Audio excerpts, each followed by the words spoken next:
personalities, plus fun segments every week. So I should try harder. So Okay, I don't know that one. outfit of the day. Oh, I don't do that. No. That's some Gen Z stuff. Oh, now you say it's a Gen Z stuff. It's everything you love about entertainment served fresh every week at 1 p.m. with weekend repeats just in case you missed it. The Hops on E-Vibes, where the vibes never stop. Only on Signature TV.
Still watching E-Vibes, the entertainment show, Signature TV. So back to the story of Pella and Javis. So it's not, I don't think it's actually, because it's been trending that she helped her own. Get plugged into the heartbeat of entertainment on The Hub, your ultimate show on E-Vibes. From trending stories and social media drama to top charting music, must-watch movies and exciting moments from the world of arts, we've got it all. Join us for unmissable conversations with your favorite entertainment personalities, plus fun segments every week. So I should try harder. So Okay, I don't know that one. outfit of the day. Oh, I don't do that. No. That's some Gen Z stuff. Oh, now you say it's a Gen Z stuff. It's everything you love about entertainment served fresh every week at 1 p.m. with weekend repeats just in case you missed it. The Hops on E-Vibes, where the vibes never stop. Only on Signature TV.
Now, amid the same story concerning Pella and Jarvis, it's like I said before, it's not news anymore. I think she has gotten enough of that, right? And I could understand the whole issue of balancing relationship, balancing content, and still maintaining the same spotlight you have, right? These things comes. It comes that way. But the truth is this, we, your fans, we actually expected that, oh, you're in a relationship with this person. Perfect. Pella is doing great in his own part. But it's more like you stopped yours and focused on the relationship, right? So it's more like we expected more. We expect you do your content, he do his content, and you guys come together to do a particular content and all, just the way others do. Nobody expected you to diminish, if we could use that word. We did not expect you to stop entirely. Of course, yes, we knew that because of that AI content thingy you do that brought you to the spotlight, you had some medical issues in your jaw, right? And we don't expect you to go back to that in full time, right? But we wanted a situation whereby you could create a content and also create a content with Pella and be able to balance your relationship. And you know, most gossips are going on and on that, oh, it seems like Jarvis is how do I put the word that is not going to look too bad. She doesn't give him respect. She doesn't respect him and all. And we all know how Pella can be. Pella is that very funny content creator that can literally say anything and go and go free with it. Right? If you've watched most of his live sessions and some of his content, you will know that some people say this guy did not go to school and things like that. So they don't know why Jarvis would actually settle for this kind of person. But that's not the issue here. The issue here is, I think the both of them work. This person in his or her, in her spotlight, and he in his spotlight. We expected more content together, even as a couple. So I think that's where the problem is. She's not able to balance it. It's as if she's living for him and not for herself and the both of them. So let's move forward. Nigerian musician Timi Dakolo has called out Morocco's national airline, Royal Air Maroc, better known as RAM, over a missing luggage. The musician made the accusation in a trending video on his Instagram page on Thursday.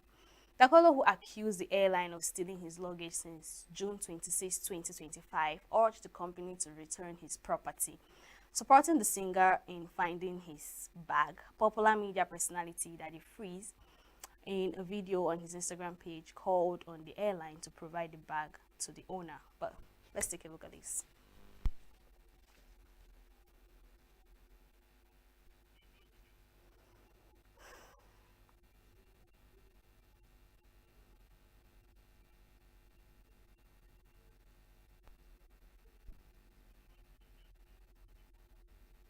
All right, let's move over to the next story.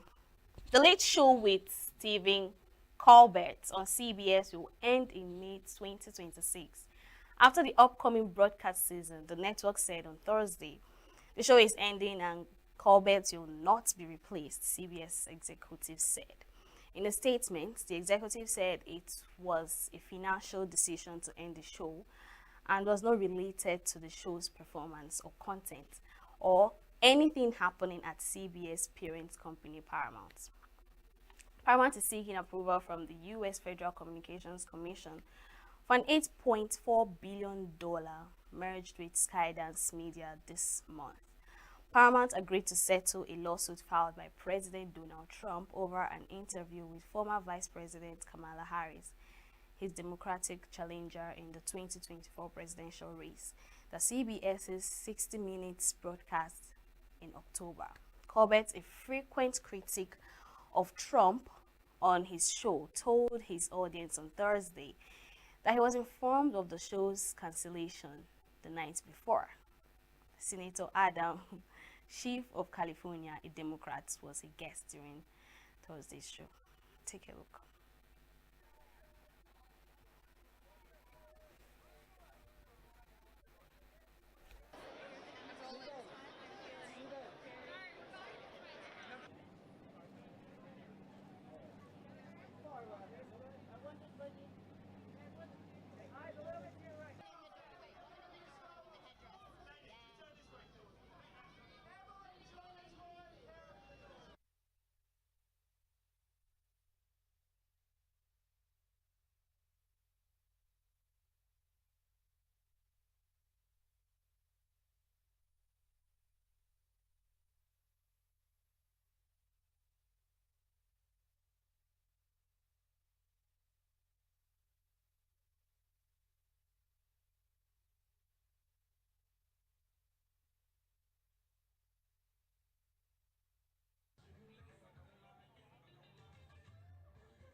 Fans of Elvis Presley can walk in the king of rock and roll's footsteps as Elvis Evolution, says the creator of New London Immersive Experience, which opened its doors to the public on Thursday. Visitors walk around the attraction on the journey that takes them from a small town to Mississippi through to Memphis, through to being on biggest stage in the world, Layered Reality CEO Andrew McGuinness said.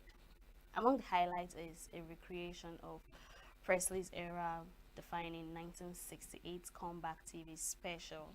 Audiences are led backstage into a mock NBC studio set, followed by a replica stage of the one on which Presley performed.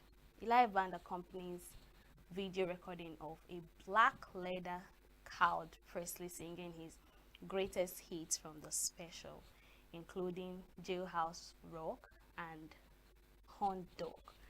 Generative AI is used to make the TV special footage feel more lifelike and interactive.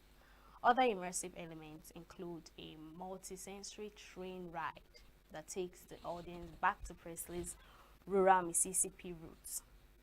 Actors and singers also joined in the live gospel and blues performances, highlighting the music Presley grew up listening to. A cast of 29 star in the production, which also features 180 speakers, according to writer and director Jack Pyre. Elvis Evolution runs at the Amers LDN Arena until December 2025. Let's have a view of that.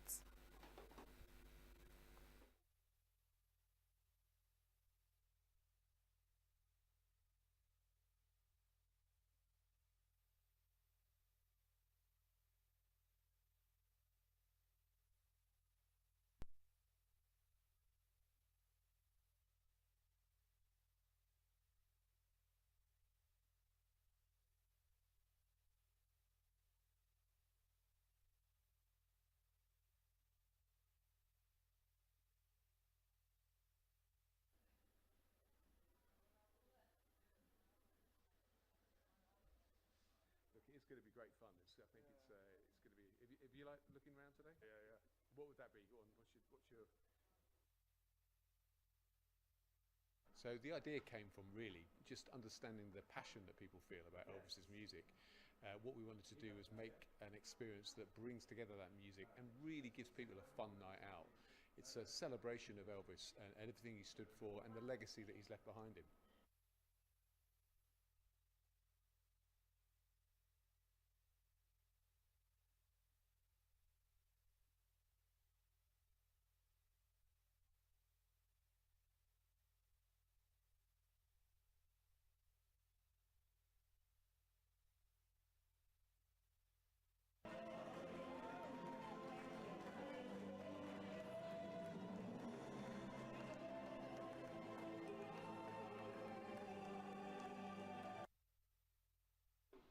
Elvis Evolution picks up really from where, say, Baz Luhrmann's biopic left off. So where that could tell the story, within Elvis Evolution you are part of the story. You walk in Elvis's footsteps, you see life as Elvis did. You travel from a small town in Mississippi through to Memphis, through to being on the biggest stage in the world. And you're a part of that rather than just watching it. You are intrinsic to that story. Everybody, thank you so much for coming here to the Elvis special today. My name is Cameron. I'm one of the NBC assistants here, and yeah, can we give it up for Elvis? Are you all excited to see him? Great. I am a huge fan. Now I'm gonna.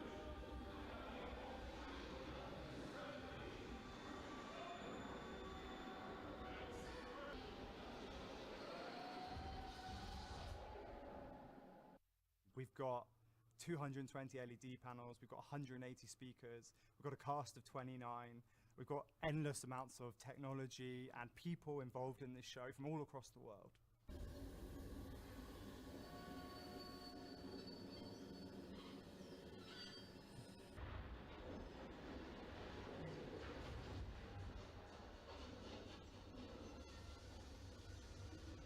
Let us lift our voices and ask God to feed our hunger.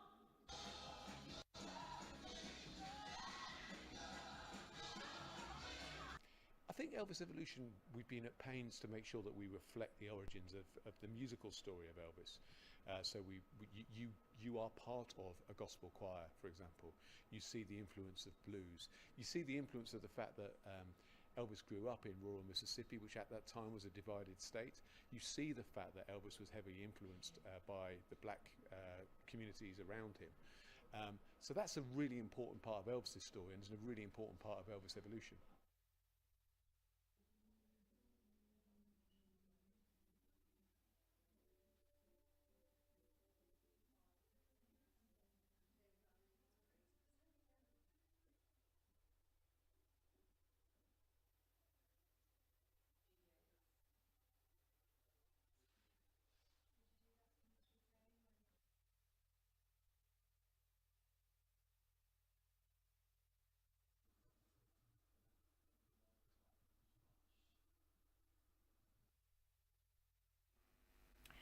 Italian fashion house Dolce & Gabbana brought high fashion to Rome this week with two catwalk shows set amid the city's famous historical sites.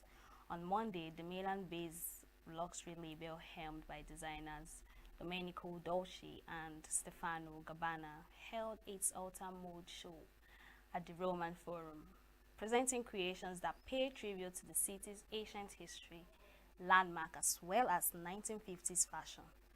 Models wore dazzling frocks adorned with prints, embroidery, and other embellishments.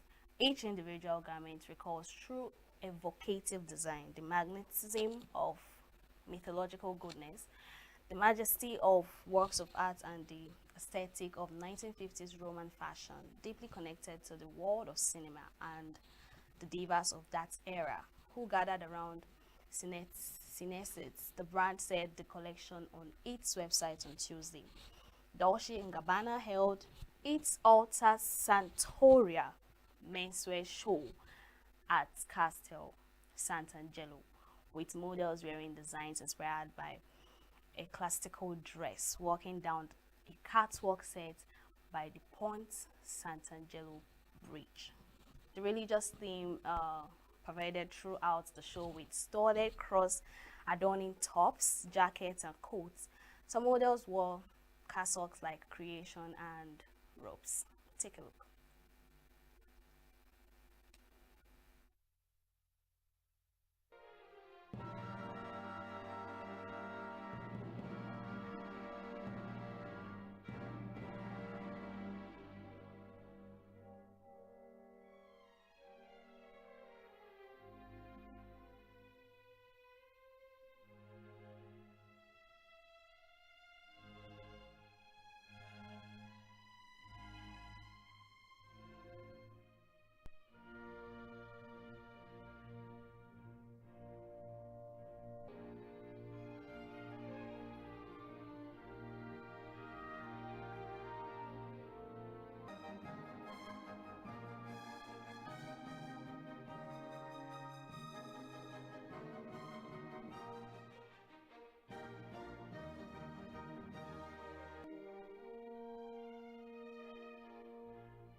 all for now in the news segment. We'll go on a very quick break and I'll reveal my movie train to you. So stay with us.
Welcome back. You're still watching A Vibes, the entertainment show on Signature TV. Here comes the movie train. First on my list is Divorced Sisters.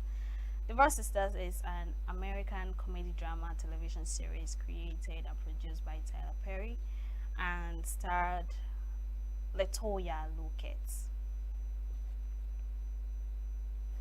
Five friends, Rashida, Giovanna, Naomi, Tiffany, and Bridget, support each other through divorce, marriage, dating, healing, and friendship struggles, while their loyalty and sisterhood bonds are tested. It is a spin-off of BET comedy drama Sisters and premiered on BET, BETR, and VH1 on June 9th, 2025, and on BET Plus on June 10th, 2025. So I'm actually seeing this particular movie, and I think I'm in episode 6 or something. It's a story about friendship, right? And half of the friends are divorced and they're trying to encourage each other to pull through marriage, to pull through divorce cases and all that. So yeah, it has a whole lot of comedy and drama in it. It's gonna deal with your emotions, so get prepared. All right, next on the list is Jake Girls. Jake Girls is a teen drama television series directed by Declan O'Doya, based on the 2013 young adult novel of the same name by Holly Small. The series is produced by Nelvana Ruby Rock Pictures and Aircraft Pictures for Netflix, with producers being Zurosha, Anthony Liu, and Andrew Rosen. Geek Girls is about an awkward teenager who unexpectedly becomes a model. Harriet Manners is a teenage girl who is both physically and socially awkward. Unsure of herself, she is an easy target for the group of school bullies led by Lexi. She finds support in her best friend Nat, her neighbor and fellow eccentric Toby, her father Richard, and stepmother Annabelle. I've not really seen this movie, but it's quite interesting, and it's something I really want to know how awkward she can be. Because of the awkwardness, I really want to see this particular movie. So yeah, I'm recommending this to you. And finally, Mady's Destination's Wedding. It's a 2025 American comedy film produced, written, and directed by Tyler Perry, and his 6th film to be released by Netflix. It was released on July 11, 2025. Perry reprises his role as Maddie Simone. It is the 13th film in the Maddie cinematic universe. Now, Maddie and family attend Tiffany's rushed destination wedding in Bahamas. Tensions arise as Tiffany doubts her fiancé, Zafir, and her mother are strangely raising suspicions about the marriage's legitimacy. Okay, this is another movie that would actually deal with your emotions. So if you're not ready, don't even try. to look for this particular movie. But of course, I'm recommending it to you. Go see the movie. We know how Tyler Perry's movie can always be. You know, tells a black story and a little twist, right? His movie always deals with either your emotion or your psychology. But of course, you have to be prepared for it. And that's all I have for you in the movie train. And I will leave you to enjoy the interview we had with a stand-up spoken word artist. You would enjoy this one. So yeah, enjoy and enjoy the rest of your day. Get plugged into the heartbeat of entertainment on The Hub, your ultimate show on e-vibes. From trending stories and social media drama to top charting music, must-watch movies and exciting moments from the world of arts, we've got it all. Join us for unmissable conversations with your favorite entertainment personalities, plus fun segments every week. So I should try harder. So Okay, I don't know that one. outfit of the day. Oh, I don't do that. No. That's some Gen Z stuff. Oh, now you say it's a Gen Z stuff. It's everything you love about entertainment served fresh every week at 1 p.m. with weekend repeats just in case you missed it. The Hub's on eVibes, where the vibes never stop. Only on Signature TV.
Signature TV, news in your pocket.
Welcome to Global News on Signature TV. I am Barry Kumo Ado.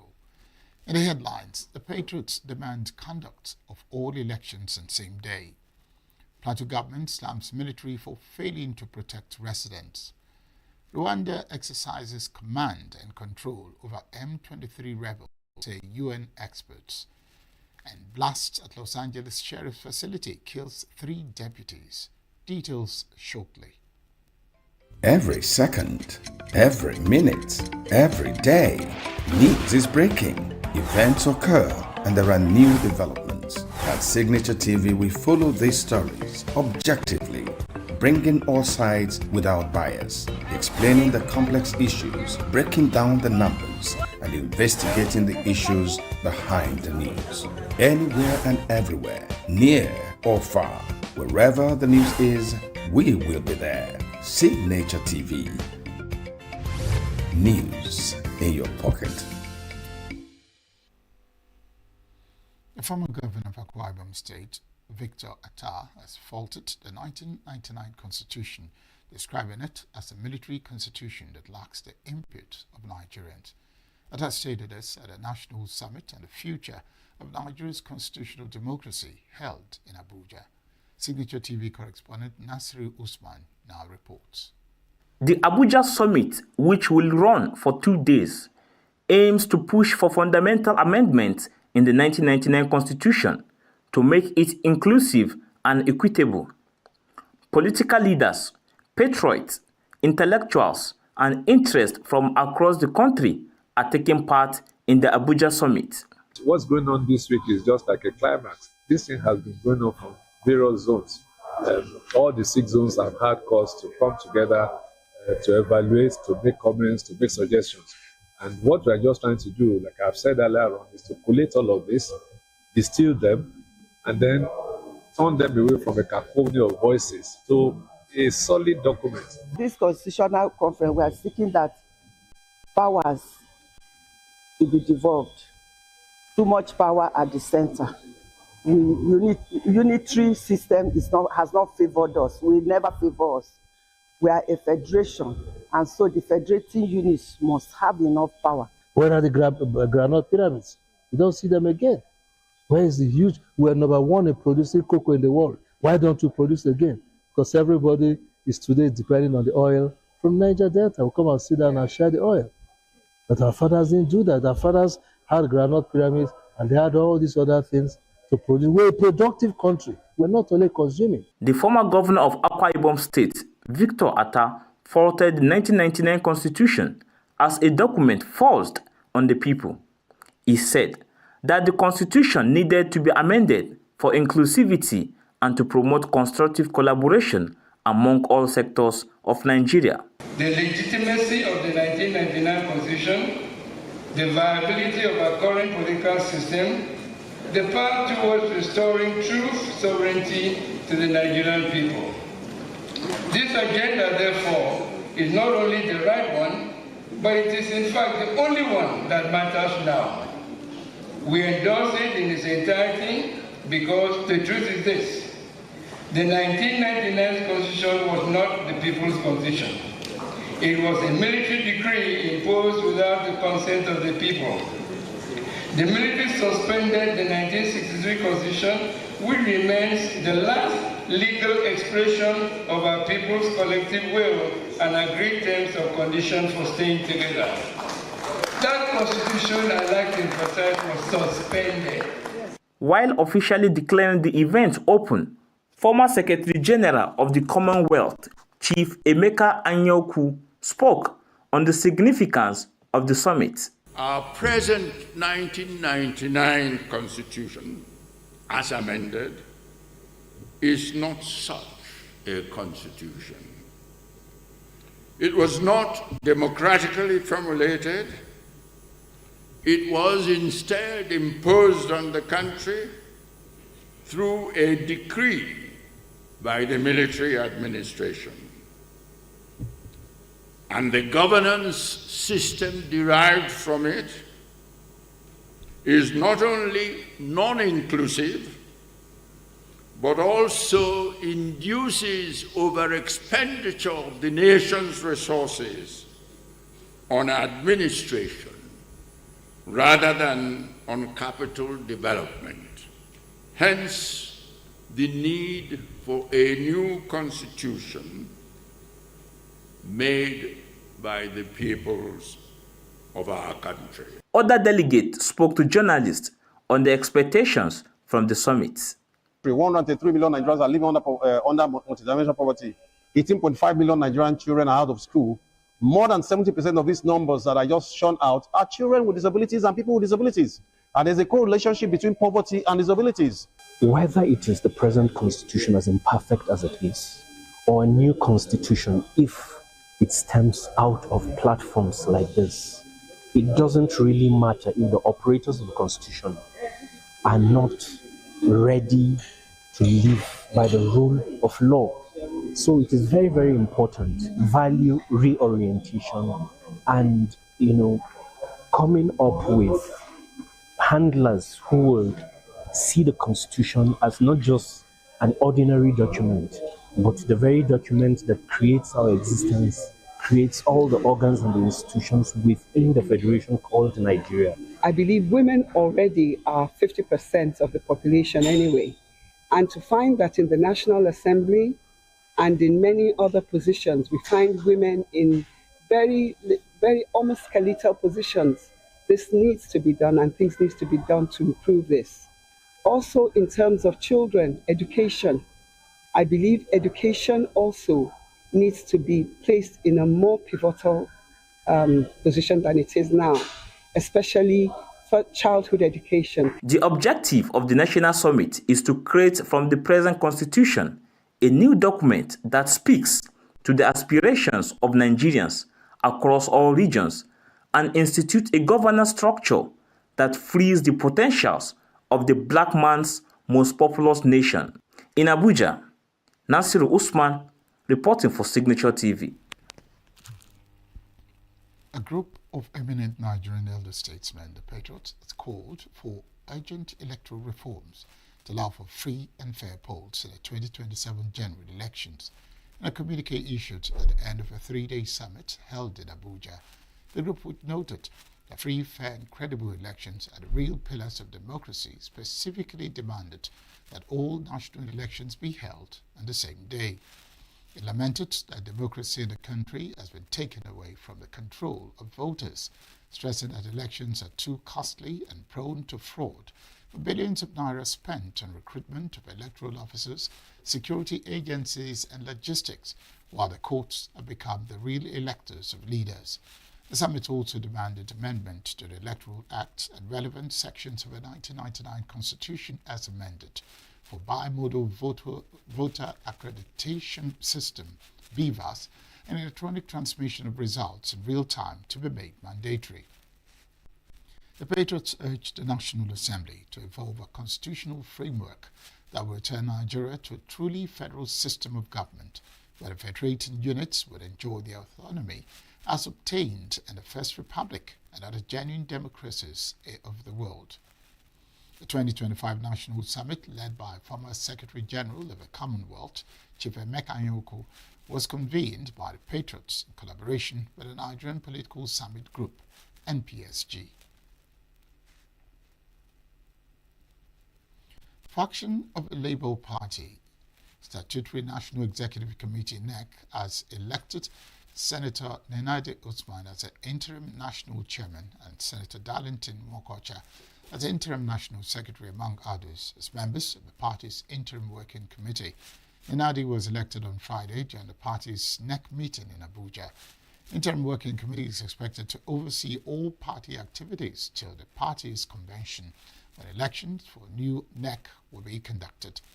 Other resolutions reached during the meeting include the approval of a schedule for the conduct of ward congresses, local government area congresses, state congresses, zonal congresses, and the National Convention of the Labour Party.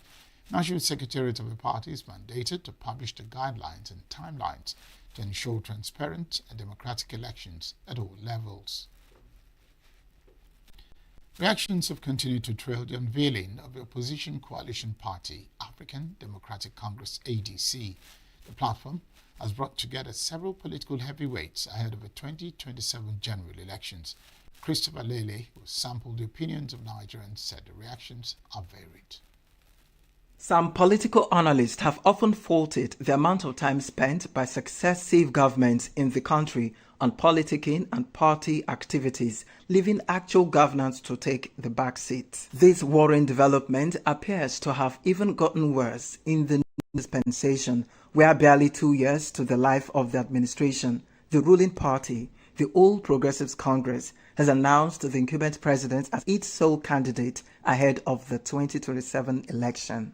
There has also been increasing defections into the party in power from the opposition politicians who apparently want to position themselves ahead of the elections or even for immediate appointments. And bent on ousting the present administration, some heavyweights in the opposition camps, after several months of deliberations, appear to have found a common ground in the African Democratic Congress as a platform to do the battle. But the big question is whether the ADC has what it takes to unseat President Tinubu, who many believe is a veteran in the game of politics and political maneuvering. As a Nigerian and as a political follower of what has been happening so far, my candid opinion is that the coalition is a good thing if everybody has sincerity of purpose. But the only thing that would affect that coalition would be when they are not able to decide on a single presidential candidate.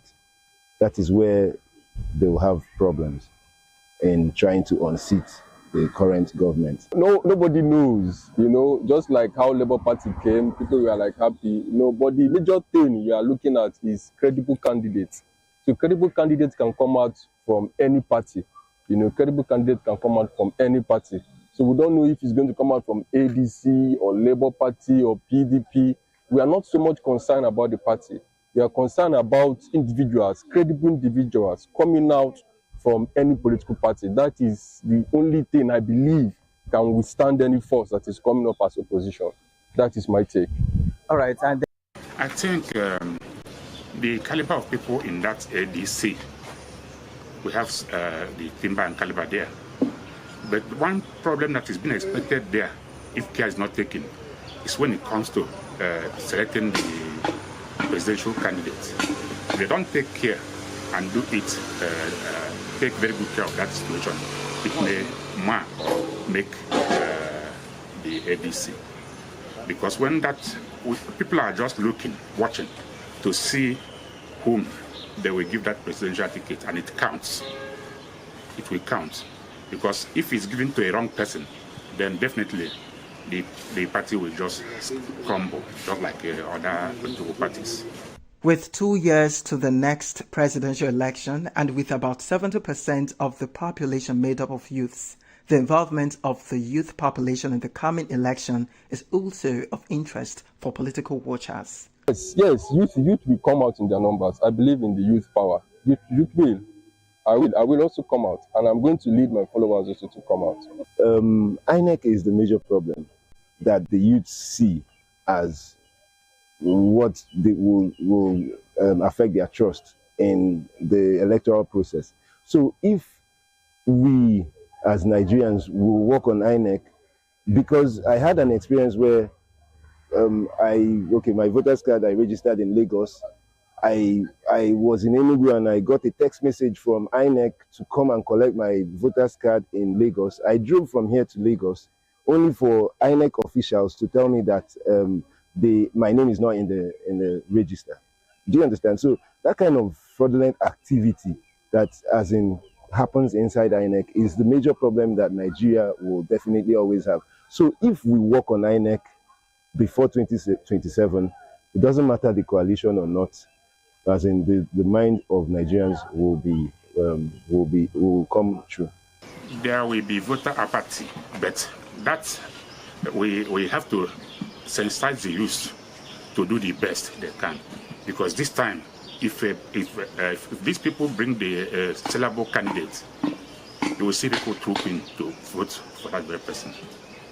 So, if a credible candidate is the case now, we see a change of heart of youths. The quest for a better Nigeria is coming at a time when Nigeria's democracy is under heightened scrutiny, ranging from questions about the credibility of the electoral process to calls for greater political inclusiveness and institutional accountability. Christopher Lele reporting for Signature TV.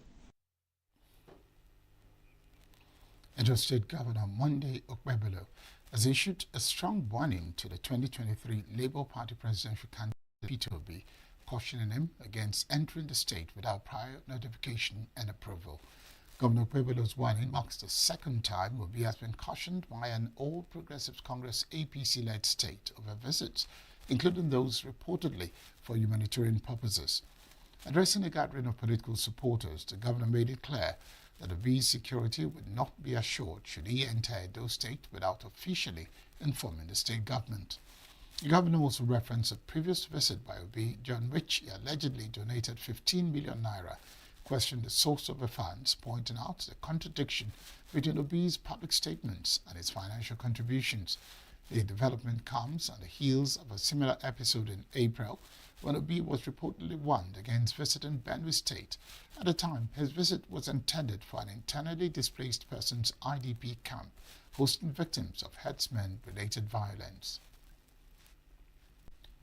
President Bola Tinubu has appointed Muhammadu Babangida, a son of former military president Ibrahim Badamasi Babangida, as chairman of the Bank of Agriculture, signaling a new phase of leadership at the institution as part of ongoing reforms in the agricultural sector. Announcement was made on Thursday through a statement issued by the Special Advisor to the President on Information and Strategy, Bayo Onanuga. According to the statement, the appointment is part of a broader reshuffle aimed at repositioning strategic federal agencies for improved service delivery and policy execution. Alongside Muhammad Babangida, 7 other individuals were named as new chairpersons or heads of key national institutions. Ondo State Governor Lucky Ayedatiwa on Friday declared that true federalism is a path forward for Nigeria's development. Ayedatiwa stated that the Sunshine State aligns with the Southwest geopolitical zone in advocating for true federalism that reflects the socio-political, cultural and economic realities of the federated units.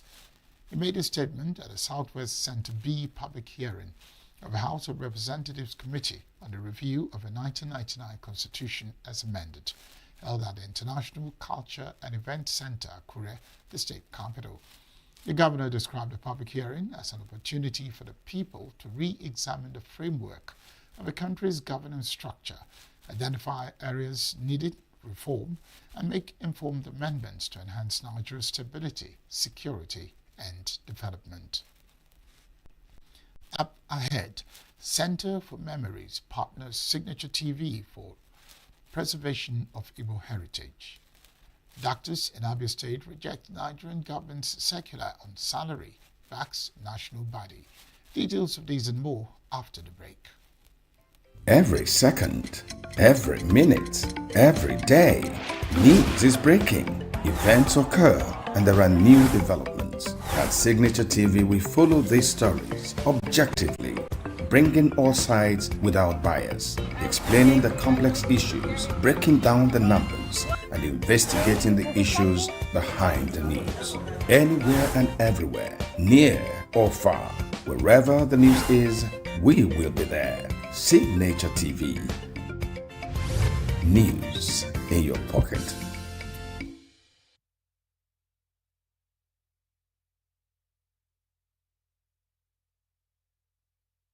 Acting the Nigerian army over its failure to arrest and neutralize gunmen who invaded Jebu Binde village of Tahouse district in Riyom local government area on Monday, where over 30 people were killed and property worth millions of naira destroyed.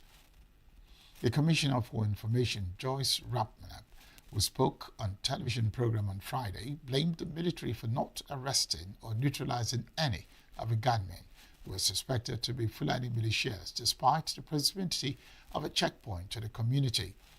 Rapnap noted that with a military checkpoint barely 200 meters from the attacked community, the troops would have easily apprehended the attackers but failed to do so, a development which has raised questions on their commitment to protecting the life and property of Nigerians. She said the government was expectorated that the community that was attacked by the marauders is close to an access road which has military checkpoints, describing the fresh killings as unprovoked and despicable. The commissioner assured that the state government will do everything possible to protect the people from further attacks by bloodthirsty marauders and ensure that peace returns to the state. The ENUGU State Police Command says it has recorded a series of breakthroughs in its intensified crackdown on kidnapping and other violent crimes, leading to arrest of 5 suspects and rescue of a kidnapped victim. Spokesperson for the command, Daniel Ndukwe, disclosed in a statement in ENUGU that the successful operations, which spanned from July 5 to 16, 2025, were carried out by various tactical squads in synergy with community security outfits, including the Neighborhood Watch, forest guards, and local hunters. Ndukwe disclosed that police operatives attached to the Okpuje division, acting on a distress call, stormed a forest in Okpuje Ani community in Soka local government area where a group of armed kidnappers had been sighted. The hoodlums opened fire on the approaching team, prompting a swift counterattack that led to the death of one of the suspects, while the team recovered an AK-47 rifle loaded with 2 live rounds of ammunition from a neutralized suspect, while others fled. Another development, the Anti-Cultism Tactical Squad apprehended 2 female suspects, Juliet Chuku, aged 39, and 40-year-old Nancy Chuku, who were caught sharing 10 million naira ransom allegedly collected from their kingsmen after a failed kidnap plot. The sisters, who claimed to be law enforcement officers, were arrested a day after the botched abduction, while the kidnapped victim was rescued unhurt. And a Toyota Corolla vehicle, along with the entire ransom sum, was recovered. The Abia State Police Command says it has discovered and destroyed camps used by criminals along Uturu-Isukwato axis in Abia State and arrested 4 suspected criminals inside their hideout. Command also said that it recovered various exhibits during the operation, including 1 locally made pistol, 1 knife, 1 iPhone 7 Plus, 1 Infinix phone, and 1 laptop computer.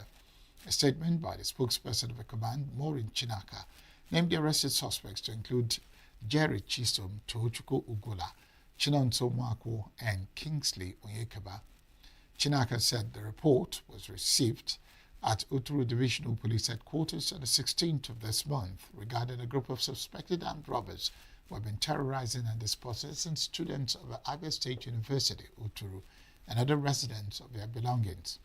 Officers from the Uturu Division Headquarters, in collaboration with local residents led by the Divisional Police Officer, successfully traced the hideout of a suspect and apprehended the male suspect, saying that there were ongoing efforts to rid the area of criminal elements and activities.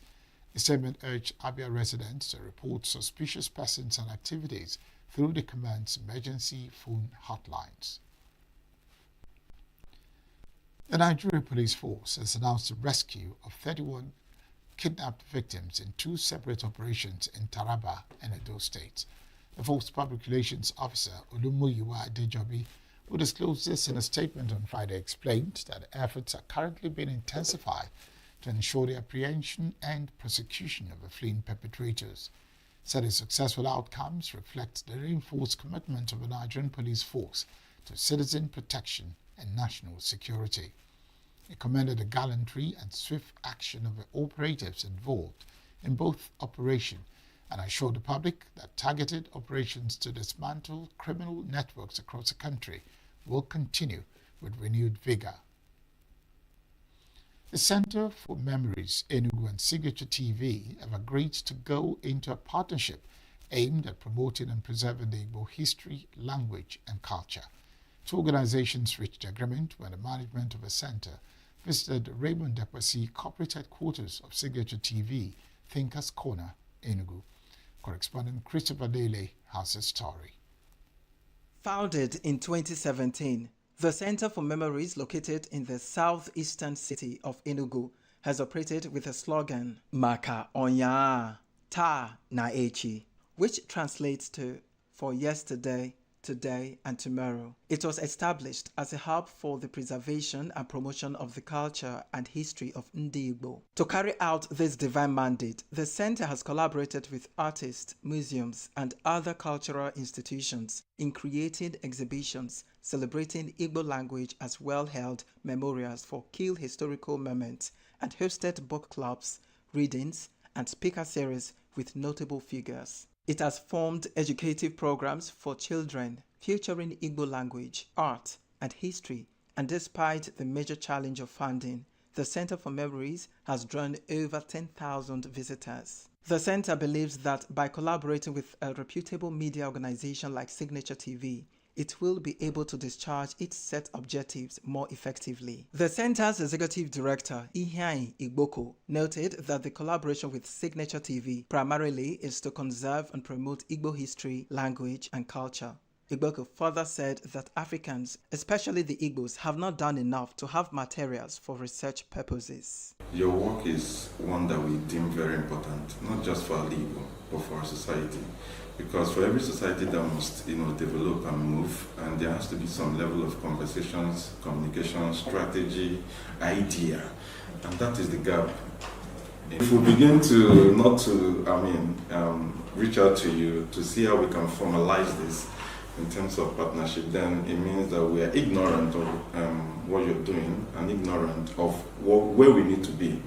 And this visit underscores that we want to work better with Signature.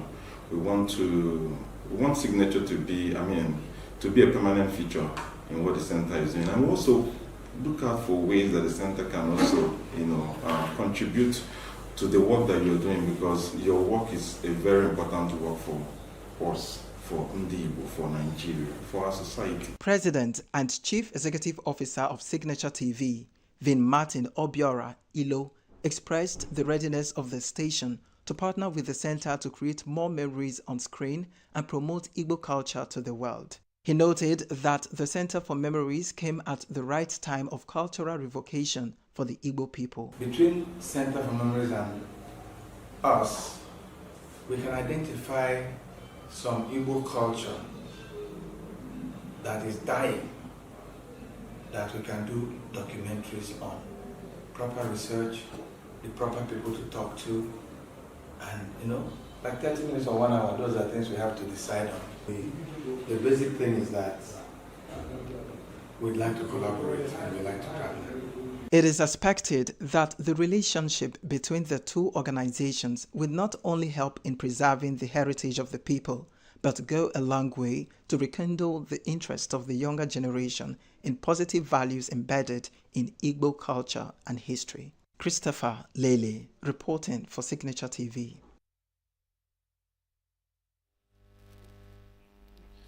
President Bola Tinubu on Friday in Kano described the late Aminu Dantata as a titan of integrity, humility and generosity, whose life was dedicated to service, philanthropy and devotion to others. Tinubu said this during a condolence visit to the family of a late business mogul in Kano. Tinubu said Dantata embodied the highest values of public service and human compassion. Special advisor to the President on Information and Strategy, Bayo Onanuga, disclosed details of a visit in a statement he signed Friday in Kano. President Tinubu pays tribute to Aminu Dantata. The renowned industrialist passed on Saturday, June 28, 2025 in Dubai at the age of 94 and was buried in Medina, Saudi Arabia on Tuesday, July 1, 2025. Nigerian Medical Association NMA Abia State Chapter has rejected the June 27, 2025 circular from the National Salary, Income and Wages Commission NSIWC, demanding a circular that reflects the previous agreements reached between the federal government and NMA. NMA made its position known at its secretariat in Umuahia on Friday.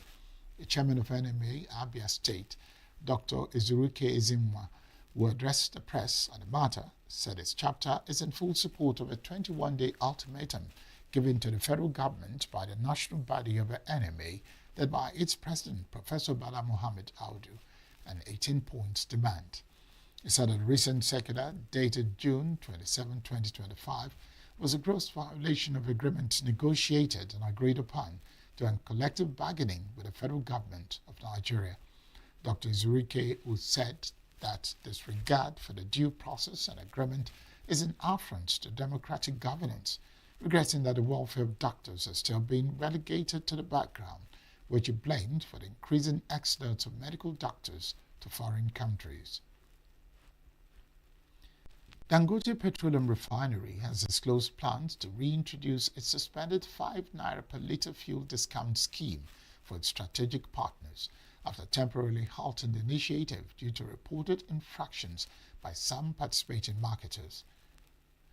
Press had exclusively revealed early on Friday that refinery uncovered a fresh racket involving some of its affiliate marketers and strategic partners who have been diverting subsidized refined petroleum products for profit, prompting the suspension of the refinery's discounted supply scheme.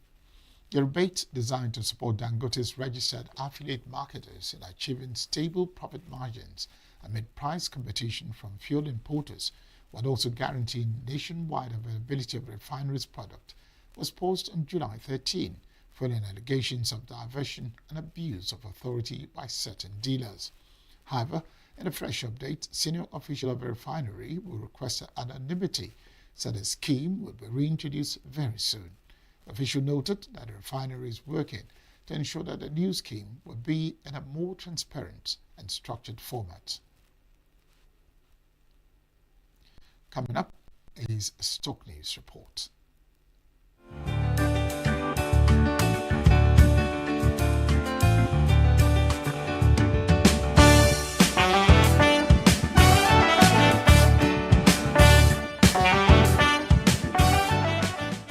The Nigerian exchange recorded a total of over 2 billion shares traded in 28,585 deals, corresponding to a market value of 39.57 billion naira at the end of the last weekday session, Friday, July 18, 2025. Compared to the previous trading session, trading volume rose by 85%, while turnover declined by 7% and the number of deals dropped by 24%. The market capitalization of the NGX currently stands at 83.3 trillion naira.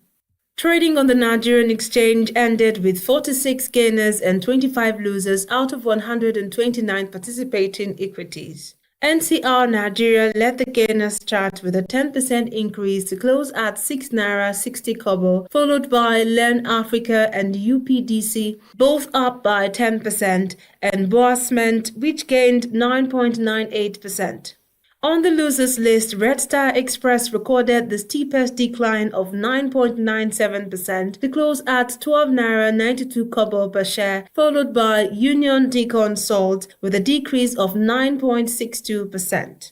The Nigerian Exchange All-Share Index gained 1,301.77 points, representing a 1% increase to close at 131,585.64 at the end of the last trading session. This performance reflects a 5.74% gain on the week, an 11.64% gain over the past 4 weeks, and a 27.84% gain year to date. The rise in the ASI signals sustained investor interest across key sectors of the market. The Nigerian Naira remained steady on Friday, July 18th, with official rates hovering around 1,527 Naira 64 kobo to the dollar. In the parallel market, dealers reported a range of 1,525 Naira to 1,535 Naira per dollar, with top rates around 1,535 Naira. The central bank's continued interventions via strategic dollar sales appear to be keeping market volatility in check. That's the update from the Nigerian stock and money market this Saturday morning. I am Tomsinime Natus.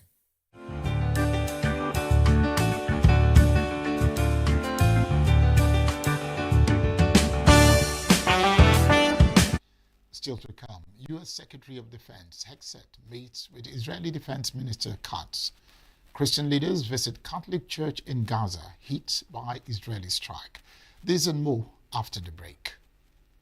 Every second, every minute, every day, news is breaking, events occur, and there are new developments. At Signature TV, we follow these stories objectively, bringing all sides without bias, explaining the complex issues, breaking down the numbers, and investigating the issues behind the news. Anywhere and everywhere, near or far, wherever the news is, we will be there. Signature TV. News in your pocket. Rwanda has exercised command and control over M23 rebels during the advance in eastern Congo, gaining political influence and access to mineral-rich territory, according to a confidential report by a group of United Nations experts. The report obtained details training which the experts say Rwanda has provided to M23 recruits and military equipment. They say Rwanda has deployed notably high-tech systems capable of neutralizing air assets to give the rebels a decisive tactical advantage over Congo's beleaguered army. The report was submitted to the UN Security Council Sanctions Committee for Congo in early May and is due to be published shortly, said diplomats. M23 has advanced in eastern Congo, seizing the region's two largest cities, Goma and Bukavu. In January and February, Congo, the United Nations and Western powers say Rwanda is supporting M23 by sending troops and arms. Rwanda has long denied helping M23 and says its forces are acting in self-defense against Congo's army and ethnic Hutu militia men linked to the 1994 Rwandan genocide, including the Democratic Forces for the Liberation of Rwanda, FDLR.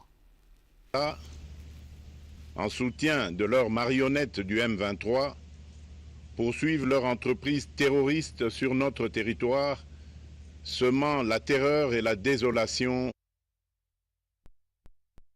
On Friday, reiterated its threat of imposing tariffs on members of a BRICS group of nations and said the group will end very quickly if they ever form in a meaningful way. Trump also said he was committed to preserving the dollar's global status as a reserve currency and pledged to never allow the creation of a central bank digital currency in the United States. This little group called BRICS is fading out fast, but BRICS is, they wanted to try and take over the dollar, their dominance of the dollar and the standard of the dollar. And I said, anybody that's in the BRICS consortium of nations, we're going to tariff you 10%. And they had a meeting the following day and almost nobody showed up. They said, no, we didn't want to, they didn't want to be tariffed in there. And it's amazing, currency is so important. You know, we lost that would be like losing a world war. We can never let anyone play games with us, and that's why when I heard about this group from BRICS, 6 countries basically, I hit them very, very hard. And if they ever really form in a meaningful way, it will end very quickly, I will tell you for that. They're virtually afraid to meet. I also remain fully committed to my pledge never to allow the creation of a central bank digital currency in America. It won't happen.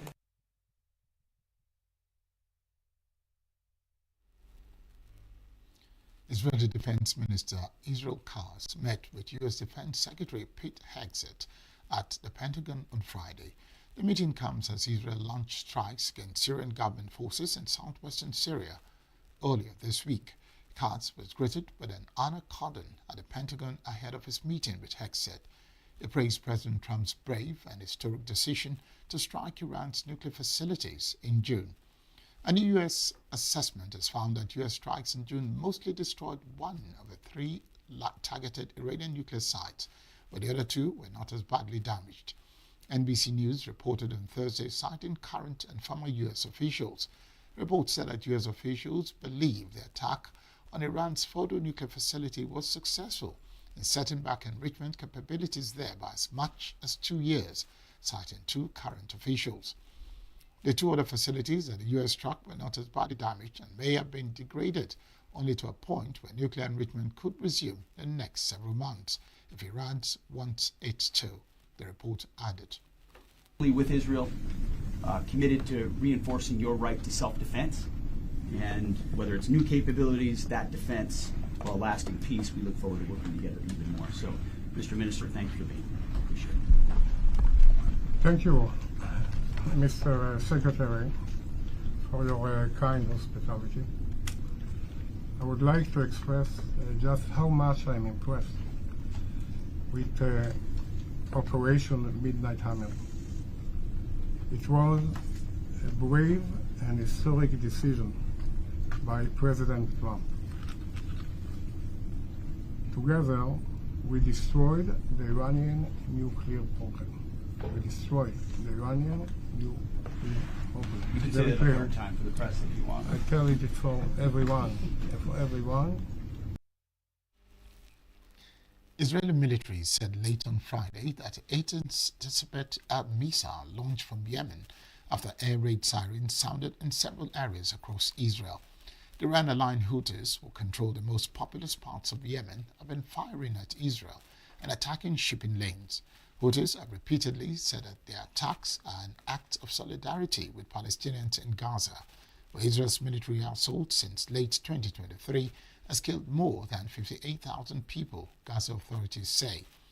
Most of the dozens of missiles and drones they have launched have been intercepted or fallen short. Israel has carried out a series of retaliatory strikes.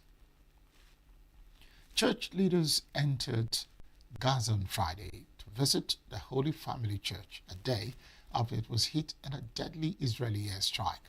Latin Patriarch of Jerusalem, Archbishop Baptista Pizzaballa, Greek Orthodox Patriarch of Jerusalem, Theophilus III, and Greek Orthodox Patriarchate, Archbishop Alexios, met with parish priest Gabriel Romanelli, who was among those injured when the compound of Gaza's sole Catholic Church was struck and damaged on Thursday. The leaders also visited the Greek Orthodox St. Porphyrius Church and Al-Hilal Arab Hospital in Gaza City. 3 people died and several were injured in a strike on the Holy Family Church compound. Picture shows its roof had been hit close to the main cross, scorching the stone facade and shattering windows. The church has sheltered hundreds of Palestinians since the start of Israel's military campaign against Hamas in the enclave in October 2023, following the group's deadly attack on Israel. A 19-year-old immigrant is back with his family in New York City after being held in detention for a month. High school student Dallas Cushin was reunited with loved ones at Manhattan Port Authority bus terminal on Friday when his release from a detention facility in Texas. The New York Legal Assistance Group, which represented Churchill, said it was detained without any notice or process at his immigration court appearance in New York City in June. It was initially held at 26 Federal Plaza in Manhattan and then transferred to a detention facility in Texas. Melissa Cho, a co-director of NYLAG's Immigration Protection Unit, said that Cushing had entered the United States legally and applied for asylum in accordance with immigration law.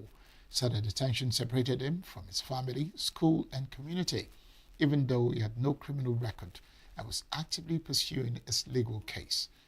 In order to secure a bond for his release, Lauren Rept, Associate Director of NYLAG's Immigration Protection Unit, said the team had to demonstrate their client was neither a danger to society nor a flight risk. A non-profit Aviation Freedom Fund paid the $20,000 bond. As Chisholm begins the next steps in his asylum process, his legal team said they would work to transfer his case back to New York so that he can remain close to its support system. British anti-immigration protesters scuffled with police in the town of Epping outside London on Thursday. Police vehicles and hotel used to house asylum seekers were damaged, and one officer sustained a minor injury, Access Police said in a statement. Video showed one protester throwing a plastic bottle of milk at a group of counter-protesters with banners reading "Refugees Welcome."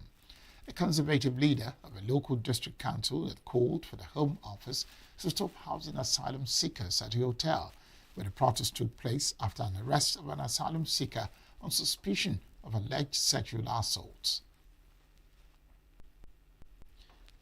UN said on Friday it had received credible reports of widespread violations and abuses, as well as continuing clashes in Sweden after days of bloodshed in and around a predominantly Druze city in southern Syria.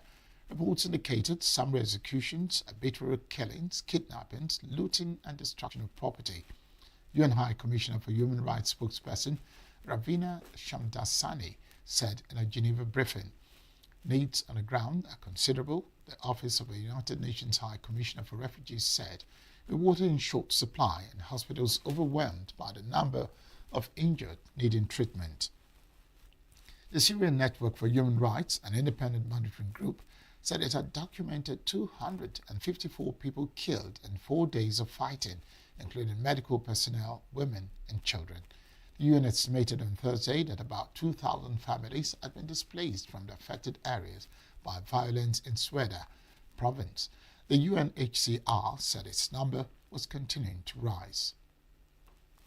Received indicate widespread violations and abuses, including summary executions and arbitrary killings, kidnappings, destruction of private property, and looting of homes in the southern city of Sueda. Among the reported perpetrators were members of the security forces and individuals affiliated with the interim authorities, as well as other armed elements from the area, including the Druze and Bedouin. I spoke to colleagues this morning, and they said what they're hearing is that some clashes are continuing and that a lot of people are trying to flee or have fled the area. The needs are considerable. They range from access to health. Many of the hospitals have been overwhelmed by the number of people who have been injured in the recent fighting. Many of the people who were displaced had to leave at very short notice, so they need things like blankets, like jerry cans, like solar lamps, and so on.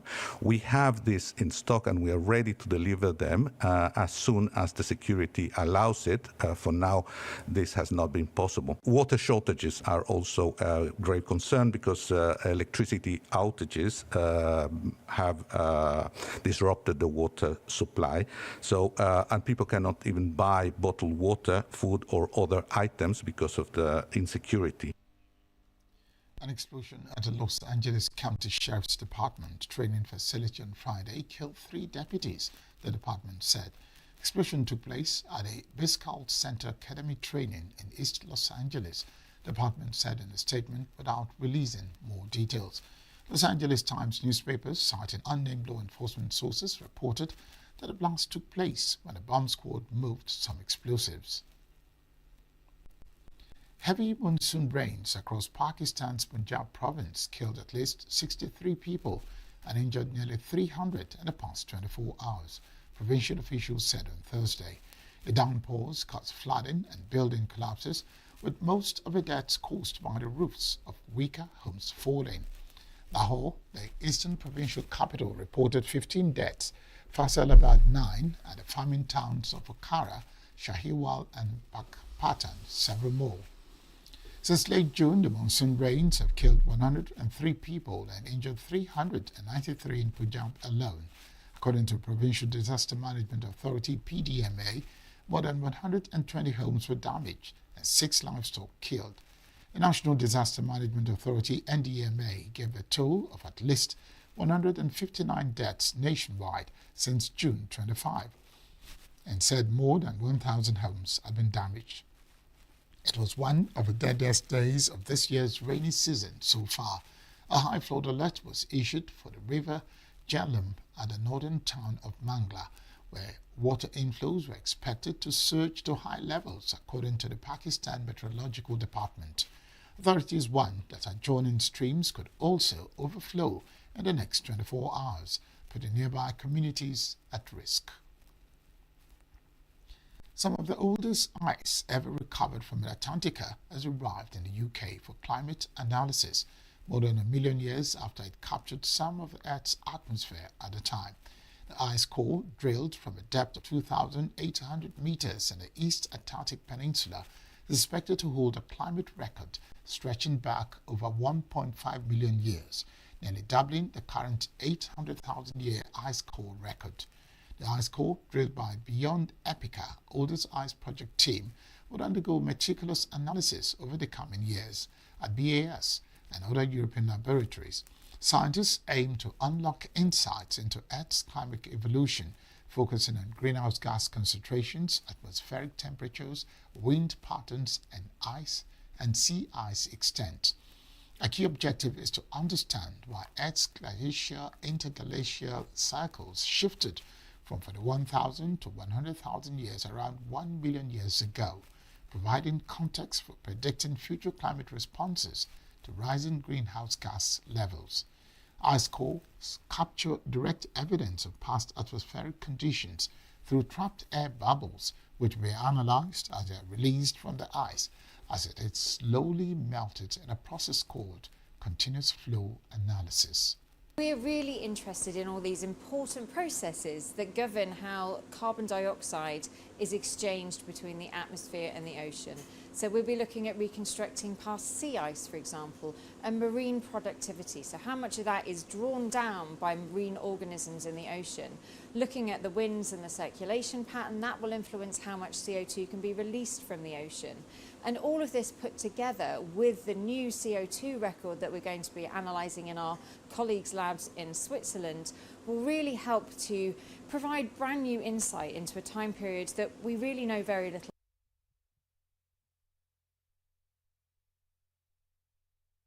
That's the news this hour. I am Barry Kumo Ado. Thank you very much for watching. Up at the hour, we'll have New Day. Stay with us.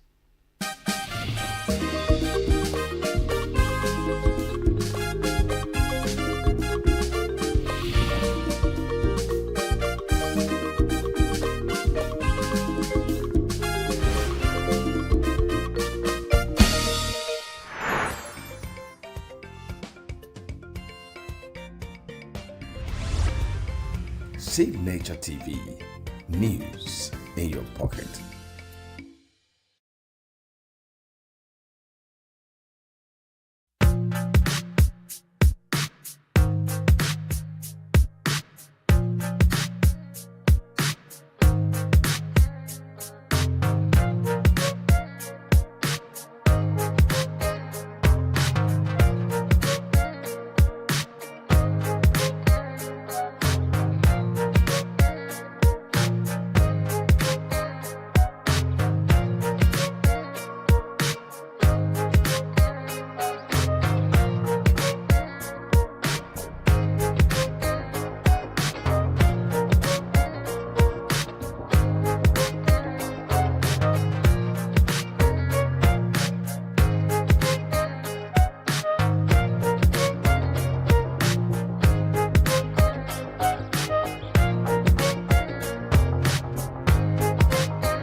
We are local. International communities observing every market is in chaos.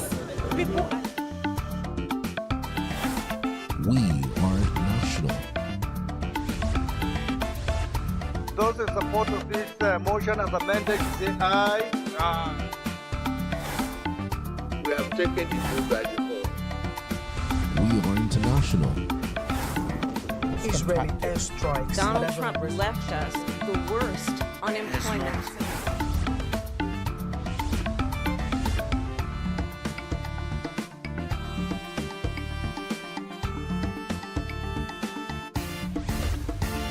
Signature TV, news in your pocket.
Get plugged into the heartbeat of entertainment on The Hub, your ultimate show on eVibes.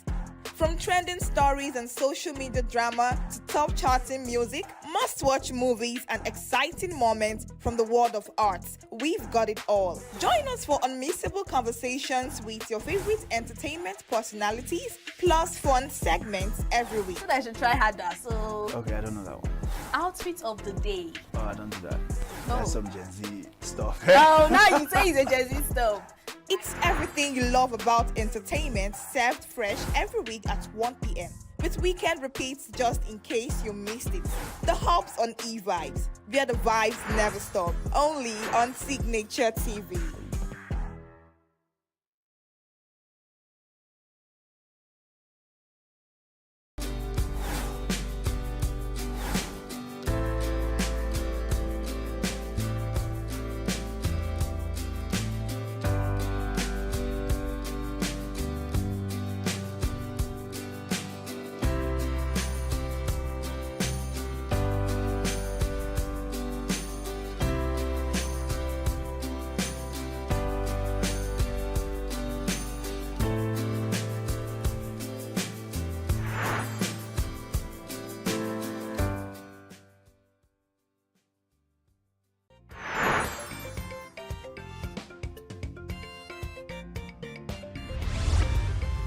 Signature TV News.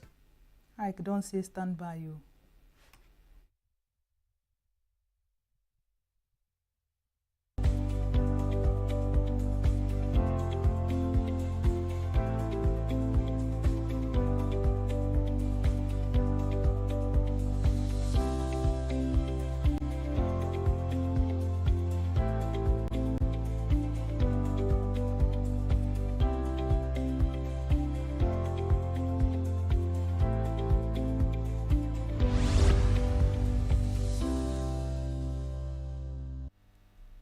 Good morning and welcome to New Day, your favorite weekend show only on Signature TV.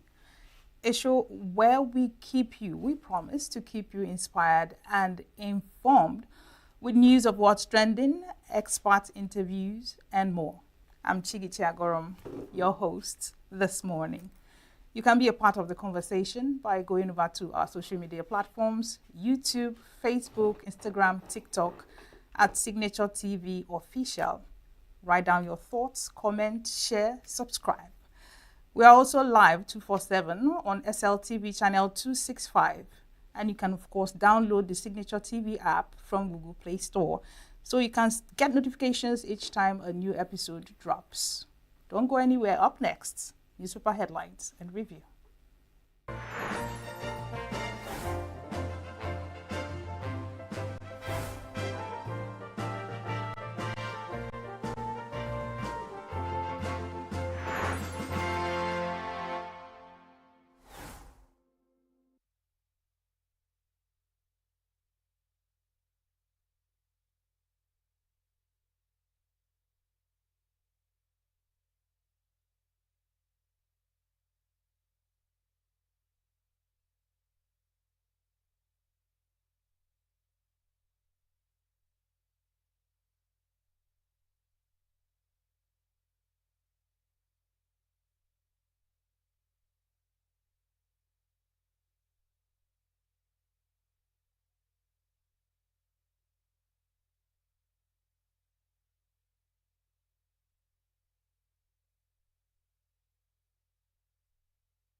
If you're just joining us, this is still New Day on Signature TV. Welcome to our newspaper headlines. First up, the Saturday Times. And boldly written in front of the National Daily, stray bullet kills 10-year-old at Katsina wedding on Saturday Times. And just above the mast, dissecting the Buhari years, the praises, the knocks. Our reporters. Labake Olododo scored big at Nigerian box office on page 13. That will be on entertainment. Tinubu praises Aminu Dantata's life of integrity and generosity on page 4. Court adjourns Nnamdi Kanu's case yet again, page 2. Presidential system threat to future democracy, says the Patriots, page 5. AMCON offloads over 1.1 billion Fidelity Bank shares in major ownership, page 14. Extreme heat puts FIFA in the spotlight. Still on Saturday Times, ICPC to arraign Kansiek's chairman and 2 others on Monday, on page 6 of Saturday Times. Next up, Saturday Punch. Just below the mast, Awujale opted for Muslim burial to avoid ritual killings, coming from Chief Imam. It is painful. Awujale dined with traditionalists but chose Muslim burial, coming from chief priests. On entertainment, I regret dating a married man, coming from Esther Nwachukwu. Inside £3,500 per day elite London clinic where Buhari died. It riders hospital boasts modern equipment, 900 doctors, treats over 120 patients yearly. NMA, MD Khan, and NAD condemn leaders' lavish medical tourism. Page 4. Still on Saturday Punch, 150 billion naira presidential jet returns from South Africa after refurbishment. Page 4. Online spell market where spiritualists prey on love seekers. Emerging best among 7,000 candidates. Reward for my resilience. First class law school graduate. APC kicks ass. ADC accuses Tinubu of politicizing Buhari's death. Page 10. And finally, on Saturday Punch, Eco Atlantic land hits 2 billion naira per plot, according to reports. Over to the Weekend Guardian. Above the mast, on news feature, fears as Ibadan Ile-Ife Road remains death trap despite repairs. Page 4. On Spotlight, we need amendments to our laws to tackle illicit financial flows. On page 10, below the mast, lean yield frustrates dairy industry's desire to meet high local demand. On pages 8 and 9. Still on the Guardian Weekend, on 2027, Southwest governors urged to endorse Tinubu. Page 36. Federal government begins 10 billion naira Aso Rock solar power project as national grid challenges persists. Page 2. Alleged 29 billion naira fraud. Buhari's death scuttles ex-governor Nyako's plea bargain bid. Page 3. PCNGI debt debunks pulling down list of approved conversion centers from its website. Page 30. And finally, on the Guardian Weekend, who will cry when our leaders die? Still on newspaper headlines on Saturday, Independent, alleged terrorism charge, court may free Nnamdi Kanu on October 10. Its rider insists he's innocent. Page 3 of Saturday Independent. Governor Alia investigates activities of Ministry of Education from 2015 to 2023. Page 4. Below the Saturday Independent mast, 1 year after Supreme Court judgment, local government autonomy still in limbo. Page 8. Tinubu appoints IBB son, Muhammad Babangida, chairman, Bank of Agriculture. Page 5. Magboro agog as Olukoya wife mark birthday with community project launch. Page 21. Nigeria in bondage needs true leader to rescue it, says Obasanjo on page 7. On entertainment, I'm a strong believer in Nigeria, Kiki Okewale, on expanding local fabric production. Finally, on Saturday Independent, federal government rallies support to address malnutrition in 774 local government areas. Over to Saturday Vanguard, above the mast, Cabal exploited Buhari's weak moments to smuggle in memos, Gambari says on page 9. On Home Affairs, love scam, now Nigeria's silent pandemic. Power gave Buhari a second chance. History gave him a second judgment. Page 14. Below the mast, Constitution Review. On Constitution Review, Nigerians propose a single 6-year tenure for presidents and governors, with rider to avoid the issue of public funds for re-election campaigns, disruption of governance. Governor Kwebolo to Peter Obi, don't ever come to Edo State without my clearance. With rider, you've no right to do so. CUPP replies governor on page 5. Tinubu appoints IBB's son as chairman of Bank of Agriculture. And on Kano, court to rule on motion to stop trial come October 10. On health, Breakthrough eye test uses AI to predict heart attacks, strokes, 10 years in advance on page 30. First Nigerian in space, I traveled in diapers holding alligator pepper and bitter cola, coming from Owolabi Salis on page 18. And that's the much we can take on our newspaper headlines. Over to our review and our in-house analyst, Chris, the Oracle Madoka, as always, is here ready to take on this morning's newspaper review. Good morning, Chris.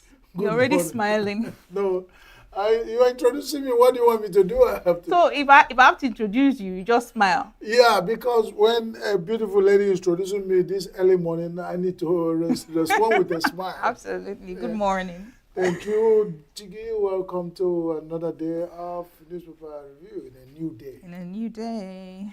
Well, we have honestly some important, some interesting headlines. Yeah. Well, so you take the lead. Take the lead. We have on Times, stray bullet at Katsina wedding kills 10-year-old. A very sad note. It is sad. We're starting with that sad because most sad things is what starts life in Nigeria. When we're the Nigerian police, because my father said it's only an animal that has never been killed before that you wouldn't know how to dissect it.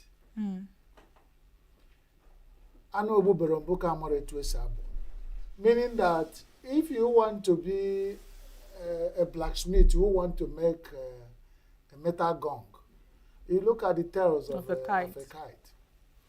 If Nigeria is not inventing policing, we have our leaders who travel across the globe.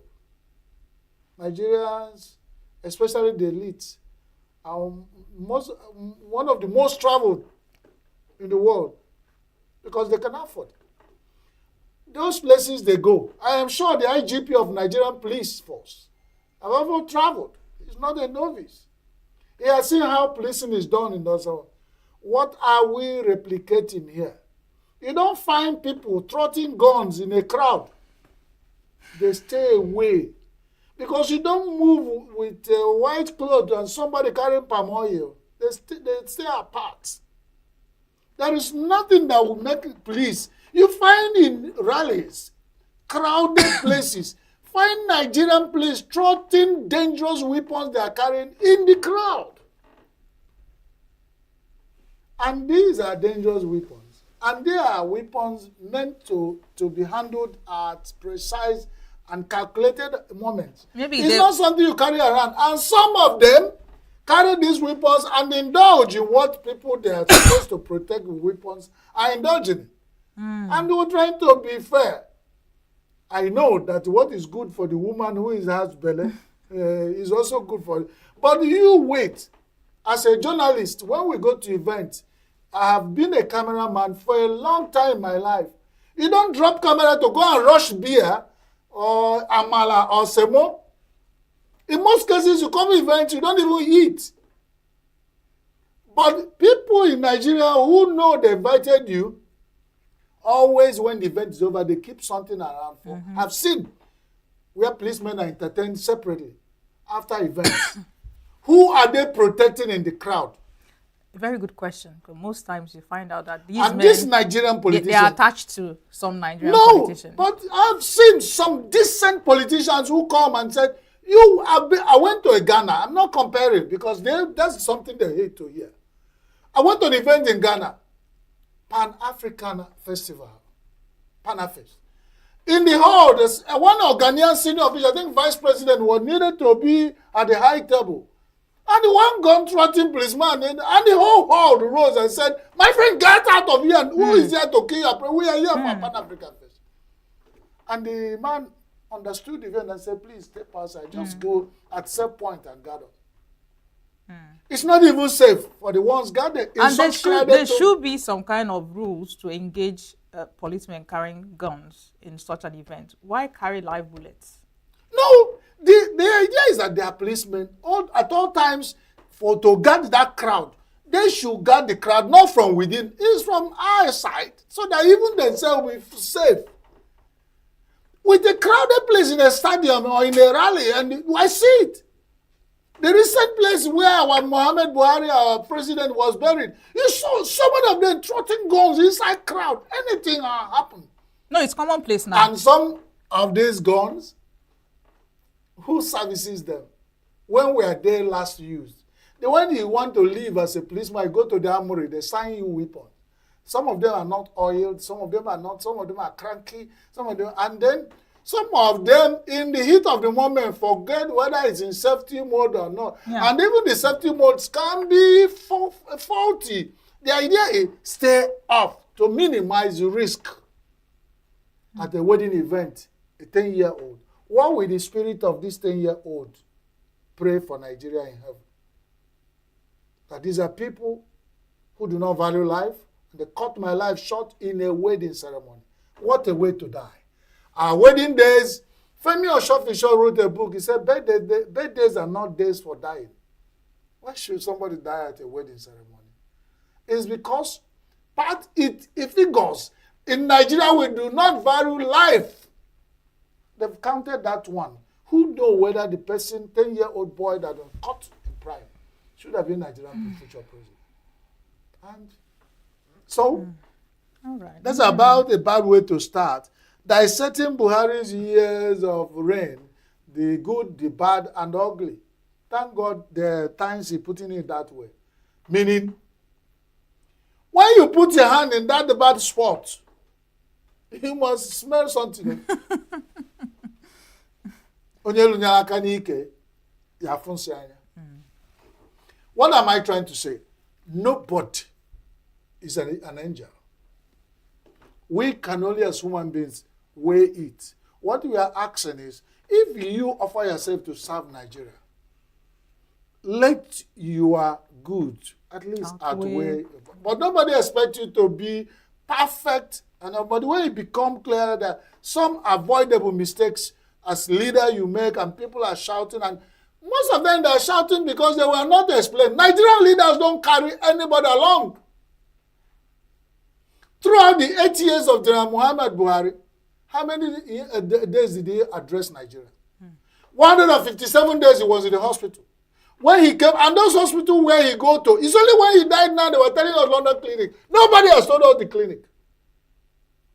It's only in the headline today that Punch has gone to find out and is telling us what happens there. That's by the way. But General Muhammad Buhari for 8 years, when he was 157 days as a Nigerian president, nobody knew where he was. Nobody knew the clinic. And that was, so when some of these hidden secrets they got, so when they make Nigerians to manufacture stories, things you can easily explain. I know in some other places, I hate to compare, but people I can avoid. We are not inventing democracy. In other places, when the president is in a hospital, the whole global TV and will be positioned there, and the hospital will be addressing. The president is doing well. He's been recuperating. He's been moved to ICP. He has moved from emergency to, and even the government officials will take charge, even if they're telling lies. They will in charge of lies. They'll be addressing the president everywhere. Don't worry, our president is doing well. He's recuperating. The doctors say he will. But when Nigeria were left 157 days to think about where the president were, you imagine what they called. It was Momo, former minister of information in Nigeria, that invented. No, it's not John. It's his senior brother. Okay. So Momo is just the owner of Channels TV. But the one who was his senior brother was one-time minister of information in Nigeria. He told us about an information model they called market talk. The market talk is when there's vacuum, people generate stories. Yes. I can come to your shop to buy toffee or sweet, and I say, hey, Chigi, did you hear what I heard? And some of these dangerous people drop those hits. They say the man died. He won't even tell you the man. He said the man at the top died. And it's also a fake story because nobody has talked anything to the man. He will carry it along. He will just look at the man. When he leaves, you'll be like this. Somebody come to buy another thing from your shop. You'll be looking at this. Say, Chigi, what happened? He said, that man that left here said the man died. He hey, this world. So the man eventually, the story before evening, the man he will either be dead or the government will be struggling to clear that because they left people in limbo. What is happening to our General Muhammad Buhari? If you call him there, you remember that the usual thing. If you complain and say, President Adre, I'm aware. That's all he will tell you. So if you are aware, are we aware? Are people working with you addressing us? Some, even the incumbent government, are still making the same mistakes. They are not addressing Nigeria, but they are churning up policies that people do not understand. We didn't have tax reform. I do not know a single dime of that tax. And I work with the media. Where did they call for even to the dissecting down to the state? Let the state government explain to their people what tax reform is. What was the input of Southeast Nigeria into tax reform? We are not aware. All you know is that as a citizen, very soon you start seeing the tax agencies coming out with new things. You'll be asking, when did this one happen? They say, are you a stranger? That's how it happened. That's how we learn what's happening in Nigeria. Government do not carry on. So if they are dissecting, some of the people are carrying the same wahala. They carry log in their eyes. But it's easy now because Buhari is dead to see the dust in his eyes. How can that be? Have they used Buhari's life and his mistake to serve as inspirations to them so that they do not make the same mistake? Are we just going on tribute and a range of tributes? Nnamdi Kanu's case postponed again, and they are promising. I've said,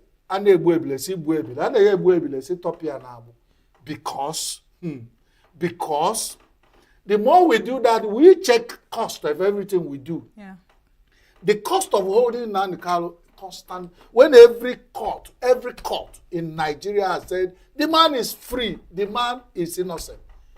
What is it telling about Nigeria? Nigeria is a lawless society. They disobey their own rules. And this thing happened by people at the top. And they're looking for who will tell them. This is part of the problem. The Nigeria will make rules. We pay people to go to National Assembly to make rules. Even at State Assembly, they make rules. They themselves do not obey. I will leave it at that. Presidential system is a threat to future democracy. Once any system is in the hand of Nigeria, it becomes a threat. Presidential system that work well in other climates, in Nigeria, it becomes a threat. Nigeria should do self-reflection. And nobody born Nigeria and they gum them with super glue with presidential system. If East does not work, was we work. Maybe we should try parliamentary system. We are even confused. Which one are we running? Anybody who will sit up there will tell you, let the Nigerian political experts in our universities dissect and tell Nigeria what we are running. I am confused because they will, when it's convenient, they will run presidential. When it's not, they will run parliament. What are we running? Even that one. So if presidential is a threat, and you have noticed this now, why not move to another one? Who gum you with presidential? Or you wait for it until you destroy Nigeria's future democracy? Why not start now? I will tell you, everybody is talking. No action.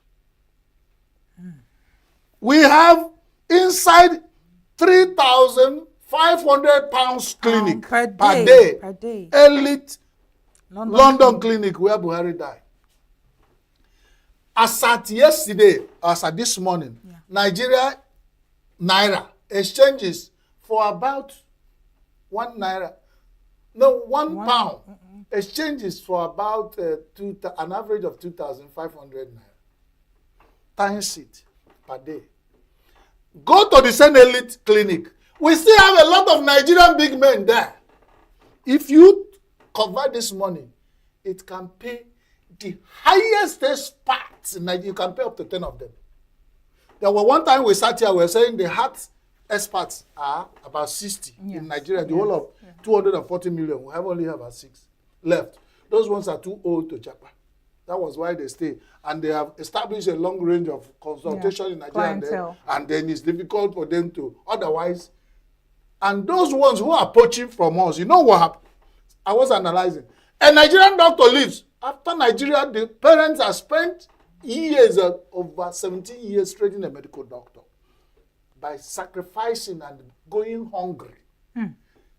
The London or US and all this country will poach, and the person will go there and be trained to be recertificated, so doubly trained. Every Nigerian politician going abroad for treatment is treated by a Nigerian doctor on the average.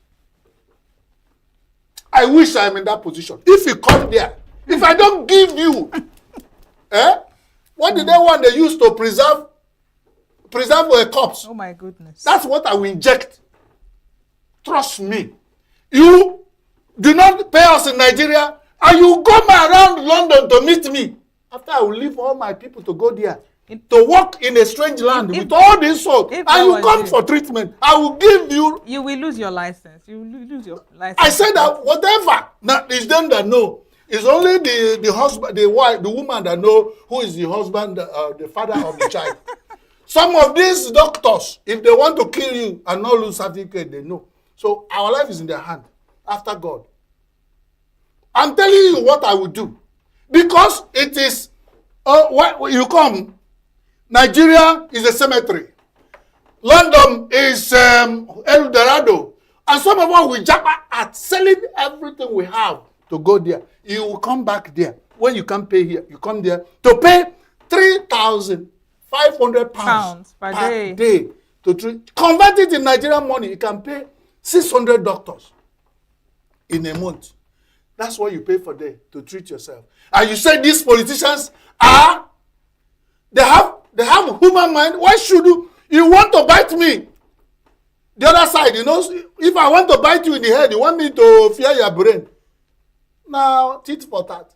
I'm just telling them. I'm not leading. That's my opinion. So nobody will copy me. If I do it, you say I lose license. But that is to tell you that if these people do not begin to know that, I meet you in a bad junction. When you frustrated me in my country, you come there.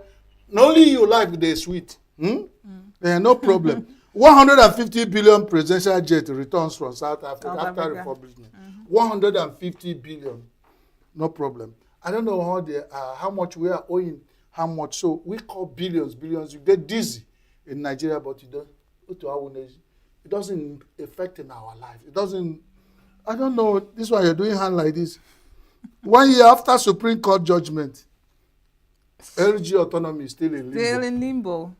We talk from both sides of our mouth, and God bless Nigeria. That's all I can say. Thank you so much, Chris. God bless you, and God bless Nigeria. Don't go anywhere. New Day continues right after now. Every second, every minute, every day, news is breaking, events occur, and there are new developments. At Signature TV, we follow these stories objectively, bringing all sides without bias, explaining the complex issues, breaking down the numbers, and investigating the issues behind the news. Anywhere and everywhere, near or far, wherever the news is, we will be there. Signature TV.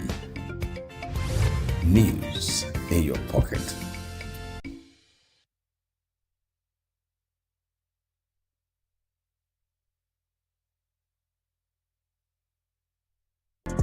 Get plugged into the heartbeat of entertainment on The Hub, your ultimate show on eVibes. From trending stories and social media drama to top charting music, must-watch movies and exciting moments from the world of arts, we've got it all. Join us for unmissable conversations with your favorite entertainment personalities, plus fun segments every week. So I should try harder. So Okay, I don't know that one. outfit of the day. Oh, I don't do that. That's some Gen Z stuff. Oh, now you say it's a Gen Z stuff. It's everything you love about entertainment, served fresh every week at 1 p.m. with weekend repeats just in case you missed it. The Hub's on eVibes, where the vibes never stop. Only on Signature TV.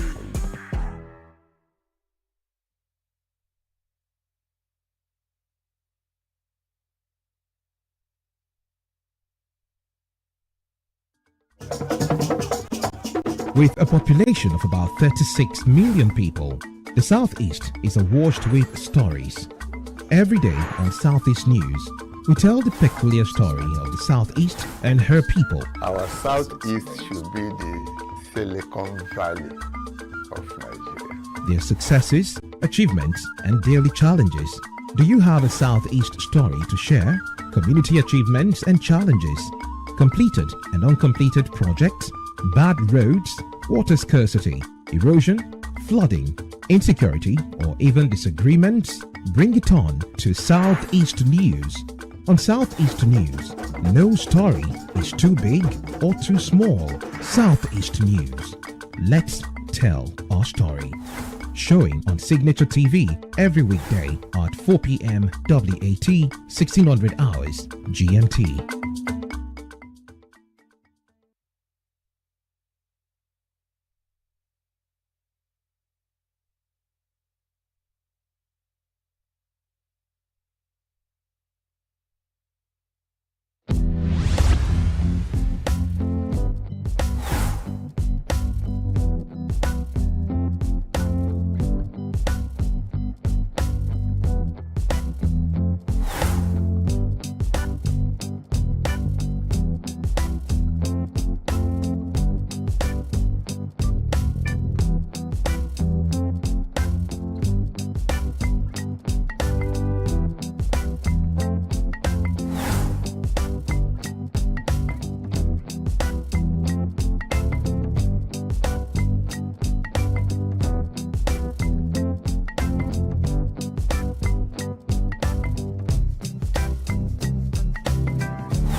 Welcome back. Well, we're being joined by the acting Managing Director, ENUGU State Waste Management Agency, ESWAMA. He is Mazi Richard Onaga. He has joined us in studio to discuss ENUGU Waste Management and matters arising. Good morning, Mazi Richard, and thank you for joining us this morning on the show. Good morning. Great. So let's just dive into the matter on our table, on our plate. Now, you are the acting Managing Director? I think you got it wrong. I represent the SPA on Water and Waste, Mr. Andres Gebauer. Interesting. All right, do tell us, because the idea of what people know about ESWAMA is strictly waste disposal. Can you just take us briefly on what the mandate of ESWAMA is and their scope? Thank you very much. First, we have a slogan in ESWAMA which said, "A cleaner tomorrow today." Our first line of action, objective, is to make sure that the city is clean on day-to-day basis. Thank you. Okay, but I want to take you up on something you said, to ensure the city is clean from day to day. And quite frankly, I should give it to ESWAMA. Since the inception of this current administration, ENUGU has actually become cleaner. However, you notice that once it rains, you find that there is a lot of deposition of waste, general waste, household waste on the roads. You find it blocking the gutters. How would you explain that? How would you explain that particular phenomenon, given the fact that ESWAMA is working, there are new dumpsters, there are new vehicles? Okay, what I can say about that is, we have lots of programs to mitigate that. during rainy season, there's a general challenge with waste management, but we have been proactive about that by introducing door-to-door waste collection. The idea behind door-to-door waste collection is to ensure that we pick waste from all the ENUGU residents, because the biggest issues we have in ENUGU is that indiscriminate waste disposal. During raining period, people take their trash, dump it in the gutters, with the idea that the rain will push it down to the stream. So we looked at it and said, what are the ways we can use to ensure that we stop it, we nip it to the bud. They will now say, okay, the only way is door-to-door collection. We come to your residence, your household, any day, anytime, depending on the schedule, we pick the waste from you. But you know, Nigerians, they find it difficult to key into change. But there have been series of improvements. We've expanded door-to-door collection. Even currently, we are in Tinker's Corner. We started pilot testing last year with Independence Layout. Okay. That's Zoo Estate, Liberty Estate, and Fidelity Estate. Well, now we have expanded even to Achara Layout. We have full door-to-door now in Transekulu, have full door-to-door in GRA, have two door-to-door in New Haven, Independence Layout, and to go one have started already, and Achara Layout. So the idea is to ensure that when it rains, the waste doesn't end up in the gutters and littering the roads and all that. And also, we have other programs we are bringing on board to ensure that such thing doesn't repeat itself. We are looking at night evacuation now currently. What? We are doing night evacuation. Night evacuation. Yes. So okay. With time, we're working on a policy we're going to bring in whereby we'll have a waste time. Very soon, I think you will get a memo from Ministry of Environment and Climate Change on waste time in ENUGU. Okay. The idea is, one, to further activities of the scavengers, because most times you see the waste that are meant to be in the waste bin are on the floor. Okay. Because they go there to scavenge for recyclables and all that. So they end up putting the waste on the floor. So when it's raining, the rain takes the waste on the floor down to the gutters. Before you know it, the whole city is littered.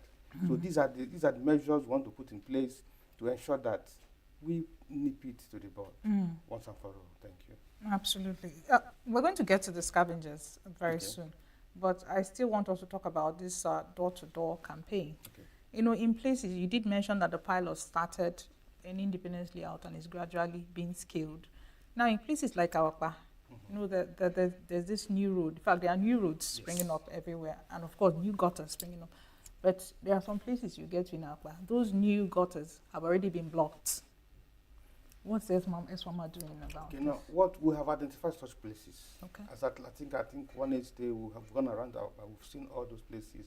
By Monday, we'll start evacuating. What we intend to do with Awapa is also door-to-door collection.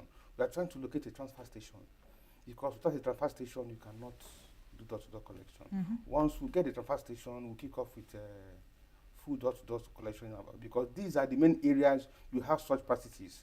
Once it's raining, every drainage is fully blocked. Every drainage, every stream, they dump the waste inside. So it's our key target, because that is where we have the most impact. That is where door-to-door will have the most impact. Now, so there's plan already on ground to sanitize that area. Yeah, so I get it. You have a strategy to work on that issue. However, what is the plan to changing the minds of the people? Because if you keep evacuating and the practice is still there, you find that it's a vicious cycle. So is there any plan by ESWAMA to sensitize people, or is it some kind of a punishment, take them to court and things like that? What's the plan to get them to, to adhere to the rules? Okay, on the plan, like I always say, we have programs already. First thing to get amount of people is public sensitization. You're working with the Ministry of Environment and Climate Change on public sensitization through radio, just like your station, through churches, mosques, community leaders, and also even extend it to the school system. Because we believe that if waste management, proper waste disposal management is being, people get to know it at early age, they need to they understand it, the basics of waste management and proper waste disposal practices. I think that is the easiest way to solve this problem. Because I can remember during my own days, waste management practices was not common. but now it's our doorstep.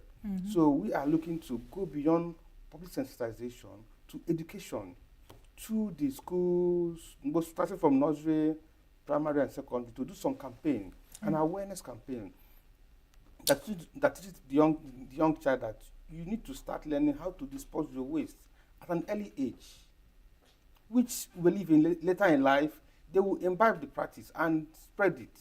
Because if you do campaign just on radio, on churches, on TV stations, the young ones don't have access to it. Yeah. So we want to go beyond public sensitization to educating the youth, the secondary school student, primary school student, nursery school student, on proper waste disposal process and the disadvantages of illegal dumping, open disposal of waste. When is this campaign scheduled to start? We are looking at by first week of September this year.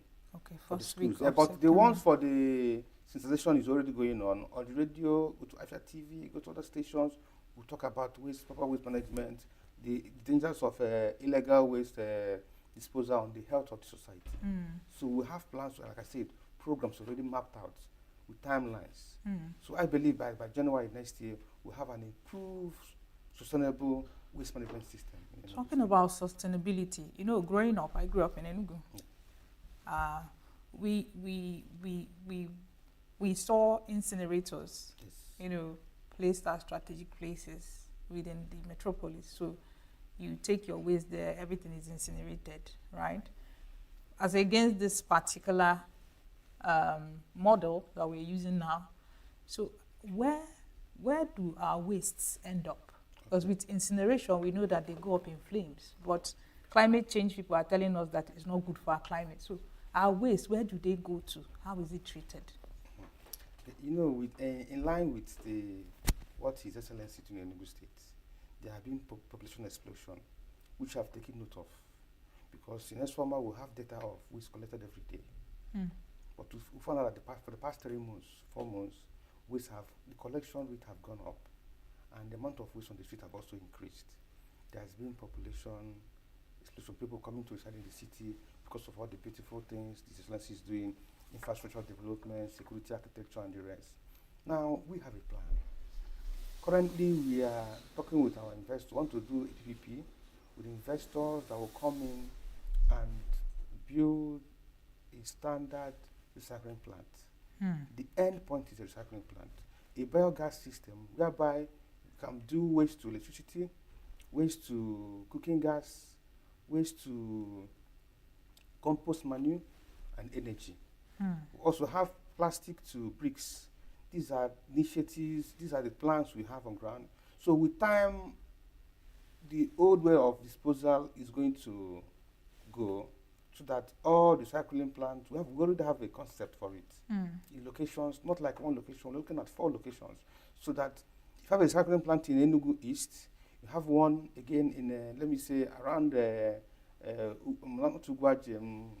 Akabugu site, that caters for people coming from Abani, coming from Ogwo, coming from Akabwe, what is it called? The Gariki, as well, have market. We also have one close to New Market.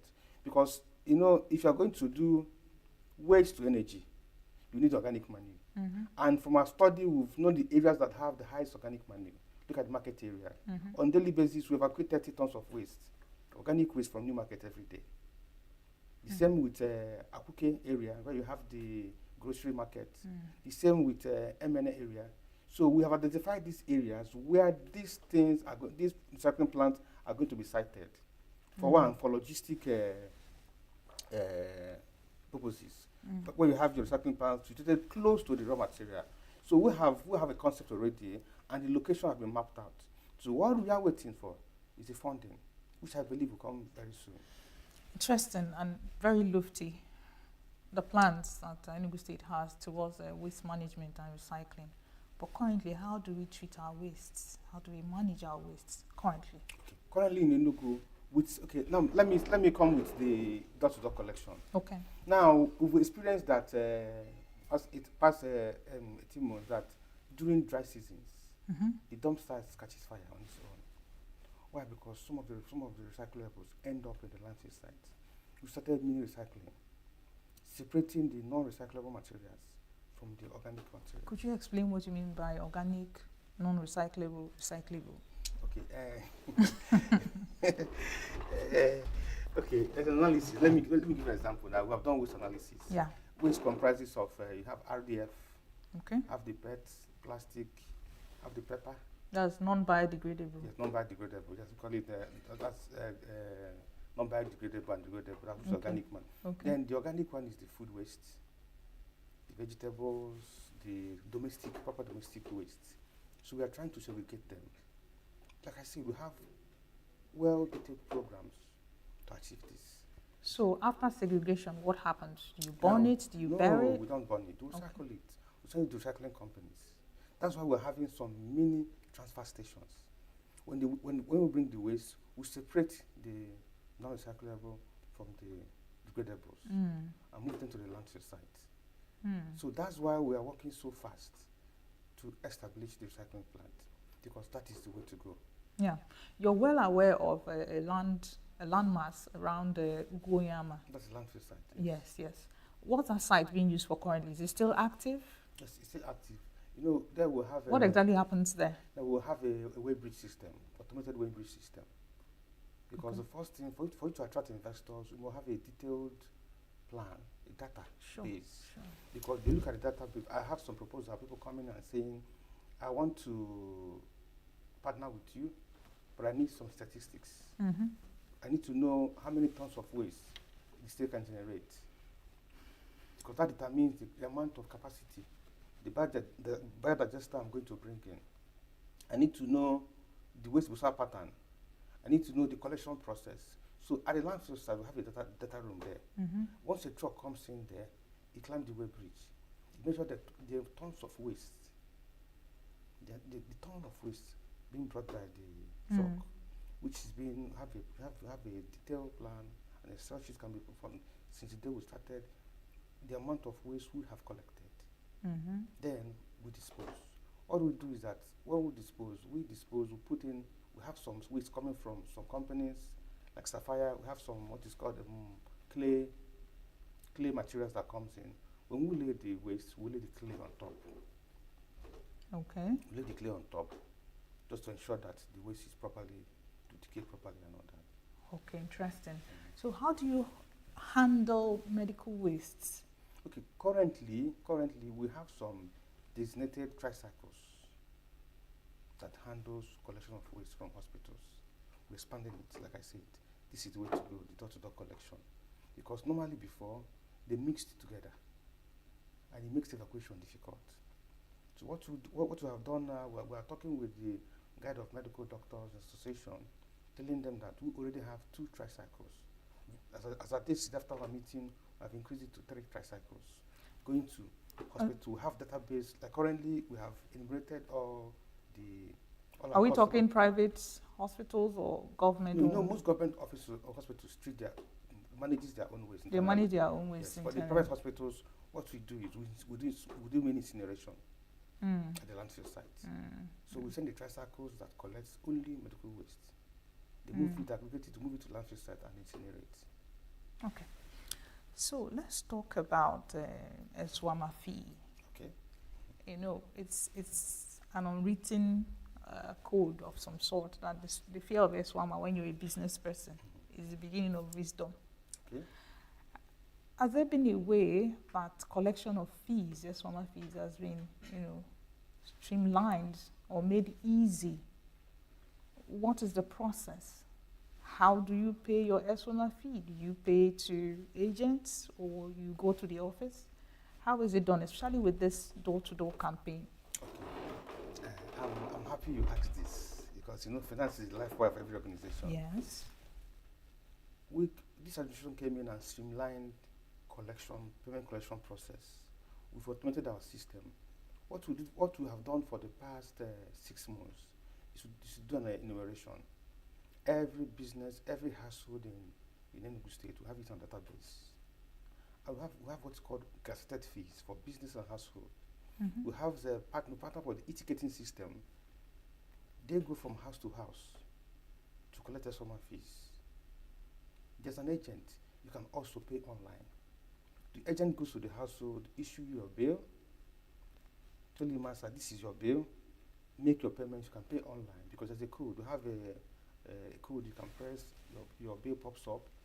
From there, it directs you on how to make payment online, and you have a receipt. So we have automated our payment processes, and we keep on doing that. We have a self-service platform where you can go, put in your house number, your bill drops down. It directs you to the pay gate. You make your payment and you have a receipt. So the first thing we did was to want to know the amount of customer, the number, the data of customers we have to plan. So our fees, one thing is our fees have not increased. That's using the old rates, the Gazette of 2012. So we have not, if I tell you the fees we are collecting for even this, even with the improved services, we are still collecting the old rate. For example, an apartment of a one-room apartment pays 2,000 per year. That's less than 160 naira per month. A flat pays 6,000 naira. So if you compare with other states, it's nothing. This is a way of the government trying to, let me say, subsidize the waste management fee. Because on economic realities, it's nothing. Every day we have 60 tricycles moving around the city, picking waste from door to door. Energy costs, personnel costs, maintenance costs, and all that. So comparing with what people are paying is virtually nothing. So for the fees, I think we at the, I think Eswama pays the ENUGU state government have the lowest sanitation rate in the whole of Nigeria. In the entire nation? Okay. Now, it's one thing to have people want to pay Eswama, fee, or any fee for that matter. It's also another thing, having to go for fund drives. Yes. I mean, Eswama. What is the strategy for fund drive? Going for fund drive without infringing on the rights of the people, because you see sometimes maybe your agents, they go out, they come into streets, people are being, voices are being raised, emotions are going haywire. How exactly is it, or what is the policy behind fund driving, just to make sure that you get your money without harassing, the citizens? Okay, the state government have a collection process. First thing, you issue a bill. Okay. No agent or any enforcer will go to you if they have not issued you a bill. And they give you a timeline to pay. When you don't pay for businesses, what we do is to send you a reminder. The next is they caught someone. After they caught someone, have warrant for arrest. We have cases of hotels, businesses have failed to pay because we must fund our operation. If these funds don't come in, we cannot perform. So this is a process. First thing is the billing. Second thing is the follow-up. The third thing is caught someone. If you don't come for the someone, we get warrants for arrest. And then we arrest. But currently we have, you must bring innovative ways of doing things. Currently we are doing kind of a mobile office. What does that mean? Mobile office in the sense that, if you can't come to us, we go to you. Now, for businesses, we started last 2 weeks ago. We have moved the office to the people. If you come to you, madam, show us your, call it operation, show your receipt. If you have not made payment here, because it's an automated process, we raise the bill. I can raise the bill here. Raise your bill, madam, make your payment. That has been, like I said, that has been the most efficient collection process we've had. Because it's less problematic, because I'm not coming to you to enforce you. I say, madam, you've not paid your sanitation fee. We know we're evacuating. They say, yes, I see your people every day. You guys are trying this. They said, but you must make your payment. I said, okay, I don't have a bill. Madam, see your bill here. And they make their payment. It shall be seamless. So it's something that we are doing a pilot testing currently in New Haven. If you go to New Haven, maybe from Monday, you see my people, my revenue team, wearing their vests, a summer team, going from business to business. Show receipt. If you don't have your receipt, don't make payment, we raise the bill for you. We're not doing enforcement. Interesting. Now let's talk about the scavengers. Okay. The street urchins, for lack of a better, clause, who are, some of them have been arrested. Yes. Question is, have they been prosecuted or they're just arrested and nobody talks about them? I mean, what becomes of them after their arrest? Okay, you know, the scavenger issue has been a problem, and we're looking at a sustainable way of managing it. That is why we've come, ESWAMA and the Ministry of Environment and Climate Change have brought a strategy, you know, to curb the effects of scavengers in the society. Let me give you an example how bad scavenger activities were. The day we had the first lady in ENUGU, like I told you, we started cleaning the city at night.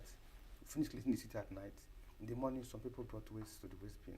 Most times in the morning, it's very small waste you see in the waste bin. Scavengers went there in front of Old Governor's Lodge, tore the waste, and littered it on the ground. It's somebody that knew that sent me a message and said, "Come to Old Governor's Lodge. These people have messed your waste bin up. I have to drive down. They have to put a tricycle on that route to clean the whole waste point again." So we started putting heads together, brainstorming, said, "How do we solve this problem?" And I said, "Okay, introduction of waste time. Very soon we'll have a policy on air. This is policy, ESWAMA and Ministry of Environment. Introducing a waste time. The idea of the waste time is that there's a particular time you throw waste. During the day, the ESWAMA door-to-door goes to pick waste from your home. But if you have some waste that you need to dispose, there should be a particular time that you dispose. The idea, for example, if you say we are going to, we are giving you, say, start disposing from 6 p.m. to 9 p.m. or 10 p.m. At that moment you are disposing, is a window. Even though not the most efficient, but it's a window. From 6 to 10, once it's 10 o'clock, we start evacuating. At that moment, whatever scavenger have done, you have cleaned it up. That way you reduce the activities. You reduce the activity to the barest minimum. So that is the strategy we have devised to curtail the activity of scavenger, because within the 3 hours window, they can't operate. Yeah, but you're aware that there are some of them that have been arrested? Yes, we have prosecuted them. What has become of them? Well, currently, I'm not the magistrate. I understand. But I cannot speak on that. What I know is that some of them are doing community service. Okay. That's the only thing I can tell you. They are doing community service. I have videos where they're cutting grass and all that as a punishment for violating environmental law. Okay. But to have, if you see that around the city, the activities have reduced. The task force is working on day and night, trying to clean up the city, because they deface the city.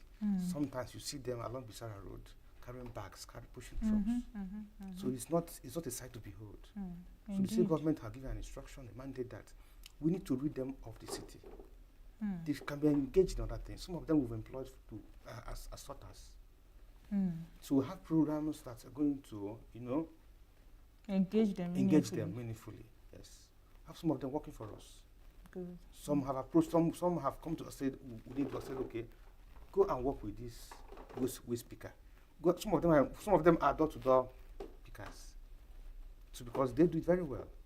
So our best door-to-door guys are from scavengers. So we're working on daily basis, finding ways to integrate them, to make them better, so that most of them are good guys trying to fend for themselves. But you should do it lawfully, in a legal way, not missing our life. Well, finally, before we let you go, is there any information you want to pass across? Yes, I will say it to ENUGU that ESWAMA is doing everything within our agency to ensure that they have a cleaner, safe environment. And also, they should help us, in disposing their waste properly. Bag your waste, dispose it properly. Because when it's bagged, it helps in efficient collection. So they need to improve also on just their surroundings, clean their gutters, ensure their surroundings clean. Cutting of grasses too, because that's another issue we are facing now. People will live there. You see, overgrown grasses along the road. It's not good for the state. So everybody should clean their surrounding. Ensure, because once your surrounding is clean, you have a healthy home. Absolutely. So they should partner with us, ensure that proper waste disposal. Thank you so much. Sanitation is everybody's business, as Mazi Richard Onaga representing the MD ENUGU State Waste Management Agency, SWAMA, on ENUGU Waste Management and matters arising. Thank you so much, sir, for your time. Do stay with us. New Day continues right after now. Thank you. Every second, every minute, every day, news is breaking, events occur, and there are new developments. At Signature TV, we follow these stories objectively, bringing all sides without bias, explaining the complex issues, breaking down the numbers, and investigating the issues behind the news. Anywhere and everywhere, near or far, wherever the news is, we will be there. Signature TV. News in your pocket.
Get plugged into the heartbeat of entertainment on The Hub, your ultimate show on eVibes.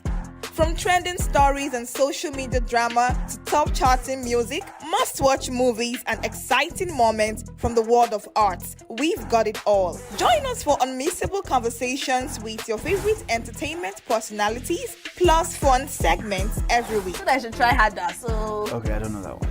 outfit of the day. Oh, I don't do that. No. That's some Gen Z stuff. Oh, now you say it's a Gen Z stuff.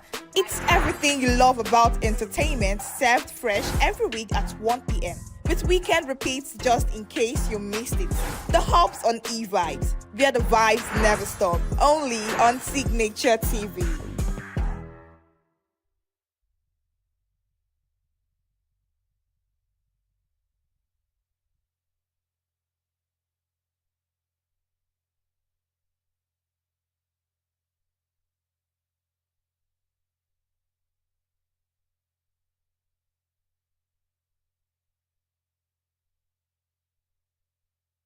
Some political analysts have often faulted the amount of time spent by successive governments in the country on politicking and party activities, leaving actual governance to take the back seat. This worrying development appears to have even gotten worse in the new dispensation, where barely 2 years to the life of the administration, the ruling party, the All Progressives Congress, has announced the incumbent president as its sole candidate ahead of the 2027 election. There has also been increasing defections into the party in power from the opposition politicians who apparently want to position themselves ahead of the elections or even for immediate appointments. And bent on ousting the present administration, some heavyweights in the opposition camps, after several months of deliberations, appear to have found a common ground in the African Democratic Congress as a platform to do the battle. But the big question is whether the ADC has what it takes to unseat President Tinubu, who many believe is a veteran in the game of politics and political maneuvering. As a Nigerian and as a political follower of what has been happening so far, my candid opinion is that the coalition is a good thing if everybody has sincerity of purpose. But the only thing that would affect that coalition would be when they are not able to decide on a single presidential candidate. That is where they will have problems in trying to unseat the current government. No, nobody knows, just like how Labour Party came, people were like happy, but the major thing we are looking at is credible candidates. So credible candidates can come out from any party, credible candidates can come out from any party. So we don't know if it's going to come out from ADC or Labour Party or PDP. We are not so much concerned about the party. We are concerned about individuals, credible individuals coming out from any political party. That is the only thing I believe can withstand any force that is coming up as opposition. That is my take. All right. And I think the caliber of people in that ADC, we have the timber and caliber there. But one problem that is being expected there, if care is not taken, is when it comes to selecting the presidential candidates. If they don't take care and do it, take very good care of that situation, it may make the ADC. Because when people are just looking, watching to see whom they will give that presidential ticket, and it counts. It will count. Because if it's given to a wrong person, then definitely the party will just crumble, just like other political parties. With 2 years to the next presidential election and with about 70% of the population made up of youths, the involvement of the youth population in the coming election is also of interest for political watchers. Yes, youth will come out in their numbers. I believe in the youth power. Youth will. I will also come out, and I'm going to lead my followers also to come out. INEC is the major problem that the youth see as what they will affect their trust in the electoral process. So if we as Nigerians will work on INEC, because I had an experience where my voter's card I registered in Lagos. I was in ENUGU and I got a text message from INEC to come and collect my voter's card in Lagos. I drove from here to Lagos only for INEC officials to tell me that my name is not in the register. Do you understand? So that kind of fraudulent activity that happens inside INEC is the major problem that Nigeria will definitely always have. So if we work on INEC before 2027, it doesn't matter the coalition or not, as in the mind of Nigerians will come true. There will be voter apathy, but that we have to sensitize the youth to do the best they can, because this time, if these people bring the sellable candidates, you will see people trooping to vote for that very person. So, if a credible candidate is the case now, we see a change of heart of youths. The quest for a better Nigeria is coming at a time when Nigeria's democracy is under heightened scrutiny, ranging from questions about the credibility of the electoral process to calls for greater political inclusiveness and institutional accountability. Christopher Lele reporting for Signature TV.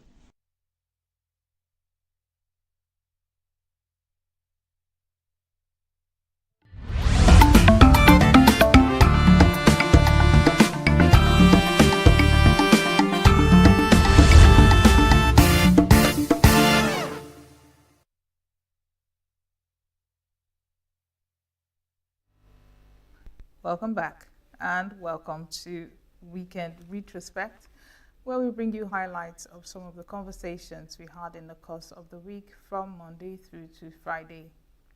On Monday, the 14th of July, 2025, our first guest spoke about Nigeria as Nigeria mourns the death of former President Muhammadu Buhari. Our guest was Bin Martin Ilo. Our second guest was Abdullahi Tuko, and he spoke also to the same topic. Do take a listen. It is a very sad one for the nation. Now we're going to be looking at the life and times of Muhammadu Buhari, and in the studio with me this morning to discuss on that is V. Martin Ilo. He's a journalist who has covered political and governance issues in Nigeria over the years. Good morning and welcome to the program. Good morning, Richard. How are you today? I'm good. Now we know, hearing the passing of our former president, how did you receive the news of his passing? Honestly, I was shocked. Of course, we had rumors that he was not feeling well, and he had gone to London. But you know how it is with media managers and all that. Some of them tried to say, "Oh no, it's not true." There was a lot of confusion. So I was really shocked yesterday when the news broke, and we started running helter-skelter to, get some things together and all that.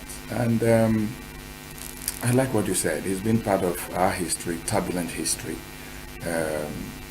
And I think I join many Nigerians in mourning him for his contributions, for his achievements, for his challenges, all these past years. Yes. Now, we have a lot of reactions from his contemporaries, Tinubu, Mark, a lot of them have their own reactions to his death. So how do you see these reactions that they have? Well, it's expected. An Iroko has fallen. And our president quickly, in reacting to that death, declared 7 days of mourning, which is deserving, has ordered that flags should fly at half-mast, directed the vice president and his personal chief of staff, his own chief of staff, former speaker, who was actually speaker during the government of Buhari, to go to London and supervise and accompany the remains of our former president back to Nigeria for his burial sometime today. Yes. In Katsina. So then we've heard a lot of people. But I know that for these first couple of days, especially from those kinds of personalities, what we'll hear are good, a lot of good things about Buhari. I believe that it's in the days and weeks and months and years to come that a good analysis of what he achieved or the challenges he had, would be were properly outlined by historians and political commentators.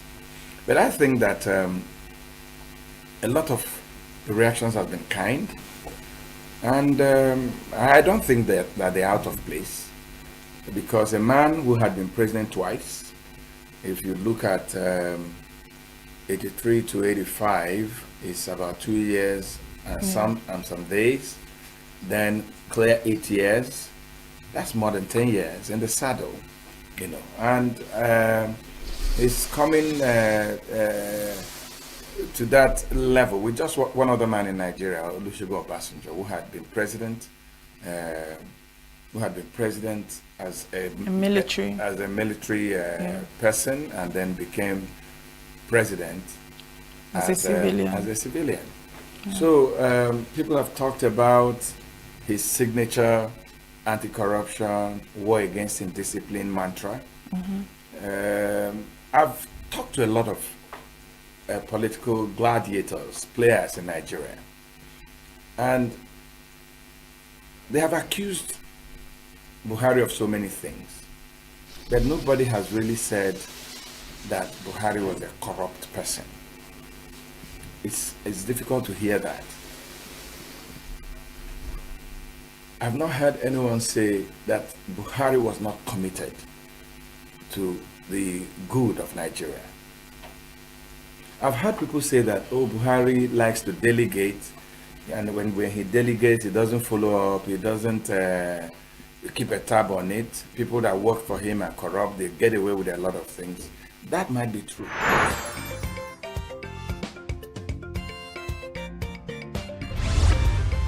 Signature TV, news in your pocket.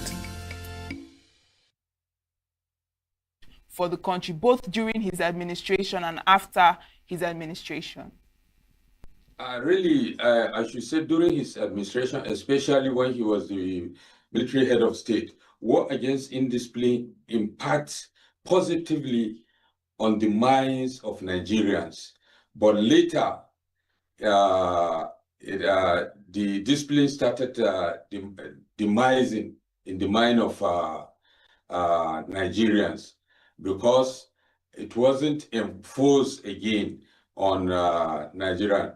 And then later on, when he became the civilian president, people thought he will bring back that war against indiscipline and war against corruption. But during his period, corruption has skyrocketed again.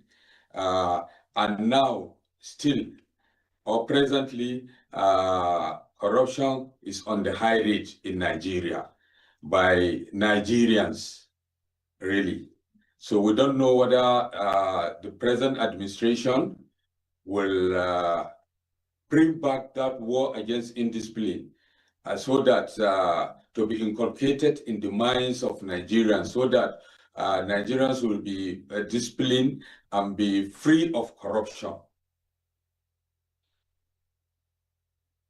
Looking at, his previous tenure as a military head of state and then his rule as a civilian president. Now, would you say that there are any distinct difference or any distinct difference between his rule during those two periods in the country? Yes, really, because during his tenure as military administrator, he did only 1 year and some months, whereby he was toppled. And then during his civilian administration, he did 8 years, whereby we saw positive developments. Unlike on the agricultural side, we have a lot of development on the agricultural side, and then like road networking, Buhari done a lot on reconstruction of our major highways, and then other aspects. There was a development on other aspects of life, but the only issue is that the valuation of naira and then increase in fuel subsidy, fuel price.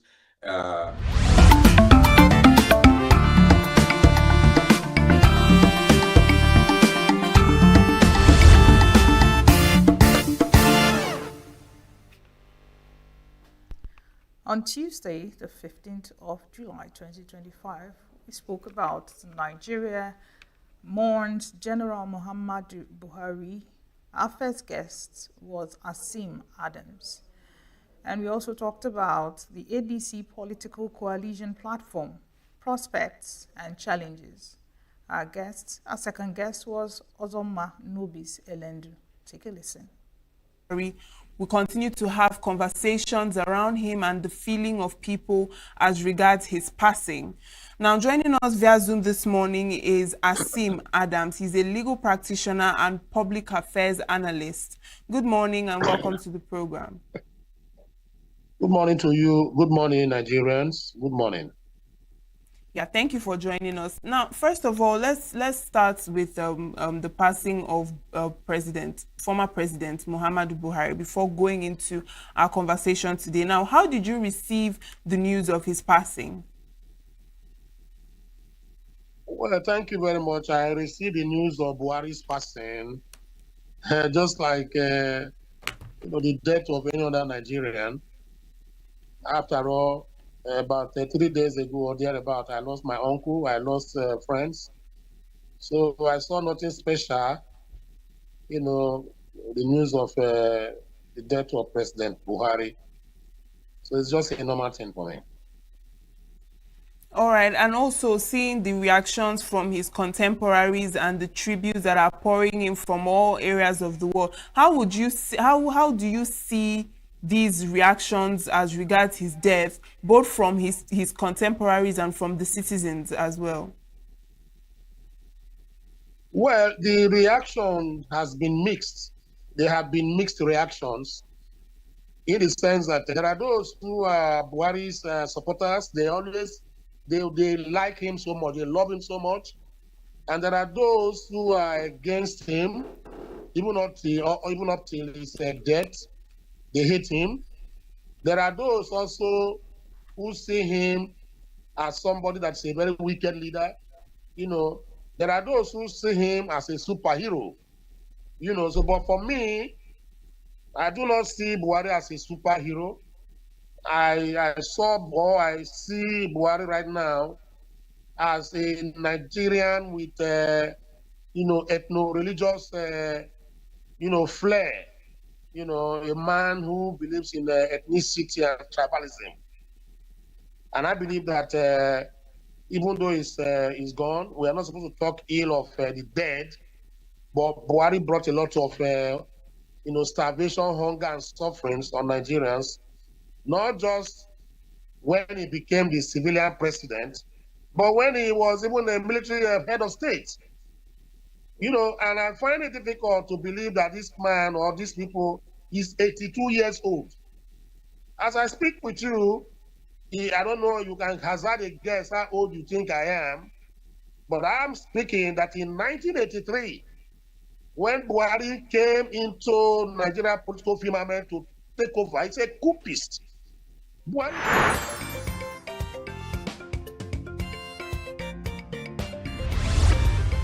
Signature TV, news in your pocket. The country. And I can start with Rufai. Rufai is one of the people in this country who actually do not understand what he really wants and who really he is. The accidental civil servant is not really an accidental civil servant, but an accidental selfish servant. Accidental betrayer. He betrayed Atiku. He betrayed Obasanjo. Only Tinubu and himself know what the issue between them are, but it's unfortunate that he was rejected as a ministerial appointment. So, what he is preaching today, I do not know, but it's not someone I can rely on. So it's not a face that you put on the label of any product for sale. It's not. All right, now we're seeing that Atiku wants to contest, and also Obi is also looking at contesting. And obviously, Obi's supporters don't want him to some sort of play second fiddle or become the vice president instead of becoming the president. So now, do you think that this coalition, this ADC, will be able to agree on one candidate, or do you think this might cause some sort of trouble, ahead of the elections? Politics is not arithmetic, where you say 1 + 1 must be 2. In politics, there are a lot of issues. There are a lot of matters you take into consideration before you can make up your mind about what a situation will become. What faces the ADC today as a challenge is the issue of who becomes their presidential flag bearer.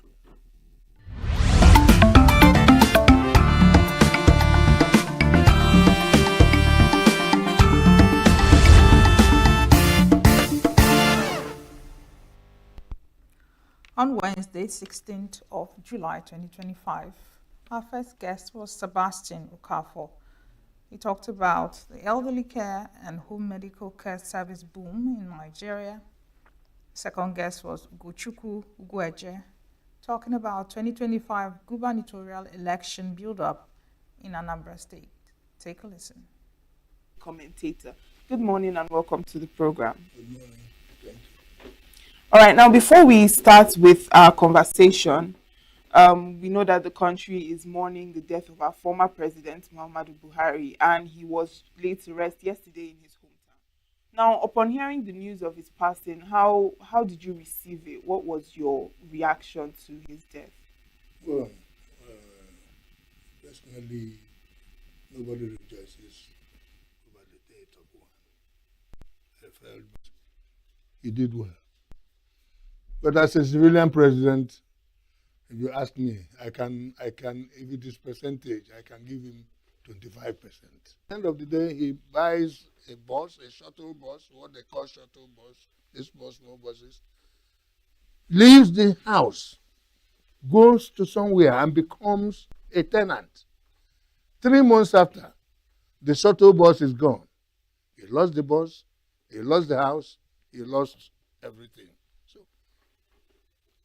it's part of societal problem. And when you lose hope from that angle, you now see that when you are nowhere, you must look for some other place. And that is government. In civilized economies, government has a role. Okay?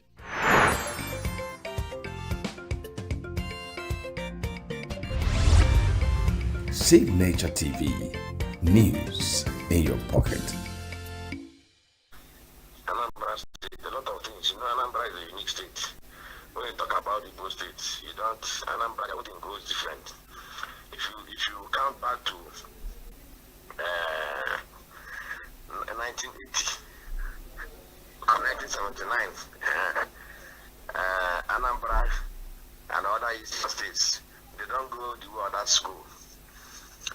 1979, it was MPP. Anambra and Imo voted for MPP. So in 1992, Anambra went to SDP, voted SDP, and then other states voted NRC. 2006, Anambra went to Abuja, other states went to BDP. So it has been their style that way. This time around, 2005, our eyes on the ball, who knows where they'll vote for this time around. But from all indication, APC is making a wave. And it's not easy to defeat the government in power, which is the incumbent government in power. They're equally working hard. So other parties, I imagine, ADC, they're there, Labour Party, they're there. But the confusion with ADC now is that Peter is saying that he's still with the Labour Party. So that would have strengthened the ADC more. Assuming Peter has aligned with ADC fully in Anambra State, it would have injured, it would have triggered a serious contest. But since he has not, ADC is trying to lure Peter to be part of them, while Labour is trying Peter to be part of them. So that is the scenario there. But on the side of APC, Ikukwama, which is Okachukwu, Prince Okachukwu, he just concluded his local government tutor. He just concluded it on Wednesday last week. And the turnout was very encouraging. It was very thunderous. It's very encouraging. Very encouraging.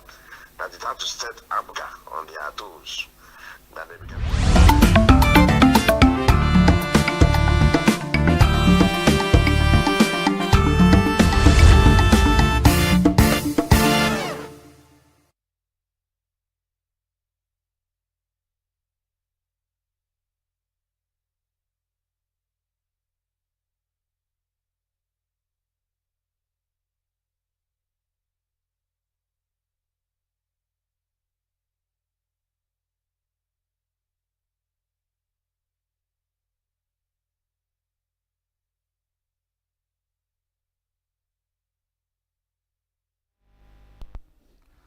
Our first guest on Thursday, 17th of July 2025 was Nick Agule. He spoke about Nigeria's health sector in the eyes of the world. Our second topic was Nigerian health sector and tourism. And our guest was Professor Ben Edelu. Do take a listen. Has gone to London for medical checkup, which again I took it that is the usual medical trips he was making. So when the news came last Sunday, and he engaged in a mass genocide and all of that, and then you are angry. Oh, why are you speaking like that about Hitler? He's already dead. Don't speak there of the evil of the dead. Don't be mocking the dead and all that. I tell such people that you have a very difficult job because you cannot stop history of people who have lived through this life to be written or spoken about or discussed even in generations to come. So I think it's in our hands to know that when we eventually pass away from this world, our deeds and misdeeds will be discussed. And whether we want them to be like or not, it's now we have to create that. This is just one aspect of healthcare. Because healthcare is in two parts. Healthcare is in a preventative and then it's in curative. So whoever that says that, I don't reckon what they are saying at all. All right, now looking at the deplorable state of our healthcare system, how would you say that this affects our economy? What economic problems arise from having a weak healthcare system? Big problems. Because one of the factors of production is labor. Yeah, one of the factors of production is labor. People who read basic economics, we know that. So if you now have a labor force that is not healthy, that is always down, that means your productivity is not going to be optimal.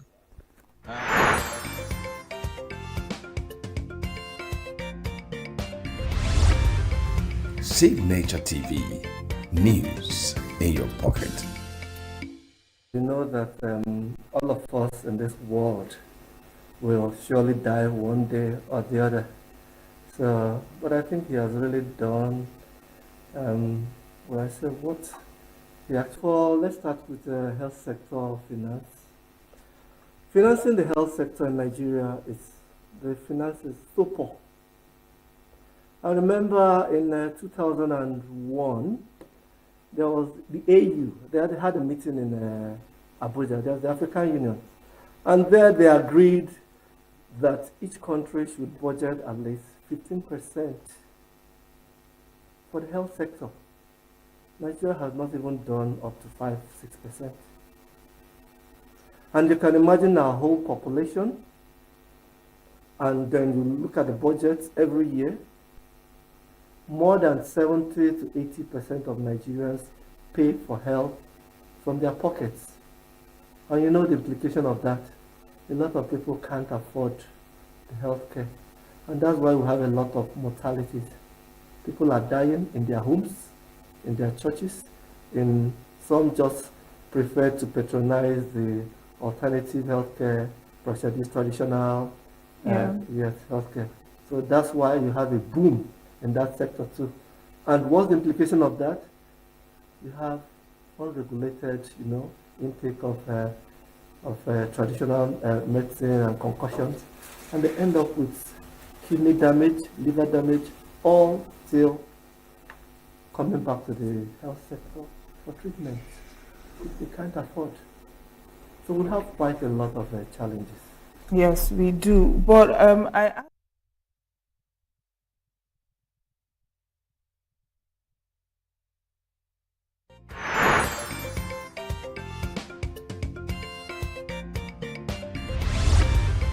Signature TV, news in your pocket.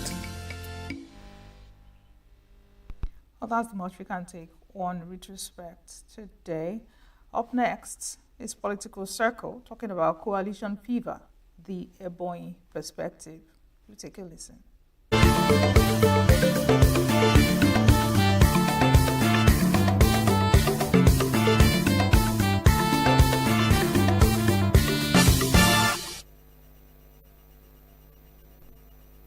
Hello again.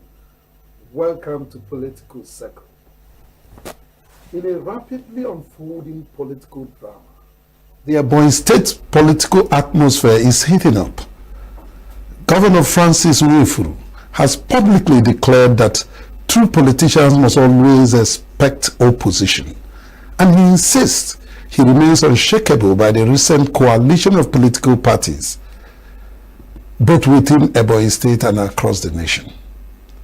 But beneath the surface, political observers are asking, what was the response from Ebonyi State? Why was the response from Ebonyi State so swift?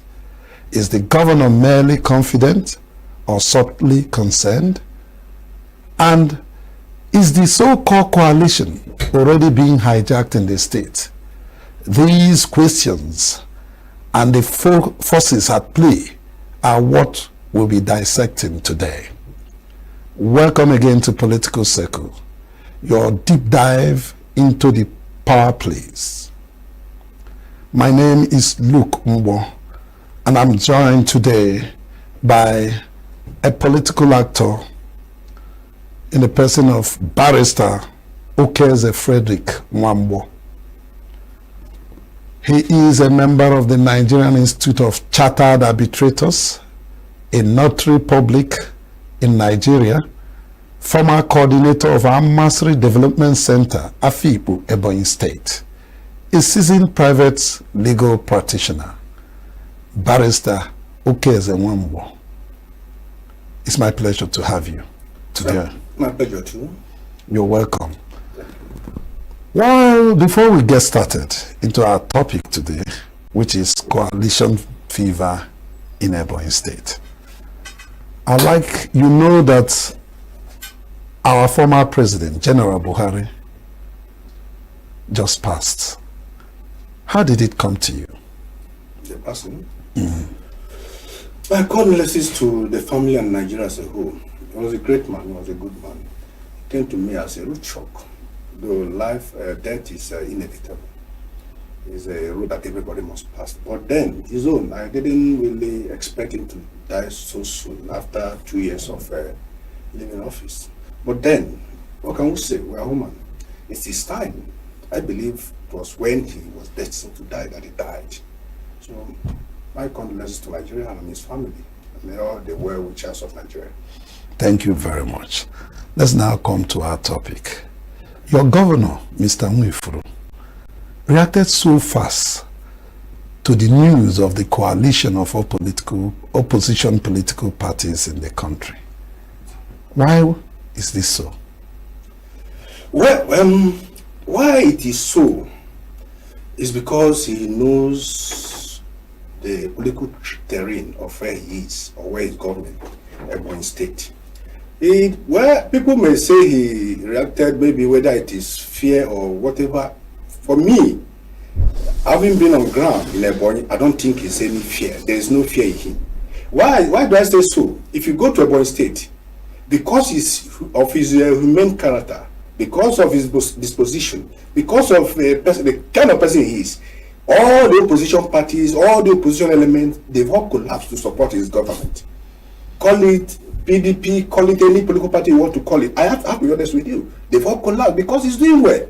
You see, there is why really he made such comment is because there is a group called Francis Frontiers.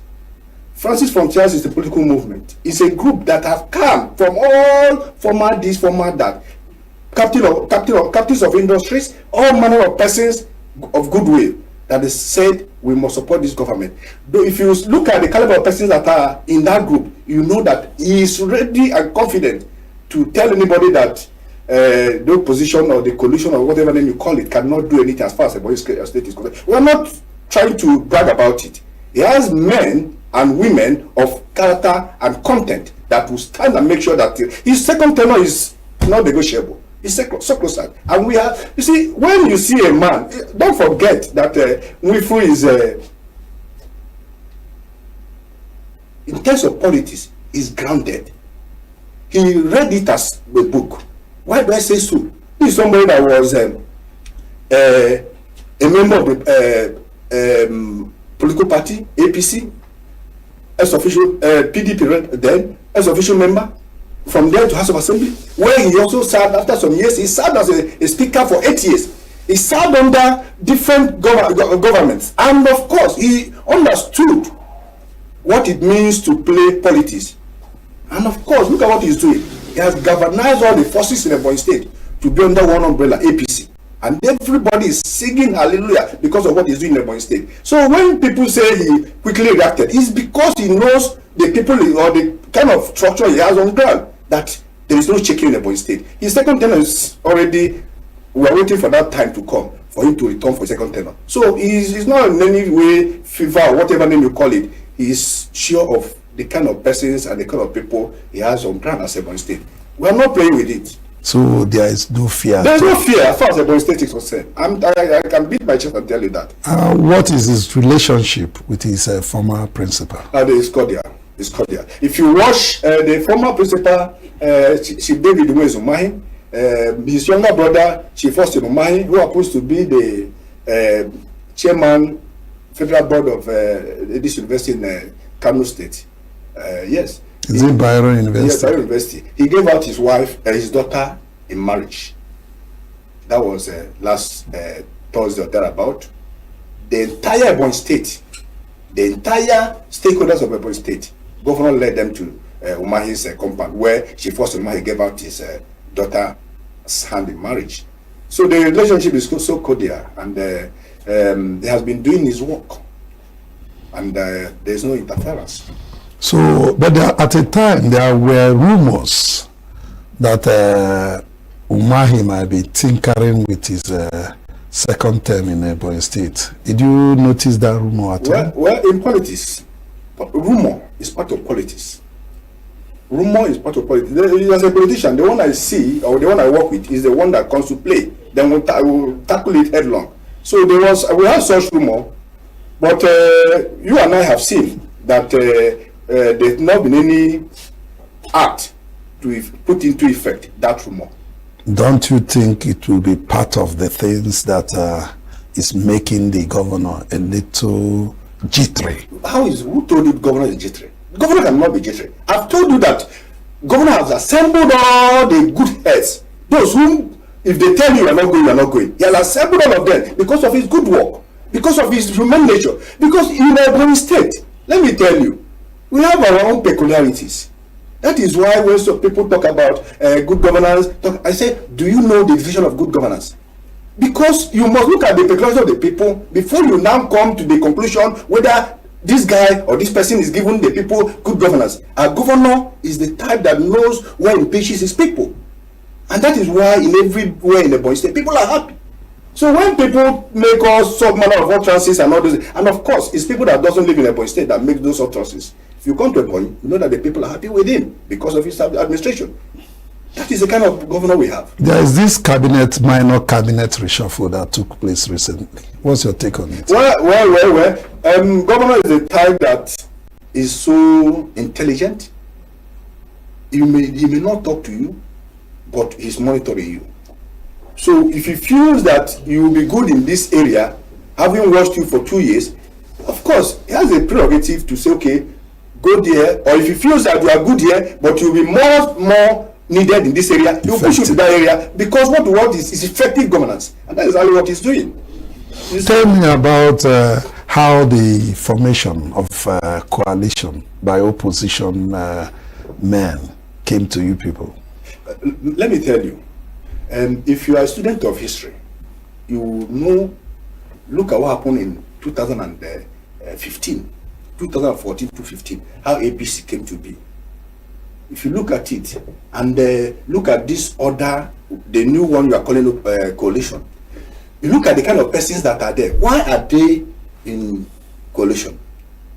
These are people that felt the present government of Asiwaju Bola Ahmed Tinubu did not accommodate them the way they ordinarily wanted to be accommodated.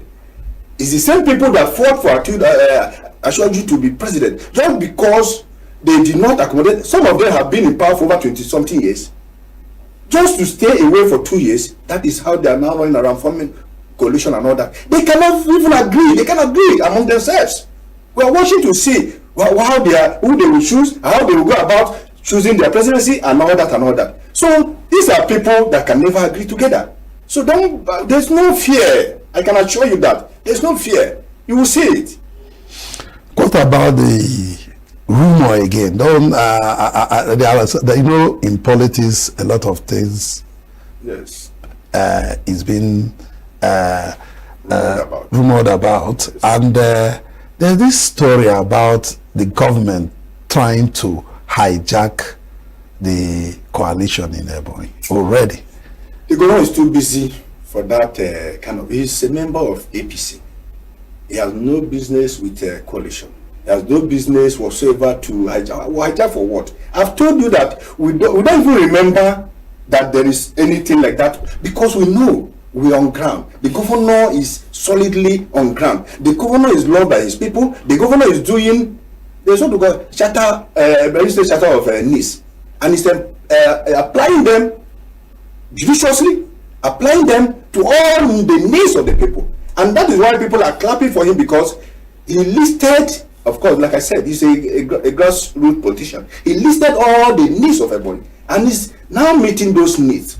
Let me tell you, when people talk about all these bridges, all these whatever, and all those things and all that, and they now say that that is what they want to use to measure one's performance. And for me, performance should be relative. Performance should be attached to the need of the people. Don't use a generalized method or style to say you are now, like, the need of a body may be different from the need of Lagos State or any other state, even in the southeast. Like, our need is how to make sure that our people acquire good education, and that is why His Excellency Chief Right Honorable Nwifuru sent about 214 Ebonians to one of the best universities in UK. Paid all expenses paid for their postgraduate and program, masters and PhD. Sent about 700 students to Nigerian universities for their PG programs, masters or PhD, as the case may be. You see, nobody hears this. This is billions of naira project that this man has executed, because he's a futuristic governor that wants the best of the state. People, when they think it's all about road, it's all about all these things and all this, and people will say that he has not commissioned a project. That one is a very big and huge project. I can call anybody in Ebonyi State. I am telling you, they all left and they're all there studying, and he paid for all their needs and all those things. That is what we do. That is what His Excellency Nwifuru does in Ebonyi, and that is what we call development. I agree with you. I'm telling you. Because Walter Aroni will say that development is not skyscrapers. It's not. But it is man's meaningful interaction with his environment. But that's not to say that we didn't hear rumor that structures has already been, call it hijacked, because one civil servant that we learned that works with the Ministry of Aviation has already assumed the office of and then handling and sharing certain positions. All these are rumors. The other day, we read that the national whatever of coalition, the ADC or whatever name you call them, they have not instituted or constituted their state executives. So which one do you want to believe? Is it the rumor or the one you are hearing from the people that formed the coalition, which is ADC? So these are issues, and I want you people to do balancing of your reportage when you hear such this thing. I've told you that you don't even need to bring me here to ask me that kind of question. My governor is too busy for hijack for what? Are we afraid of coalition? We're not.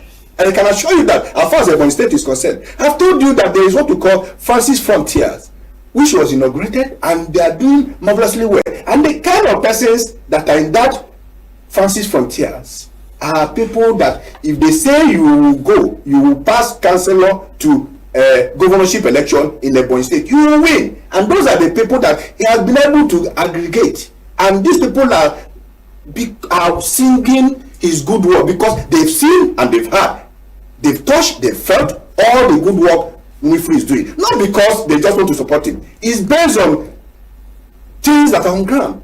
You see, Nwifuru is the type that now saw, because he's a young governor. I think he's the youngest governor in Nigeria.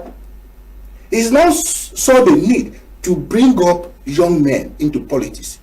You see, when you talk about Nwifuru is the person, is the first in the Southeast. I don't even think any other Southeast governors have done that. That when he came first, he now saw that there is need to bring Ebonyi people, those in the street of Onitsha, Lagos, and all that, Port Harcourt, name all those major cities in Nigeria, to bring them out of the street. He brought them and gave them 2 million naira, and after training them for a few months, gave them 2 million naira to go and now do meaningful businesses. We've created a lot of millionaires. These things are not nobody hears it because he's not a noisemaker. What he wants to do is to see how he can empower his people, and not for him to be making noise of his achievement. He's a grassroots politician and who knows the need of his people, and that's exactly what he's doing. There are a lot of things he's doing. He gives. You see, he also believes that this money for contract and all those things should not be capital flighted. What do I mean? He now gives contract to people from the Ebonyi state, so that money will domicile in Ebonyi.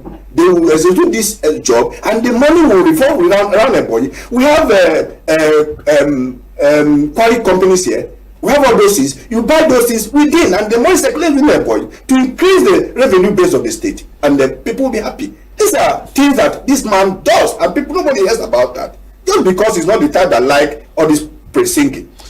But can you mention a few legacy projects with all of this you have said that he has executed and maybe commissioned? Well, if what I told you about our people in Overseas is not a legacy program or a legacy whatever, I don't know what else could be. There are other legacy projects he has done. If you go to the street of Abakaliki, go to this place we had University of Ebonyi State, CAS. I don't know whether you've been there. The whole of that street, because you people are just painting street in ENUGU here under your governor. Let's concentrate on the boy. Yes, I'm telling you, I want to cross-match them. If you go there, go and see all those streets that were so impassable before now, and bridges and all those things. He has done them. It's just because people don't tell you what he has done, or that he should now come and be commissioning them. Go and look at the kilometer. If you measure them, there are so much that he has done there. I'm not trying to praise him. I am telling you exactly what I know about what he has done. Do you get? There are a lot of projects, like we came, and known as through the fact that our traditional rulers also need a befitting homes. He has commissioned a lot of duplexes for them. We must, because it's just in Igbo land that we don't respect traditional rulers. But we want to start it in the Ebonyi state. Our traditional rulers they drive jeeps, they live in good homes now, courtesy of His Excellency Governor Nwifuru. There are a lot of, must we come and he said it, that people should wait and see the kind of projects that he will commission. What he has 8 years mandate with our people. You can't be sure. I am telling you. What do you think you are underestimating the coalition? And I am not overestimating. I am telling you. You see, we have our peculiarity in Ebonyi State, and especially when you are doing well, you get. Nwifuru is from Ebonyi North Senatorial District, and it is their turn. So, and every other person that have governed this state, Ebonyi State, has ruled. They've all ruled for 8 years, and we are not saying that because every other person that governed the state ruled for 8 years, he will also must be 8 years. We are saying that based on what he has done for Ebonyi State, his 8 years is sacrosanct. But some people say that a bulk of the people, the citizens of Ebonyi State, are for Peter Obi, and that Peter Obi was seen as part of, or is seen as part of the coalition. Don't you think it will have effects? See, with all due respect, Peter Obi is a good person, but one person cannot make a forest, or a tree cannot make a forest. But I am telling you, there is nothing Peter Obi can do in Ebonyi State as to change the narrative concerning our governor. Our governor, you see, Why are you changing a winning team? And even the governor is not performing. It's a different issue. But I'm telling you, you can come and verify. You can come and see. One of these days I've given you some of the things that he has done. These are things that you can come and verify. These are factual things that are on ground. I can give you phone numbers of some of them that are in UK. You can call them.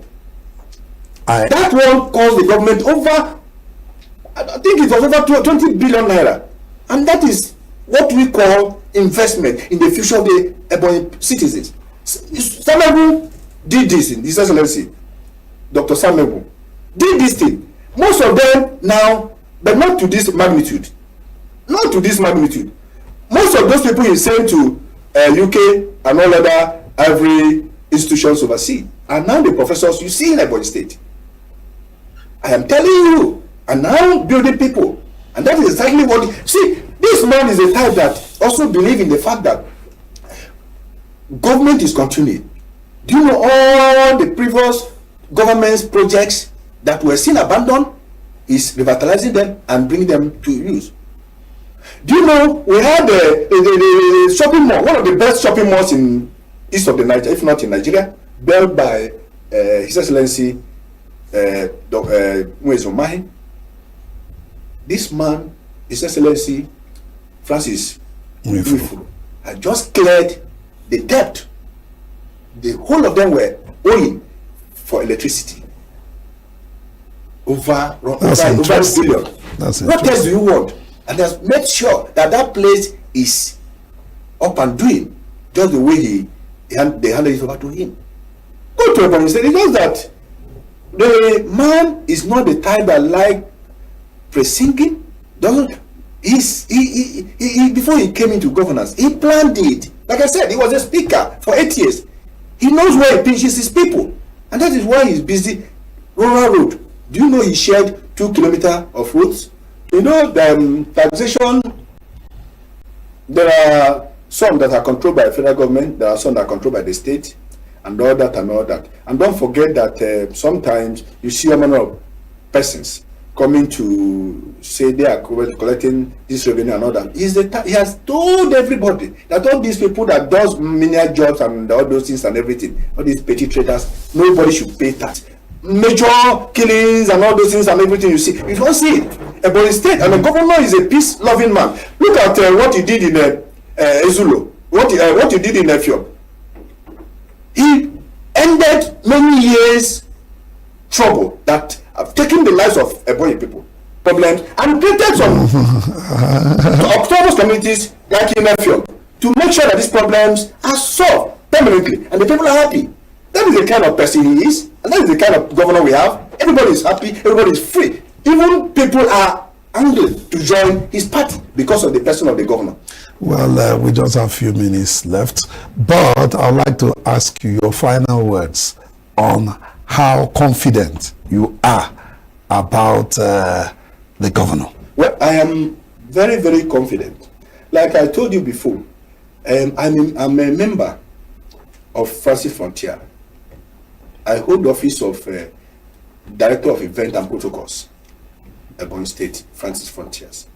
And when I tell you that before now, I was in a PDP, it was because of the person of him before the election, before his election as a governor, that now talked to me and I joined because I know what he can do and I have not been disappointed.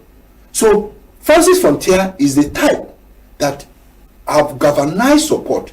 I said, if you see the magnitude, the kind of person that are there, you will know that second tenure of His Excellency Nwifuru is assured. Thank you very much. On this wonderful note, I would like to appreciate you for coming on the show. Thanks for coming. I've been talking with Barrister Okeze Frederick Mwambo. He's been talking about Ebonyi State. And that's our show for today. My name is Luke Mbo. Nigeria, we hail thee.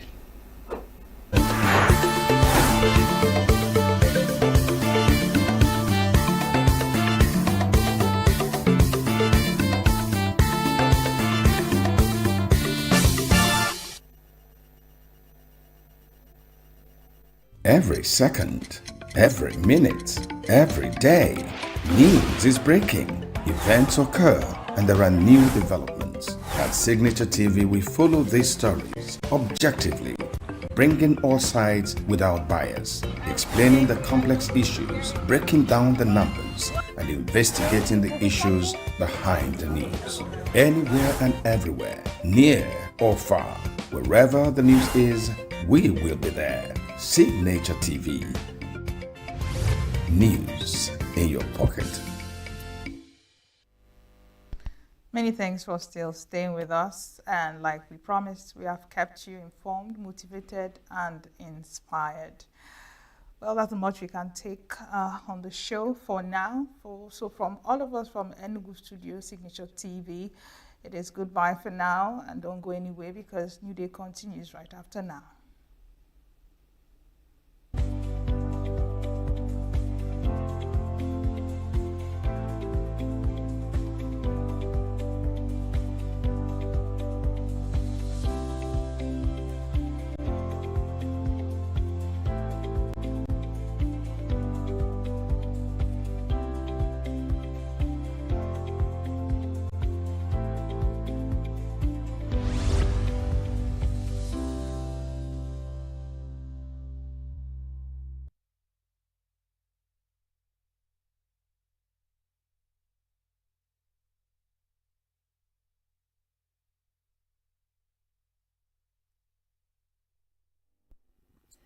Well, a few days ago, there's been a joint release by the Joint Admissions and Matriculations Board, JAMB, and other educational stakeholders.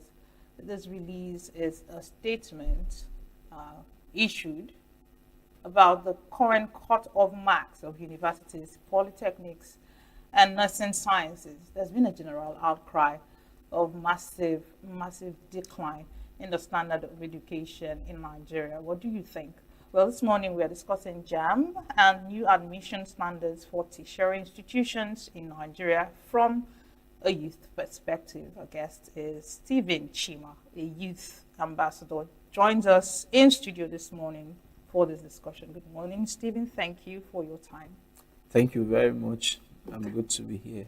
All right, so first things first, who is a youth ambassador? Oh, well, thanks for that question. To start with, a youth ambassador is simply someone that cares about the youth development, someone that is interested in contributing his or her quota to conversations around young people, you know, social impact around building the younger generation. So, I mean, that's basically who a youth advocate or a youth ambassador is. It's just somebody that stands at the front and advocates for the young people. Is it partisan? Of course not. It cannot be partisan. So, and it's just within the jurisdiction that you found yourself. You know, particularly what I do is talk about Nigeria and then help the people around me to grow, host programs, social impact initiatives, you know, get towards the younger people, you know. So there's nothing partisan in that. Although we see in Nigeria how some youth groups, youth organizations capitalize on political affairs and then they build partisan ideologies, but that's not what it should be. It should be non-partisan. That's fine. Okay, so in my introduction, I did mention that a few days ago, there was a joint release about the new cut-off marks for universities, polytechnics, and nursing sciences. I think for universities, it's 150, for the rest is 100. What do you make of that? Because there's been a general, you know, outcry saying it's an outrage. I mean, it's a complete degradation of our standard of education. But you as a young person, because many of these people are talking from a vantage point, maybe parents and maybe teachers, you know, but from someone who has tried to get into the university a couple of times, from a young person, how do you think this news, you know, should appeal to such a person? How do you see this You know, is it really a reduction in standard, or you think is a leeway for students to get admission? Well, just like you rightly pointed out a few days ago, the Joint Admission and Matriculations Board, they had their annual policy meeting where they reeled out some new standards, according to them, that would become guidelines for JAM admission henceforth. So, and probably the top amongst the discussion was the issue of the cutoff.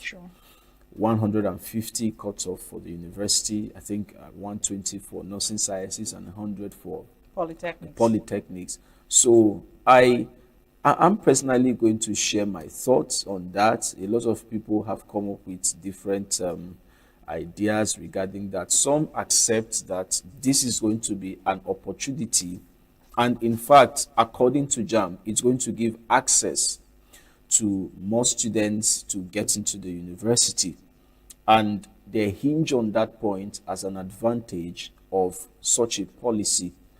But I am going to take a different stance on that, because if you are thinking about giving more access to students, and that is why you are reducing the pass mark of that of an important examination as JAMB, which, by the way, is the most important exam a student need to pass to have access to the tertiary institution. If you don't pass JAMB, you cannot be in the university. So if JAMB is considering cutting off the pass mark to 150, I think it's going to have a telling impact on the standard of education that we have in this country. And what is particularly, troubling for me is the reason they have given: access for more students to enter into the university. Is that what we should be talking about? Access for more students? Why not we talk about the quality of these students that are entering our universities? Why don't we talk about the infrastructures that would accommodate these students? Why don't we talk about the environments they are getting into? How have we prepared the tertiary institution environment? But does that lie under the purview of JAMB, though? Well, it doesn't particularly lie under the purview of JAMB, but they should put it in consideration, because they work in relationship with all other organizations or government institutions that are responsible to provide these infrastructures. So you get into the university today, and then you find facility that should accommodate maybe 100 students, and it's being given to 200, 250. The students are learning in a very unconducive environment, and all we care about is let them just go into the university. To do what? Why don't we make sure that the number of students that are being admitted into the institutions are the number that the institution can train effectively to produce quality? In this country, we're just producing graduates. We're not producing leaders. We're not producing people who can handle a lot of responsibilities after they have graduated. Right. So, and this is majorly part of the reasons. So, although, to be fair to JAMB, they also said that the institutions have the leverage to set their own cutoff. So, I don't think universities like the UNN or UI can admit anybody with 150 benchmark. I don't think that is possible, especially for the highly professional courses. So I am just telling the institutions to go back. JAMB has put it at 150, but let them raise the bar a little so that we can be sure that the people coming into the schools, they have at least prepared themselves to be able to take on the responsibilities in the university. So that's my own opinion. Interesting, though, because there's something you mentioned, and I do know for a shorty that there are a number of accredited students that should be admitted, in a faculty. That's true. Right? Now, if JAMB is talking about reducing the cutoff mark, just to accommodate more. There should be that check and balance, from within the university, because councils, professional councils come to accredit departments, Yes. and then tell them this is the number you're supposed to take, right? Yes. So do you think JAMB is actually their reasons for reduction in the cutoff does not really hold much water, knowing that even when you grant them that access and you find out that the NET can accommodate more students to come in, when they get to the department level or the faculty level, are they all going to be admitted regardless of the accredited numbers that the professional councils stipulate?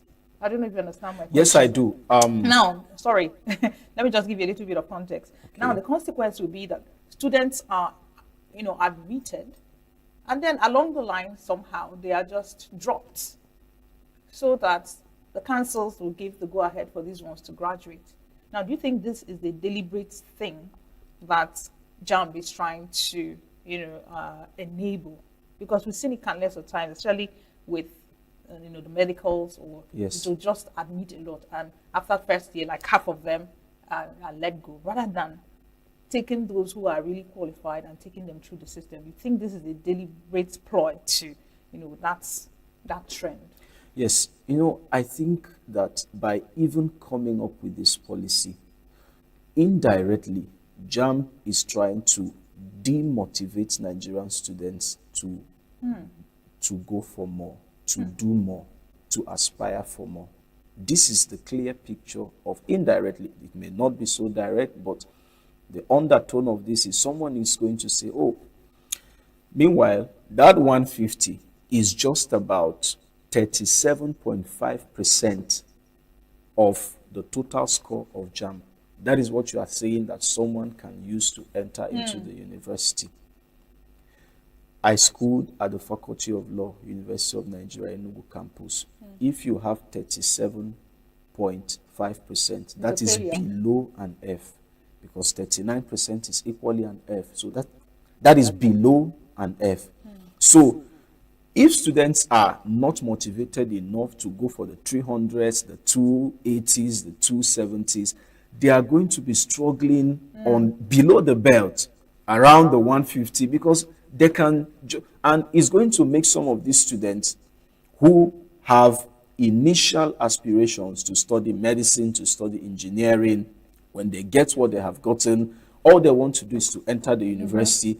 They are not even going. That is why at a point they start changing courses and dropping their courses. But if they know that if you don't get up to this score, you are not even going to enter the university in the first place, they are going to aspire for more. So the point you are making is extremely important, because when there is an allowance of this many number to go into the universities and they can't even reach the individual cutoff of several universities and the department, they are going to be, taken by the side. They are not going to be admitted. The ripple effect is that either these people now go to polytechnics, colleges of education, or they end up studying courses they did not prepare to study. Nothing is wrong with any course, but you see, someone's dream has been shortchanged simply because they couldn't reach a particular cutoff. So that is also part of the problem with this policy. Interesting. Now, some people are saying JAMB is overrated. Why is the entrance unified? I mean, universities should be allowed to bring out their own standards, their own examinations, and they admit their students rather than everybody going through a unified funnel. What do you think? Is JAMB overrated? I think JAMB is important. We've had discussions in the past about whether JAMB should be scrapped, whether your WAEC should be enough for you to get an admission, and then you post UTME, and post UTME from different universities. I think JAMB is necessary. I don't buy the idea that it should be scrapped, but I think there's a lot of reforms that should happen in JAMB. Last year, it was reported that JAMB generated about 22 billion and then remitted about 6 billion to the government. So I see that institution from a lens, from a particular lens, as a commercial institution.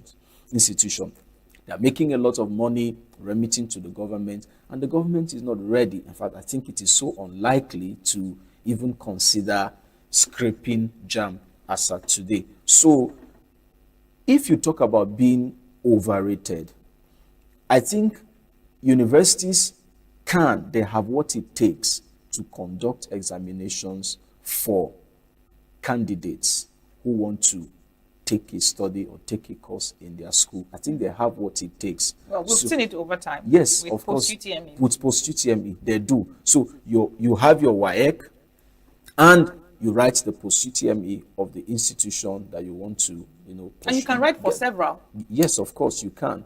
But this UTME, I think it is more or less serving a commercial purpose to the government. So how is this serving the youth? Well, how has this served Nigerian youth over time? Well, JAMB has claimed that it's coming up with, exam policies that even help the universities to be able to conduct their several post-UTMEs, because up to today, 50% of Nigerian tertiary institutions they are making use of JAMB scores exclusively for their admission. They are not doing post-UTME, Yes. they are not doing any Currently. other thing currently. Yeah. About 30% are having a mix of your post-UTME and then your WAEC. Just about 20% are, are not doing it at all. So JAMB, in this case now, we can make the point that JAMB has really, really overstayed its usefulness.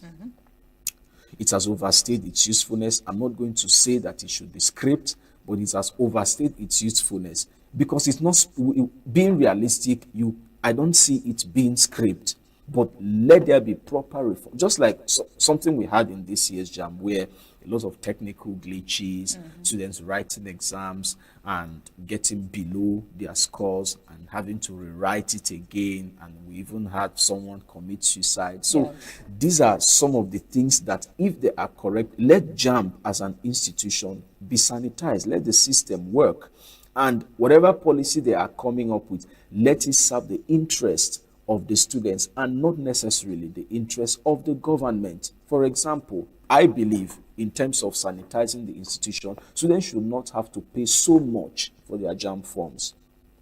They should not have to pay so much for their JAMB forms. If they are, being fair to Nigerian students, why not reduce the form so that there are people that cannot even afford a JAMB form today.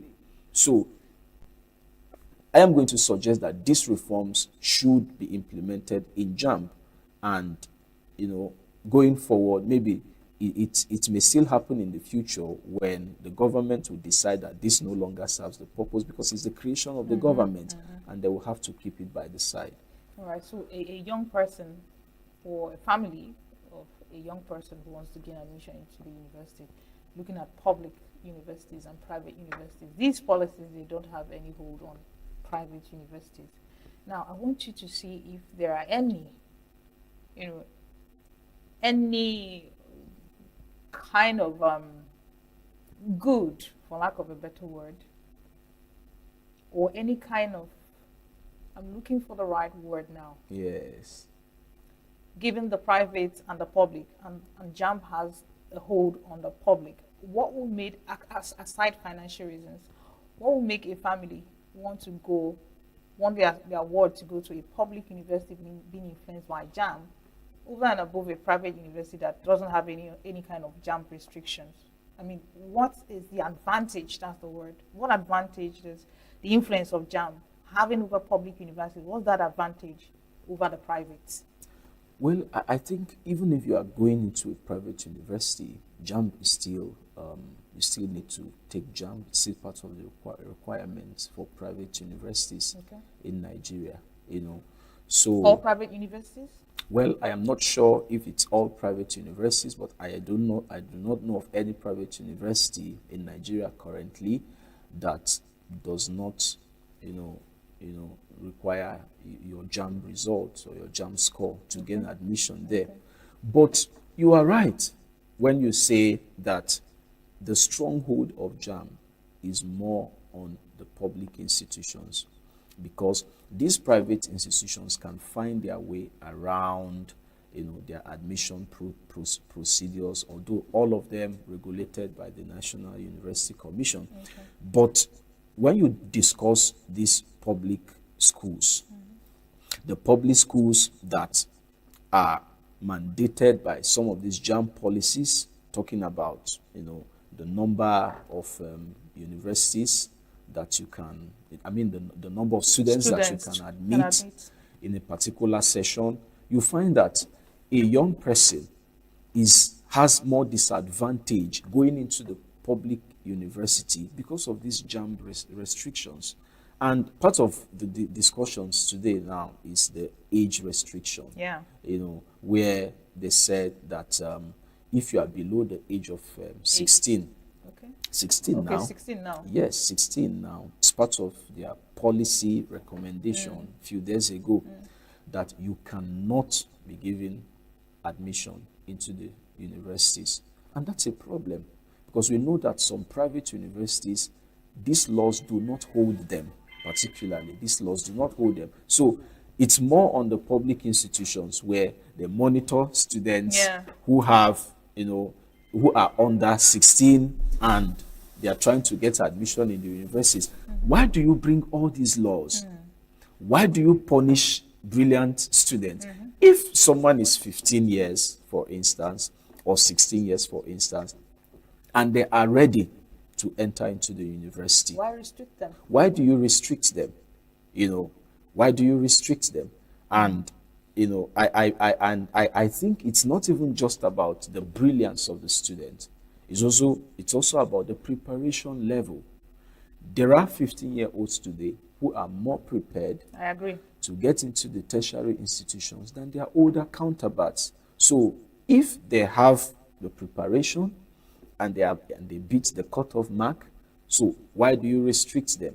So I believe these are some of the disadvantages that the public institutions have, because you go to some private institutions, you are going to see people that are below that age and they are given admission and they are doing very well. It leaves one to wonder, because in other clients, especially in the West, you could find a 17-year-old graduate or a 27-year-old professor. I mean, if people have the cognitive prowess to advance, I wonder why we want to stop them. But regardless, aside the age restriction and the cutoff, what other policies were discussed in the stakeholders meeting? Yes, I think they also talked about the CAPS, the Central Admission Processing System, which is very, very important, by the way. If you don't, the policy of JAM is that the universities are not permitted to give you a direct admission. So even if the university is admitting you, it has to be JAM admitting you on behalf of the institution. So the institution, they put up their requirements and then people apply. They take in your JAM exams, your WAEC. If they have to do pursuit ME, they do all of that. And then they will give admission to the qualified students and submit to JAM. JAM now gives you admission on behalf. That is why you have the JAM admission letter. So what some universities do, unfortunately, is to give students admission directly without passing through JAM. And it's a problem. There is something called JAM CAPS. If your admission does not reflect on JAM CAPS, you can start your studies and graduate from a department and you don't have an admission letter from JAM. You are not even a graduate, because that is what you will use for your NYSC. That is what will truly testify that you have gone to not. So the universities, I don't know how they manage to walk away from that process and they give students admission in their number who do not have JAM CAPS. When did this paradigm start? Well, I don't know, but I know people who have suffered tremendously because of this problem. Some of them graduate and the course they studied sometimes for up to 6 years, it has not reflected on the JAM CAPS just because It was not JAM that gave them, they bypassed the due process. So I strongly believe that this regularization of admission should be paid attention to, because it's frustrating to some students. Let them stop bypassing the process of JAM caps and giving admission to people directly. I think it's not just rolling out these policies. JAM should enforce it. JAM should make sure that they enforce it to make sure that, you know, students don't suffer something that is absolutely avoidable. Interesting. How can a student know that, hey, this admission bypassed the JAM caps? It's not going to, your admission is not going to appear on your caps. So some keep going to JAM office to keep checking whether it's there already. So your current admission should be active on your JAM caps. You should have an account there. So if you check it and it's not there, it's a problem. So I know some of our classmates who we graduated and theirs haven't even appeared yet. They keep going to JAM, trying to rectify things. They send them back to the university. They go writing letters and all. It's a very long process. Now, it seems as though, from what you're saying, it is not JAM's fault, it's the university's fault. Exactly. Now, shouldn't there be a class action by affected students against the university? Isn't it advisable? Yes, it to is. Get justice? It is. It is advisable to get justice. You know, in Nigeria is not a country of litigation like that. Someone can suffer tremendous injustice and maybe they don't have a means of voicing out. They just, we just, in one of the leaders' voice, he says it is suffering and smiling. So it is advisable to pursue an action against this, because this can be very, very frustrating. Talking about the age limits that we just spoke about, I think it was last year, a young David Ayoluwa, I think from one of the universities studying computer engineering, was given, the young boy, I think was 15 years old, and they said, we cannot give you your JAM admission letter because you are below the age limit. You are not up to 16. And the boy had a beautiful JAM's result, got admission from, and JAM refused to give him his admission letter. And so he filed an action. Okay. That was last year, Lagos State High Court. And they said all manner of things that, he has, he's not up. There's a strict regulation as to the age requirement. And the boy's argument was, are you punishing me for being a brilliant student?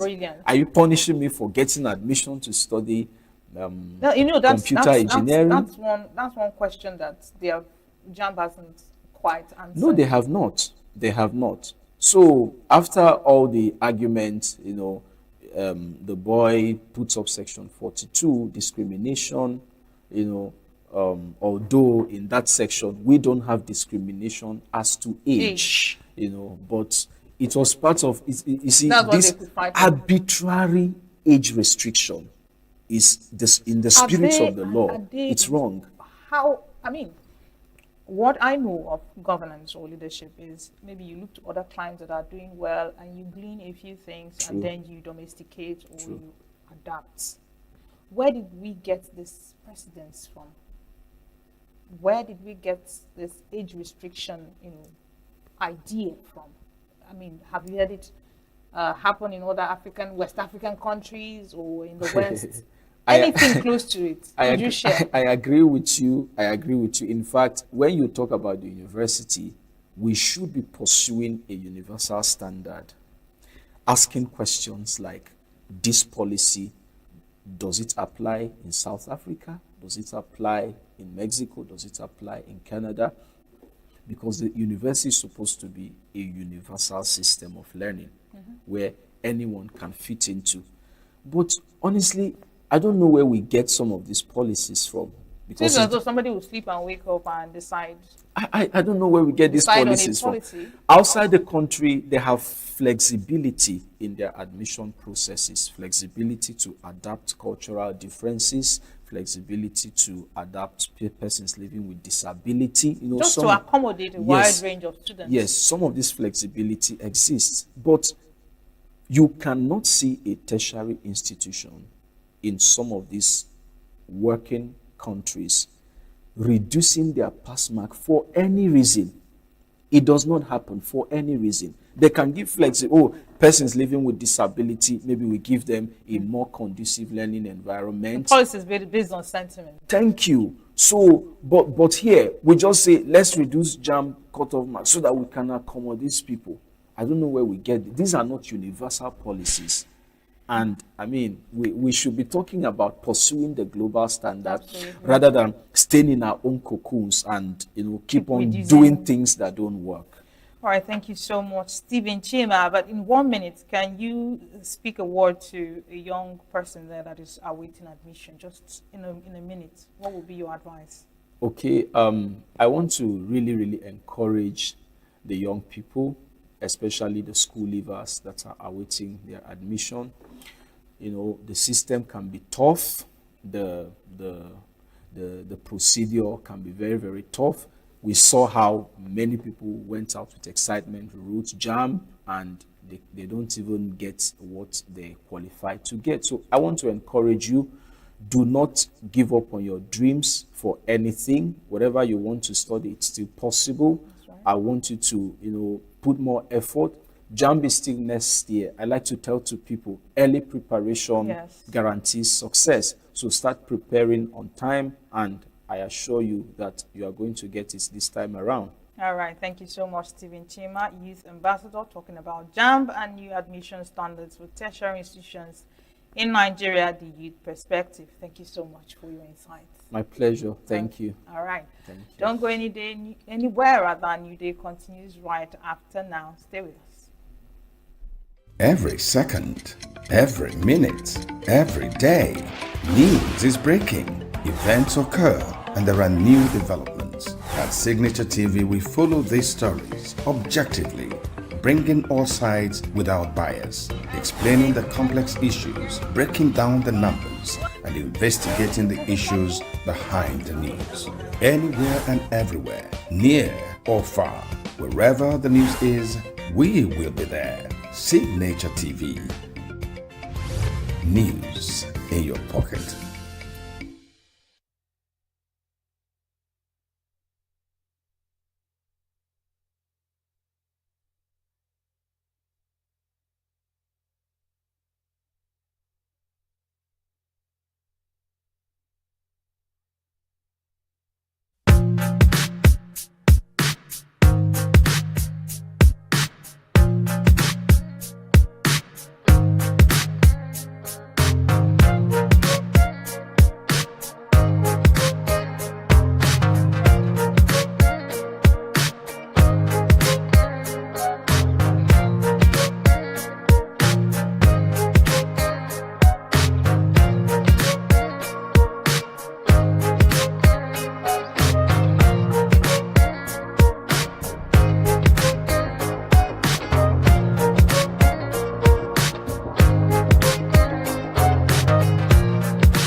Thank you so much for still staying with us. Don't forget, this is New Day on Signature TV, and we are switching gears to elderly care in Nigeria. We're talking about elderly people's care and medical care services boom in Nigeria. Our guest is none other but Dr. Chima Chidubem. He is Vice Chair, Health and Social Care, National Senior Citizen Center, ENUGU State. He is right here in person in studio to dissect the subject matter. Good morning, Dr. Chima.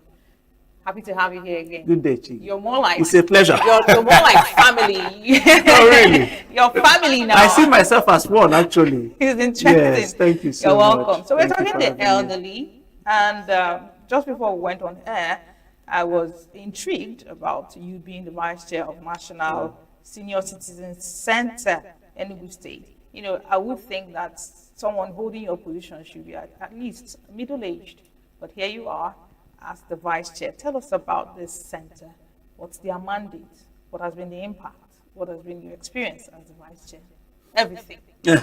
Thank you so much. I didn't think we'll start from there, Let's but start from there. it's proper. Mm. Thank you very much, and happy birthday. Oh, thank you. Thank you so much. Yes, you've been doing a lot in awareness, and we are grateful. Thank you. So, at the National Senior Citizens Center, this is an establishment under the Ministry of Humanitarian Affairs that was brought up by the then President Muhammadu Buhari. So he established this parastatal, this agency, to look after the elderly. Now, you will agree with me that all over the world, a lot of countries are taking our senior citizens very seriously. Now, I wouldn't want to put it that our nation has not taken our senior citizens very seriously. I wouldn't want to put it that way, but it may cut across. So that agency, having seen the plight of the elderly, was set up and mandated to take care of every single thing that has to do with the welfare of elderly persons. Now, you will agree with me that the entire country is elderly.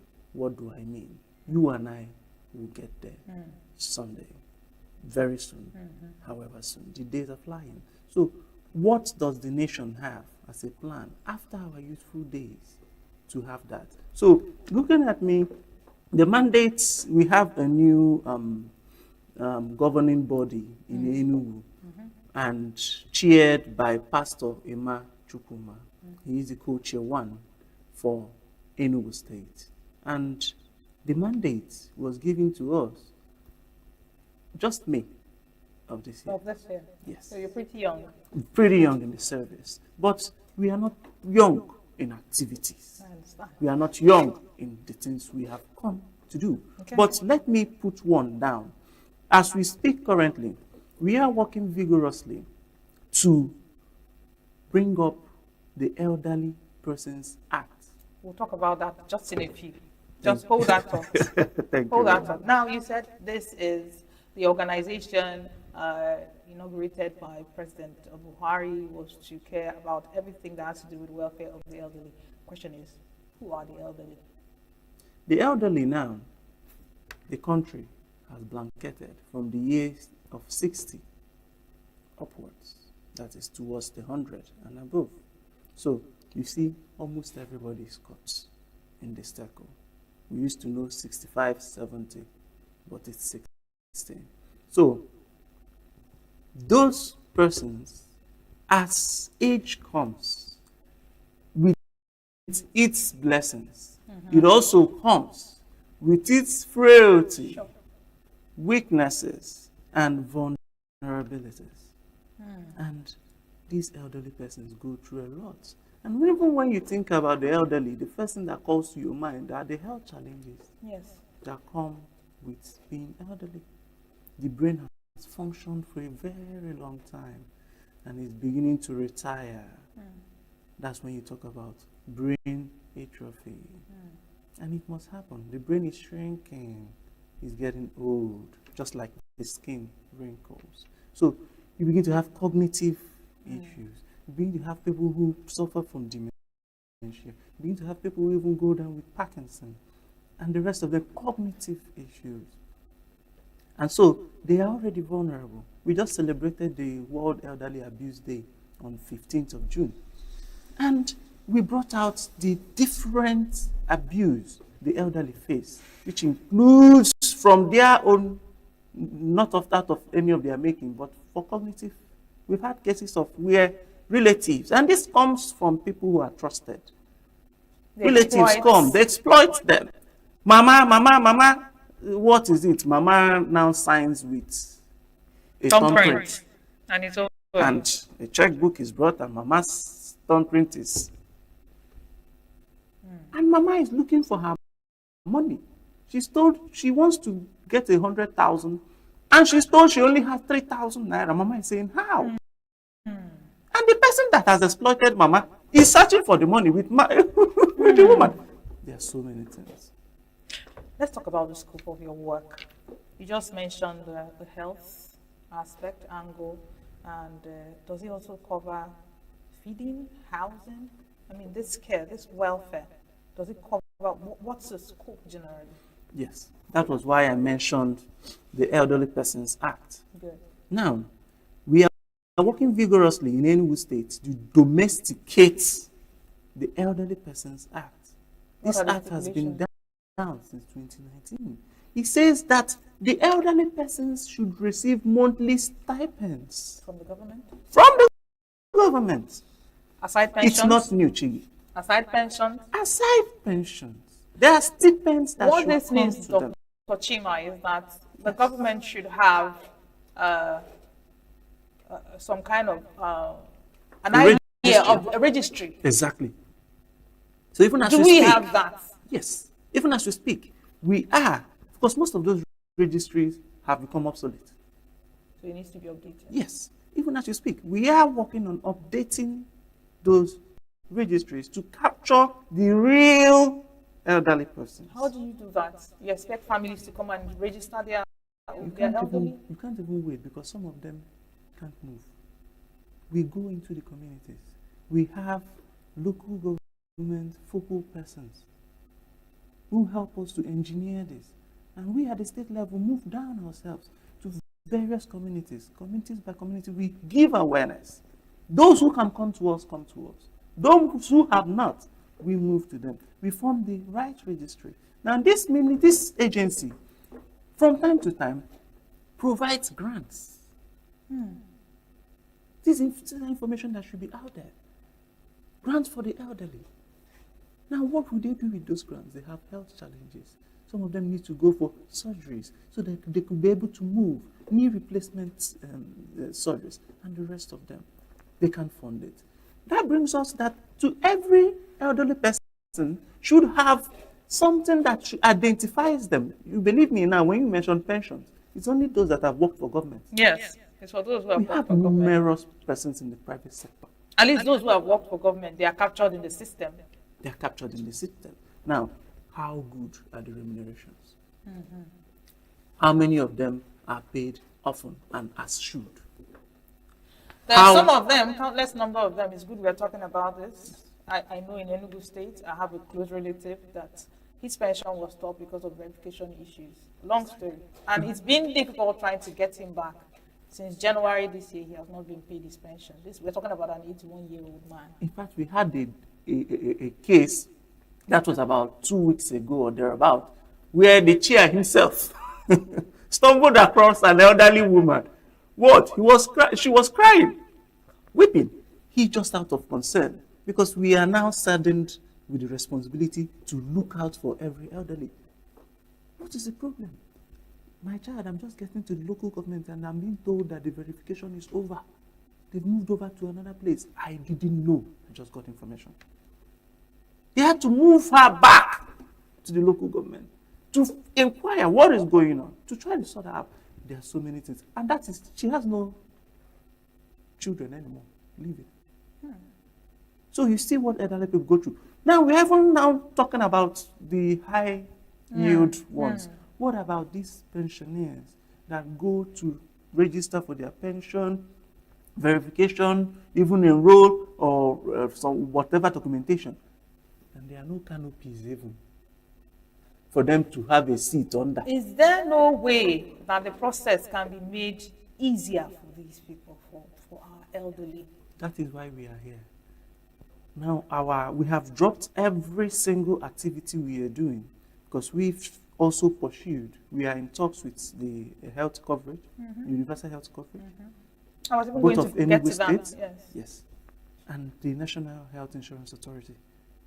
We've established engagements. We are vigorously working to see how elderly people, not just persons who have worked for the government, will be enrolled and catered for. Now we are having hitches. Who is going to pay their premium? Because you have an amount of money you have to pay in per year. We will work and get towards that.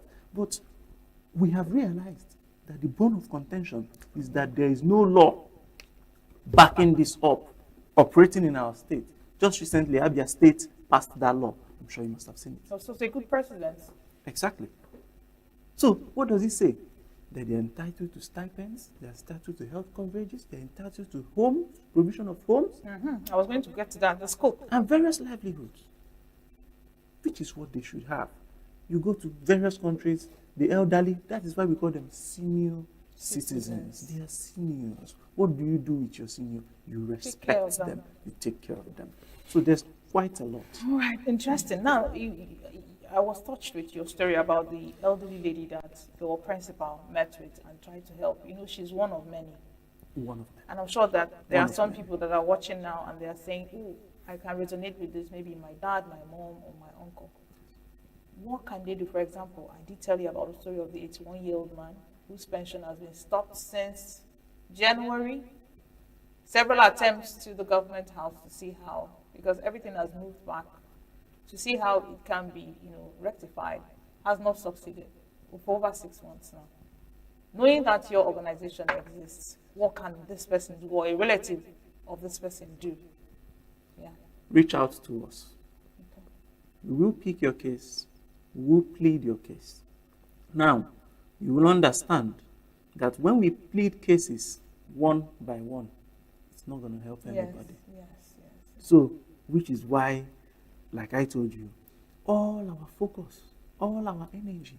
In fact, we have penetrated the State House of Assembly as we speak.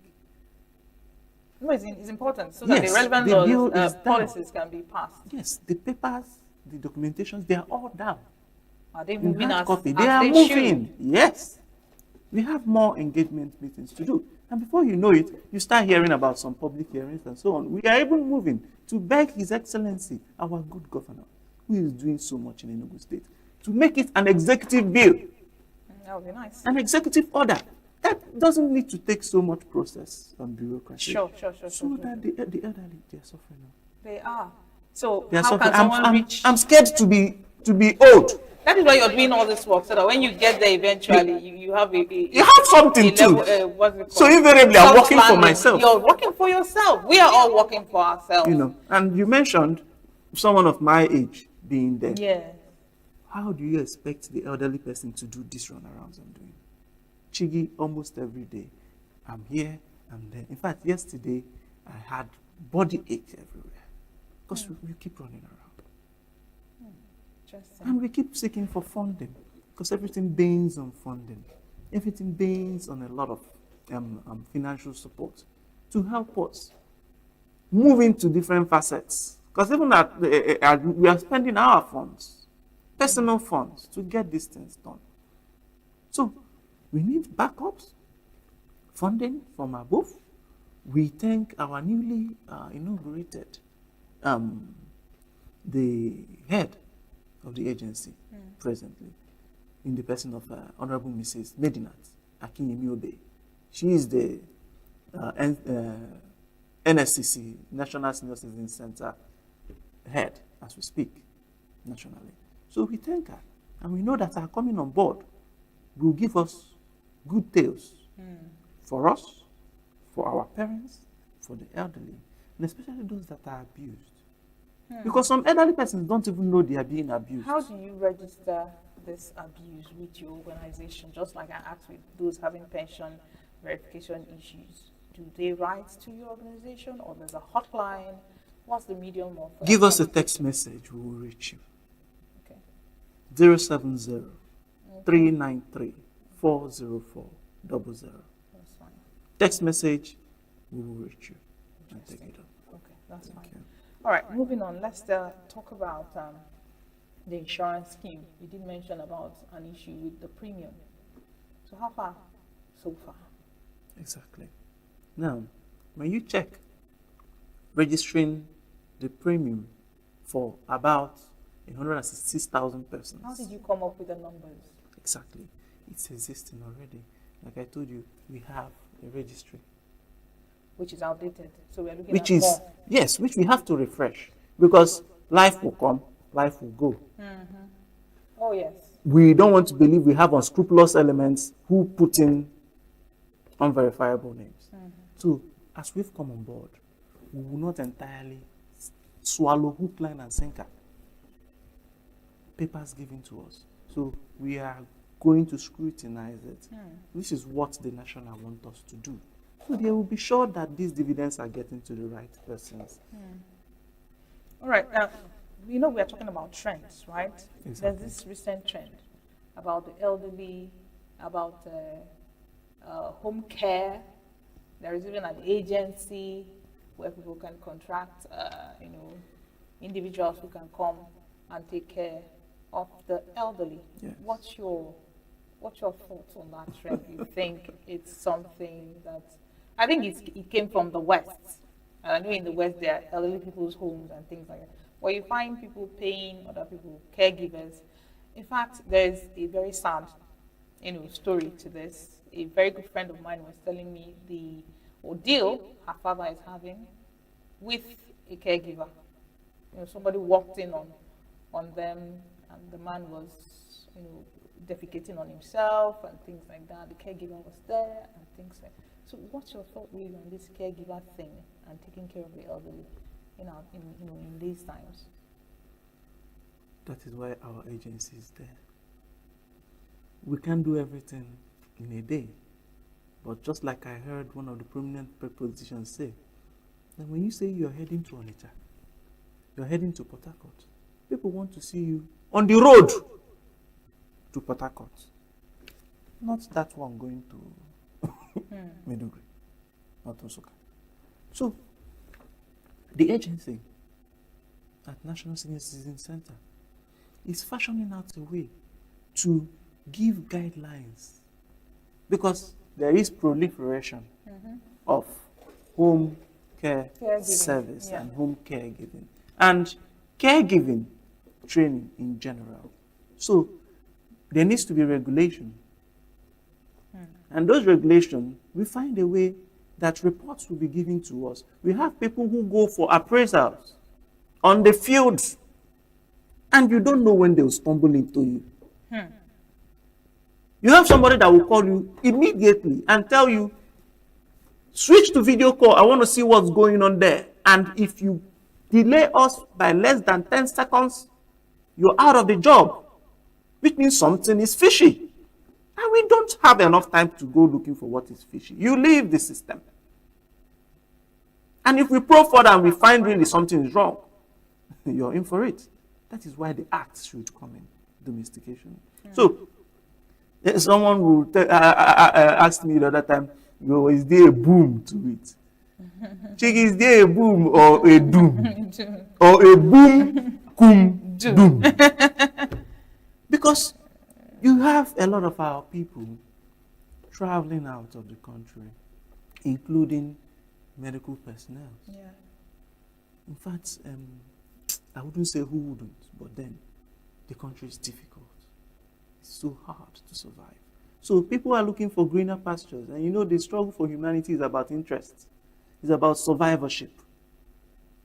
Who survives the best? Where will I survive the best? Where will I thrive? So people are moving. And when they move, I've always told people that we must make our country better, because there's no way you carry your entire kindred with you. That's right. You can only take your immediate family, or probably your parents, or a few of them. You can't carry as much as your village to another country. So what happens to them if you're a good person, if you care for them? So what must you do? You must make the place palatable. So the doom is that we have the elderly persons being left alone all the more. Now, in Nigeria, because of the financial incapacitation, I would say, the financial vulnerability of a lot of us, I'll say a lot of us because all of us, you just said recently, the federal government has said that anybody earning below 250,000 is what? Is poor. How many persons earn 250,000? So we've agreed that the nation is poor. So how many persons will be able to contact or contract private caregiving? Because a worker has their wages. Yes. Can they afford to pay? The transport alone from a particular place to a particular place, how much does it cost?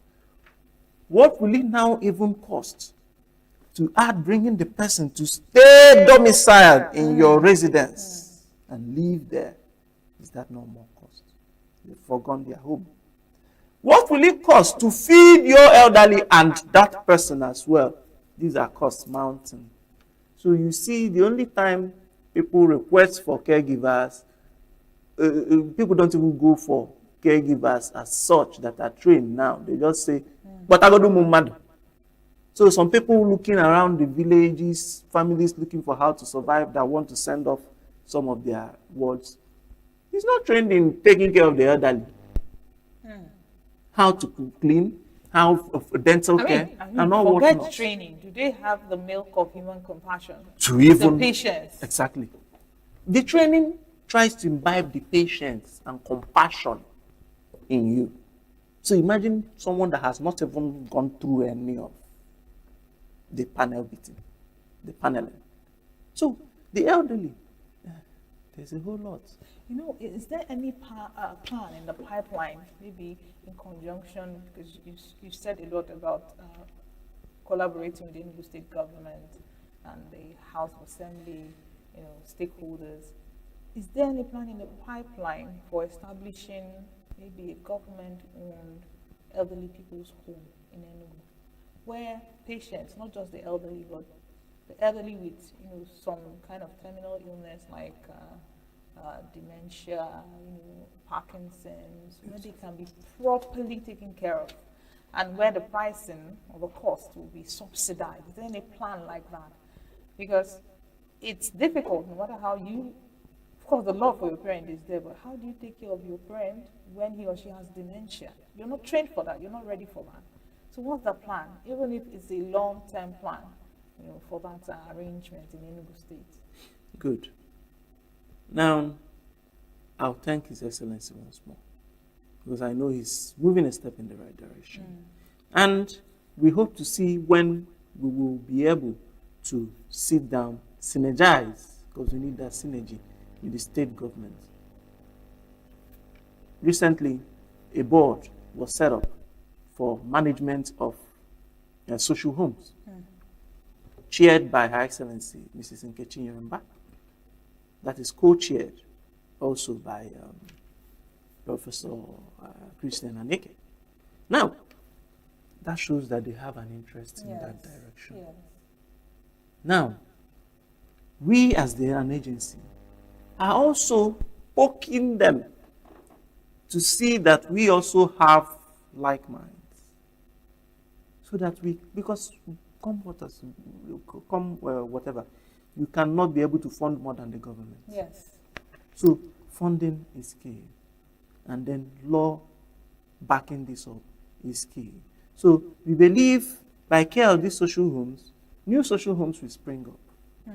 There is one, in fact, which I believe that was the center piece for the appointment of my principal, Pastor Ima Chukuma. He is the pastor, and he has set up, he has built, with both help of support and congregation and everybody, built a home for the elderly. Chigi, if you step in there, you'll be marveled as it is. So even then, that elderly home, they are towards the roofing stage. It's been heavily difficult. And I will be with him. He will keep receiving calls. Hi, I'm in Canada. Please, I'd like to bring my mother. He say, we are not done yet. Hi, I'm calling from, I'd like to bring my father. We are not done yet. And you can't give false hope to persons. This is a home that even has the provision for elevators for the elderly. That is how sophisticated it is. I wish you could pay us a visit sometime. We will. So, all this and more are being done already. So you see, he already has something running. and being in this very position that will enable him to reach out to various agencies and have a name to himself that will allow him in.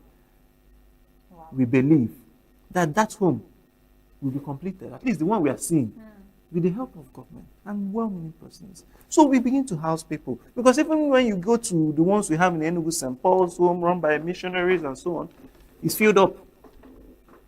They reject people. How much can they take? They can't take the entire state. And we have a lot of elderly persons. So we need to get these elderly persons because we cry each time we move into the hinterland. And you see that even the elderly persons, you carry bags of rice, and you know social media is all about showcasing. Sure. And you carry it and then you brandish and so on, and you drop it for them and you think you've done well and you go home. Someone gets into their abode and takes it away.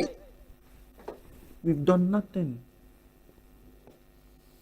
Oh, thank you so much, Dr. Chima Chidubem. Thank you. It's been an interesting conversation, very touching and emotional too. One more time before we let you go, could you reel out the number, the phone number, the hotline? Just a text message. Text message. 070 right.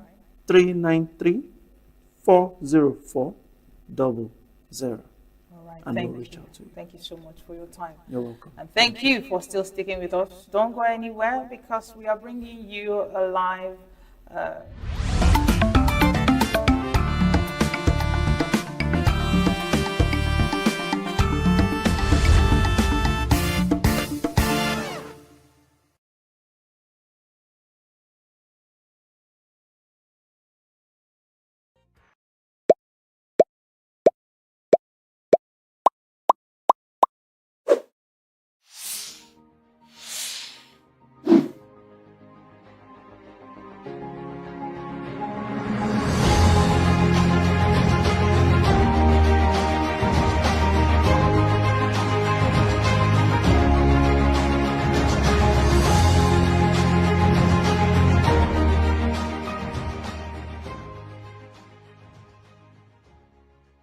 Ladies and gentlemen, welcome to another edition of Development Discourse. My name is Patrick Okibo, founder Next Year. Next Year is a public policy advisory firm. We're focused on solving Africa's complex problems. Development Discourse is our platform for unpacking many of these issues that ail the continent. Today, we're going to be discussing the trouble with Nigeria. You see, Professor Achebe gifted a lot of things to the world. You know, most of his books, Things Fall Apart, Arrow of God. And my guest today is a keen, ardent follower of Achebe. He peppers many of his discussions with quotes from many of these books. I think his favorite, maybe Arrows of God.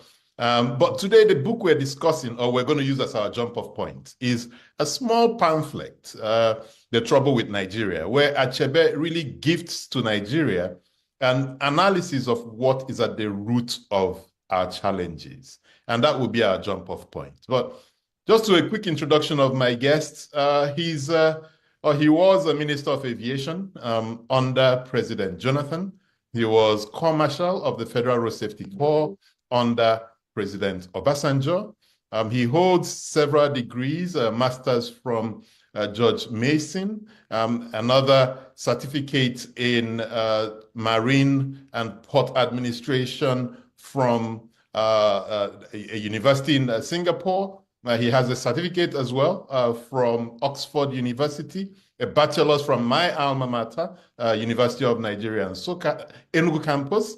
But what I find most fascinating about his academic journey is that after leaving office as Minister of Aviation, he decided to go back and get a bachelor's degree in law from Bayes University. And maybe a few weeks ago, maybe 2-3 weeks ago, he finished his exams in the Nigerian Law School and will soon become a lawyer, you know, to that extent. So I find that quite fascinating. And maybe in the course of our conversation, he'll tell us if this is the end of his academic journey or if he's going to take on a PhD. Osita Chidoka, welcome. Thank you very much, Patrick. My pleasure to be here. Good. Excellent.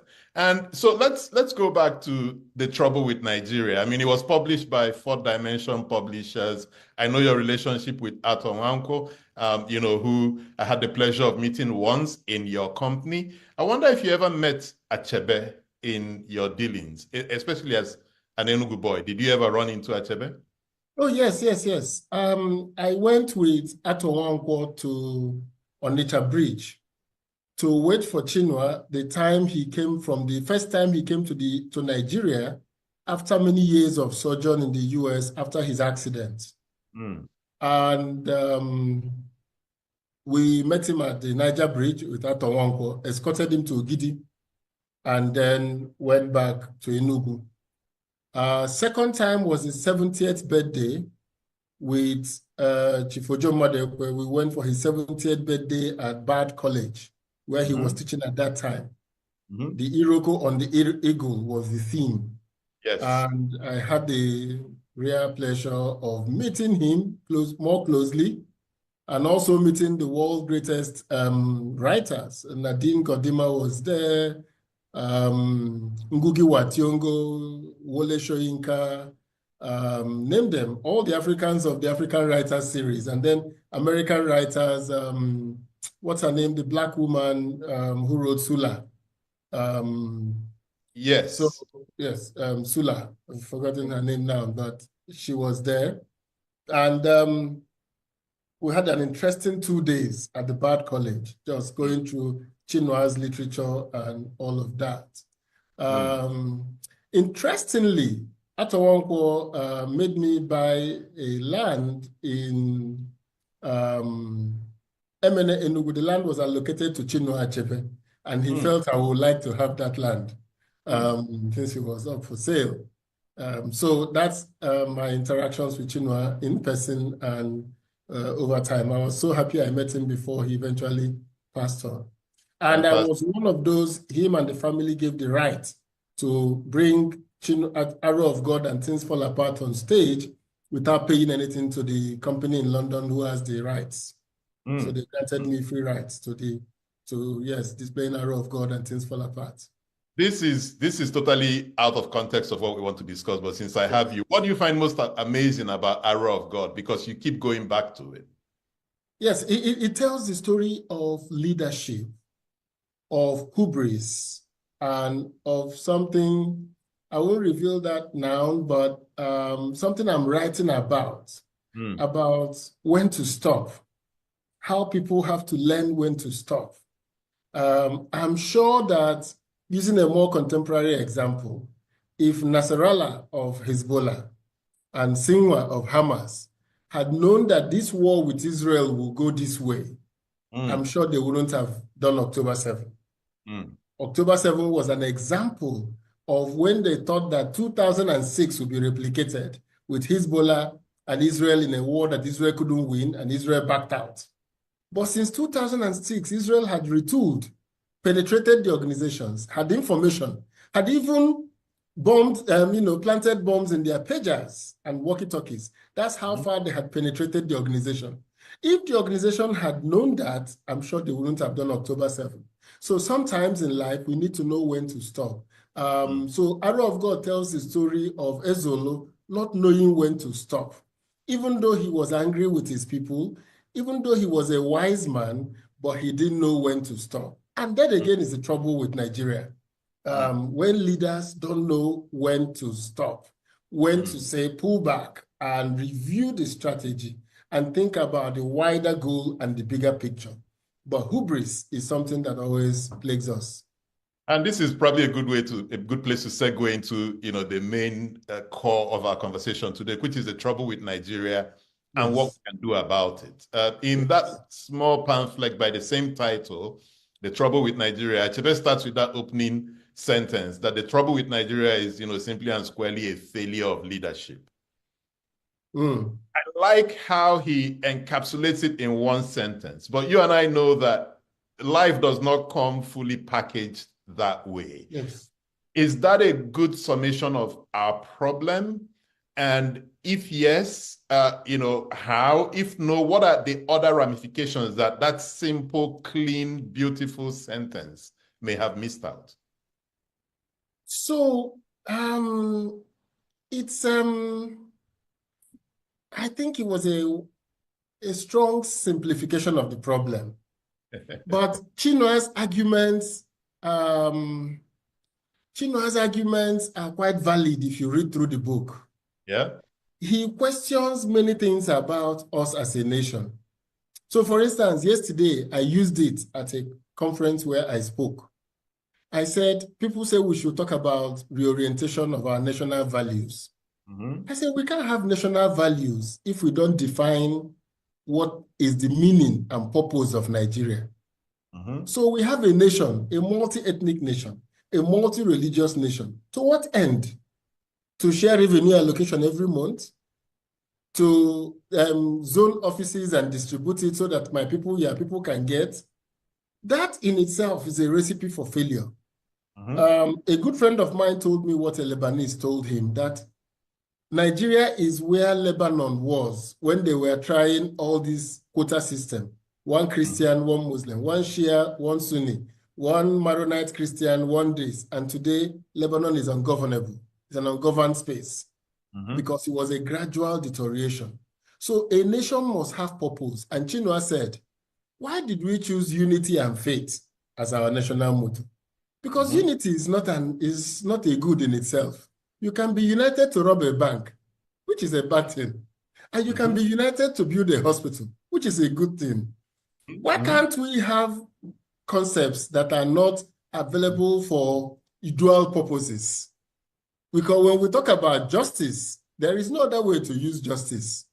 So I think that his book, very small book, but really raises the right questions about it. Now, the solution that is purely the problem of leadership is one of the issues. We haven't had an enlightened leadership that looks at Nigeria and says, you know, where do we want to go? Who are we? Why do we even have this nation, for heaven's sake?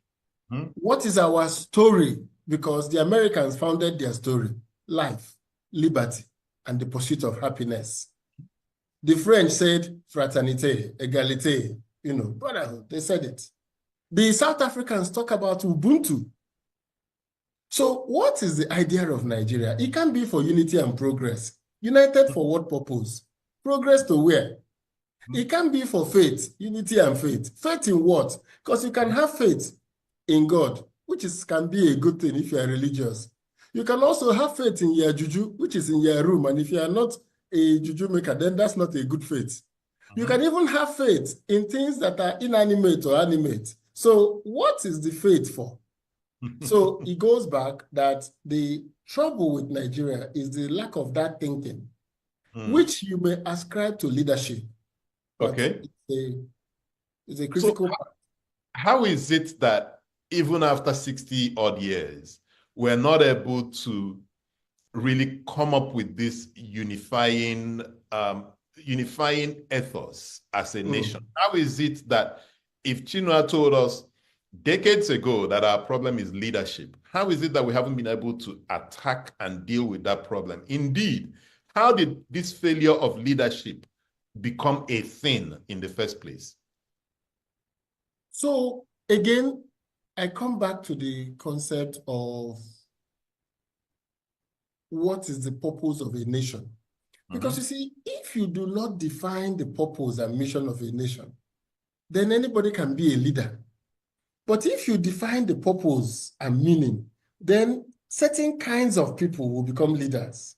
Okay. And then the institutions will be built around protecting and deepening that purpose and mission. But if the mission, and this is where I said that Nigeria's history is a history of romanticization of the past, of a failed past. 1960 to 1966 was not a successful period. That constitution of 1963 was not successful. It led us to a civil war. It created problems. It created the Western region problem. It is in correcting the Western region problem of declaring state of emergency that the 1979 Constitution now says And 1999 repeated it. No other way to rule Nigeria except as prescribed by this constitution. So when Obasanjo appointed sole administrator for Plateau State, it was wrong. Our constitution has no room for for suspending elected rulers. So we have no such rule. So the idea that we are a work in progress that we need to define. So let me start by being a little practical.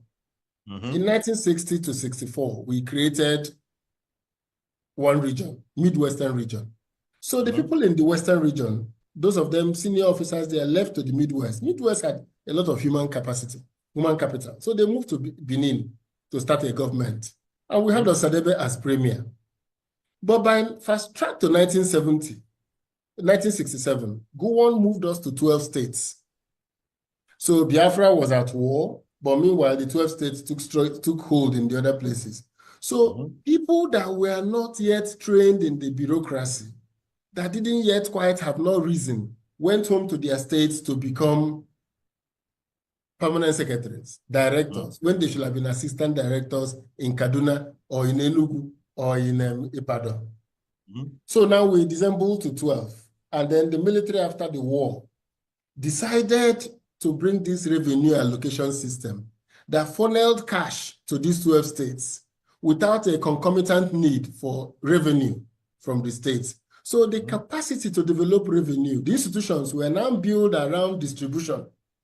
So from 1970 till date, our states are built around distribution of resource, not accumulation of resource, not the generation of resource. When we went to 19, 21, and then 36, you can imagine what has happened to the manpower recruitment for 36 states and 774 local governments. So when we talk about Nigeria failing because of leadership, we haven't also looked at what I call the structural problems that has weakened capacity. Then the second one is what I call the post-Civil War consensus. Let us create a Nigeria where no part can withdraw from Nigeria or can levy war against Nigeria. So there was a calculated effort to weaken the states so that the federal government can be strong enough, the Leviathan, to hold everybody in check. Therefore, if you generate power, we transfer it all to Oshobo before we share it to the rest of the country. If we have minerals, the federal government drills it for all of us and shares the revenue. So as the federal government grew in capacity, it continued to widen its capacity that the states. So now you go to every state, they say, we need a federal university because the federal government is usually the biggest employer in every state. But there has been no effort for the states, even the rich states of Rivers, Delta, Akwa Ibom. If you notice, they can build Lagos, minus Lagos. Lagos has been able to build some local capacity. They've been able to, because of the opposition they played 1999 to 2000 and till date, till 2015, they managed to build a certain capacity. So if you look at the other states, Delta State, with 60,000 civil servants in Delta State. And so they can't even think about paying higher wages or attracting higher quality people because the state is a distributional state and not a development state. So I have itemized two problems. One is the state creation with the impact it has had on manpower. The second one is what I call the post-Civil War consensus. That consensus is what is still holding sway.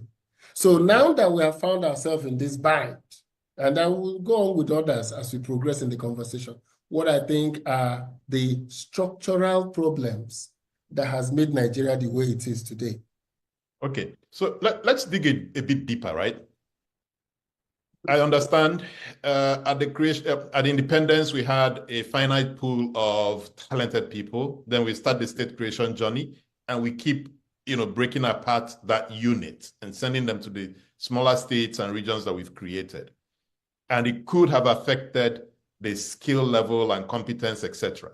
But let's fast forward to, later, say 2007, when we have seen these things happen and you get someone like yourself, who well-trained, worldly, dynamic, young, because you were really young when you went to, road safety. And you start that process of reforming the Nigerian road safety, which led to, quite visible, significant improvements, awards won, et cetera, international recognition, et cetera. Now, fast forward to where we are today. The road safety is not quite what it used to be. Yes. Isn't that a direct failure on your part, right? Because you should know that as you put in place these reforms, as you try to set up the institution, that you should also put up those guardrails to ensure that it sustains. So it's one thing to look at the past and say we couldn't build those skills, but in more contemporary times, you've done it, you went there, but it's not where it should be today. How do you explain that to help us understand why Nigeria is the way it is today? So I'll give you two examples of efforts to institutionalize reforms. The first one is something we call the excess crude account. It was created, accepted by everybody when Obasanjo was in power. It was initially resisted by the states. He got them teamed up, and we created the excess crude account, and it was signed into law that we will keep these monies and then we will distribute during the rainy day. So during Yar'Adua's time, we went there and drew down some money. By President Jonathan, we had drawn it all down. So the 1 billion that was remaining, we used it to seed the Sovereign Wealth Fund. Correct. From the time we started the Sovereign Wealth Fund to today, have there been any payments by this national and subnational governments to increase the wealth fund, till date? So despite making the laws, the distributional nature of the Nigerian state does not create the incentive to sustain those type of reforms. Let's take another one. We paid our debts and our balance sheet cleaned up and we were able to take big ticket items. What has happened to us today? From 2015 to date, we are now the second largest debtor in the world. Again, we are worse than where we were when we paid off the debt. With benefit of hindsight, should we have paid off the debt?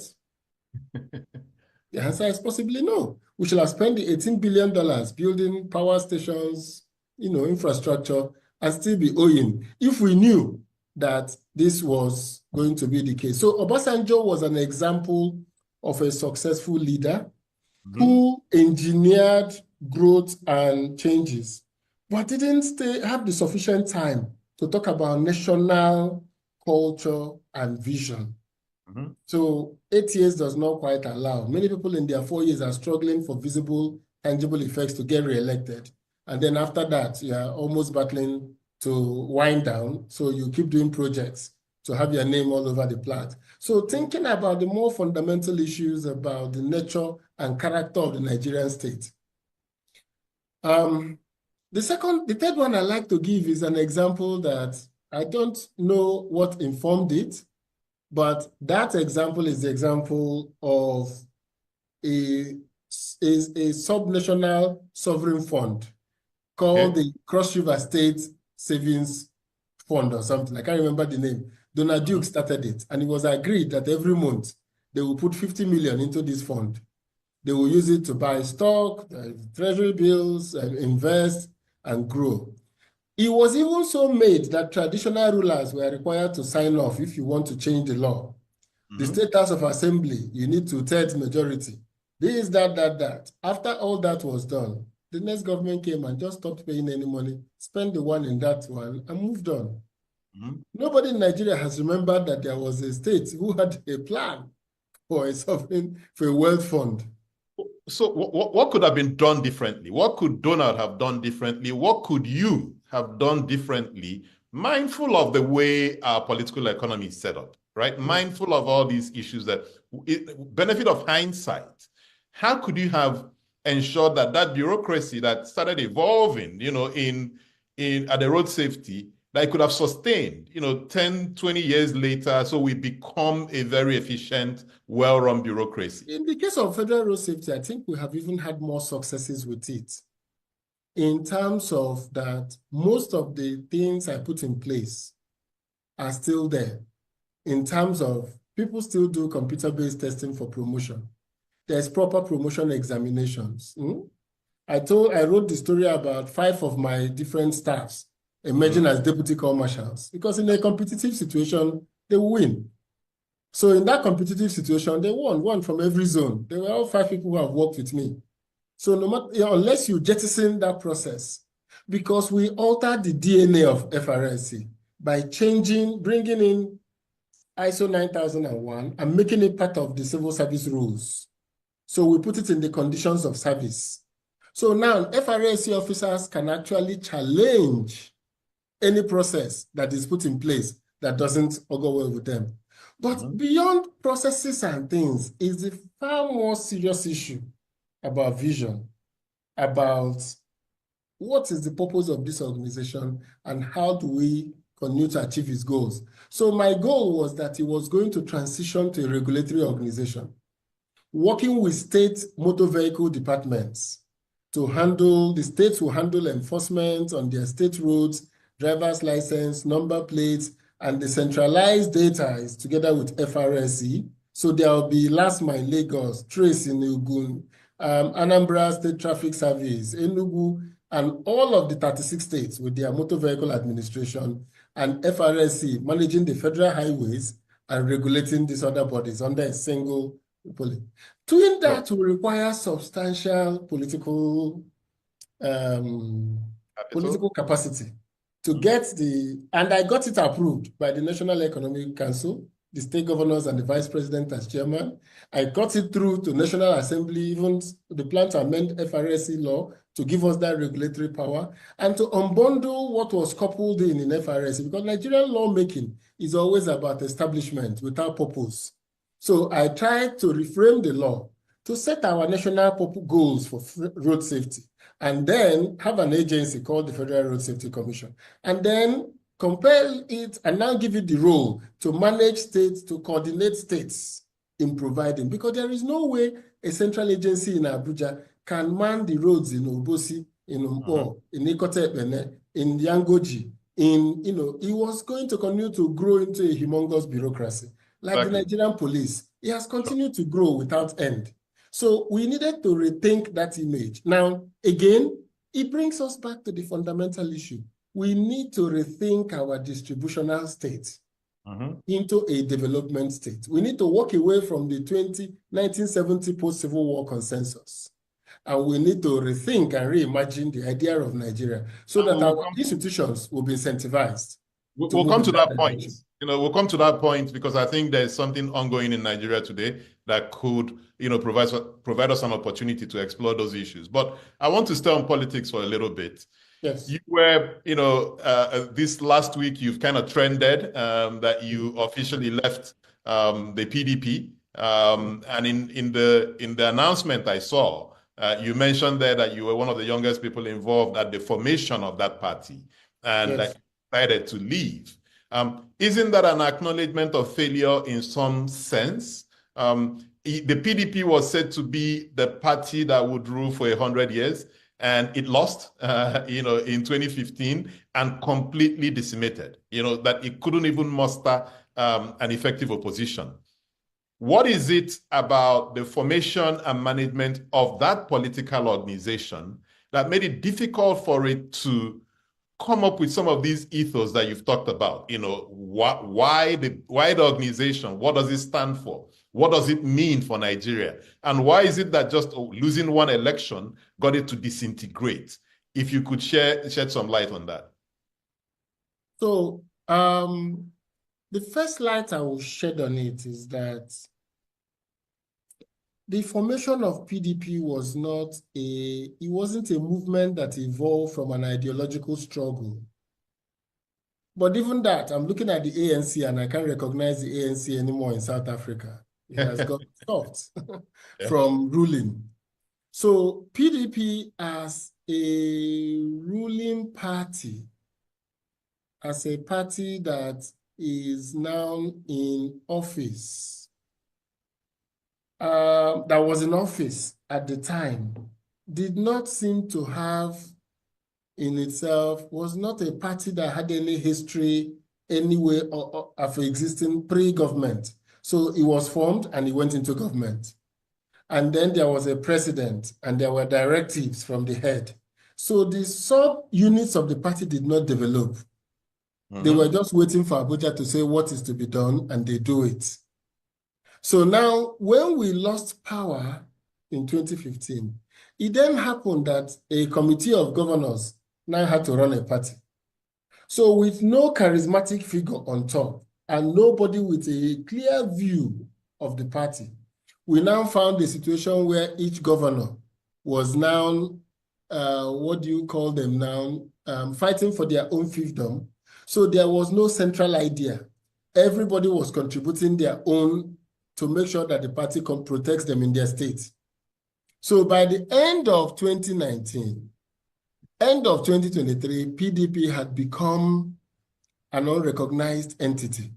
It had nothing in its central authority that had the kind of chairman with the vision and capacity to drive an opposition party.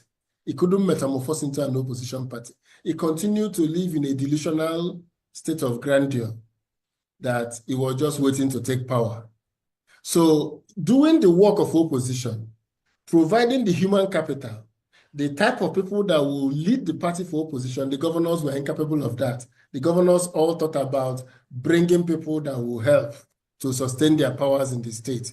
So ultimately, it wasn't a matter of time before PDP now became a party without, a soul and without clear objectives. So because everybody thought of it as a part of a whole.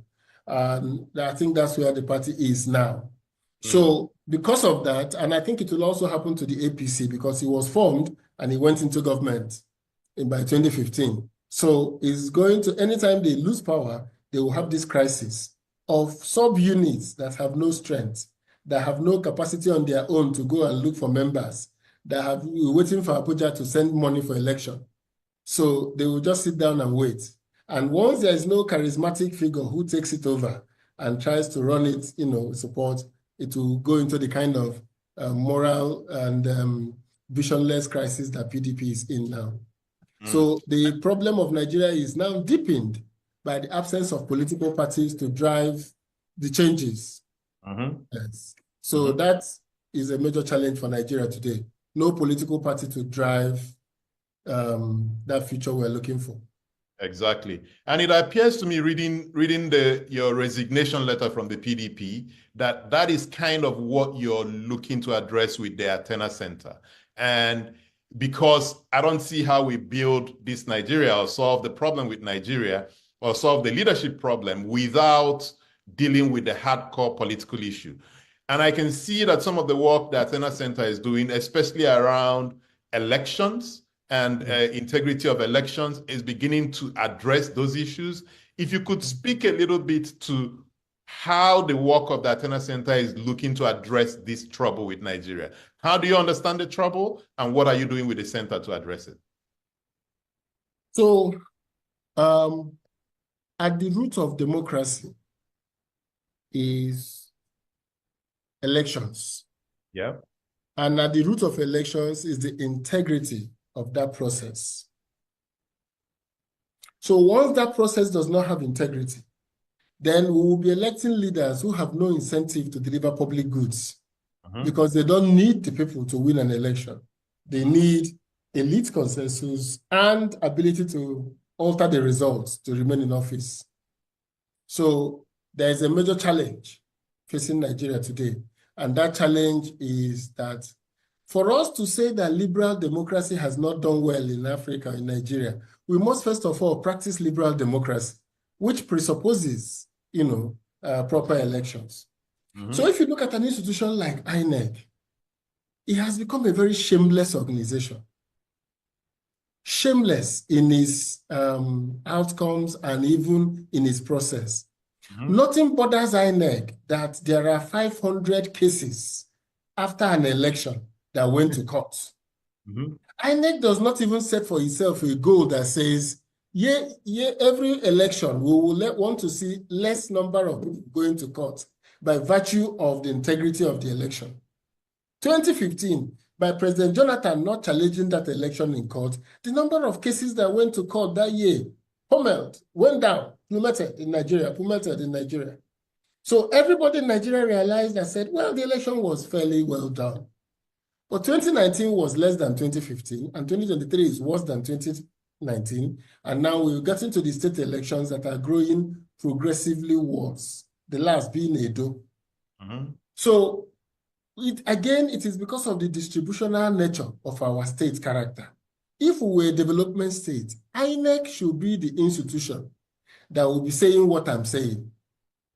Their audit immediately after every election will review weaknesses, will review what they did wrong, what their staff did wrong, sanction those who did it wrong, and then say, next election, we're hoping to see better outcomes. So I have shown examples. In Mexico, which is a country like Nigeria, the Wednesday after the election, appointed third parties will take a statistically significant number of polling units and cross-check the voting, manually recount the voting, check what was entered in the result before they can attest finally to the final results.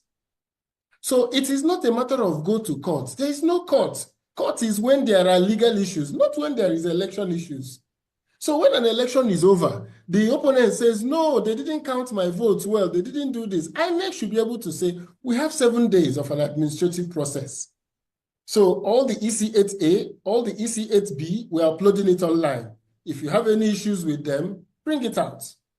I told the story of going to Kogi to conduct a primaries. And one of the people in that primaries was Senator Dino. He was my friend at that time, still my friend. But the way we ran the primaries, he lost to TJ Yusuf. And we are in school, we were in neighbors in law school, we sat next to each other. If I had done anything against him, or if he didn't think the process was clean, of course, I don't think we will be speaking to each other. So INEC as an institution is shameless. Because where they are today is for them to say, no. In Edo, we saw that this doesn't match with this, so we're reviewing it. This is our final result after the review.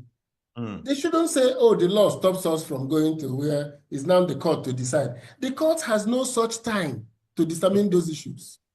Okay, and because elections are at the heart of any discussions around fixing Nigeria or fixing the leadership issues, etc., what have you at Athena Center found to be the core ways that elections are rigged in Nigeria? And what can we practically, pragmatic here, not theory, do to fix those problems? Thank you. This is a very important point. Very, very important point. Now, I have recommended 3 simple things to be done. What are the problems first? How are elections? The problem is that results are altered by electoral presiding officers at the point of entering what happened in the polling units. Some electoral officers, presiding officers, are bold enough to enter what did not happen. So they will, after they've counted 20 votes, 3 for Patrick Party, 2 for Osita Party, 5 for Musa Party, they will now go and register 200 votes. They will write 20 first. When they go out, they will add another 0, and then come to everybody's side and then add 0 zeros on it, or add 1 before it, and then determine a new result. So that's criminality in the face of it.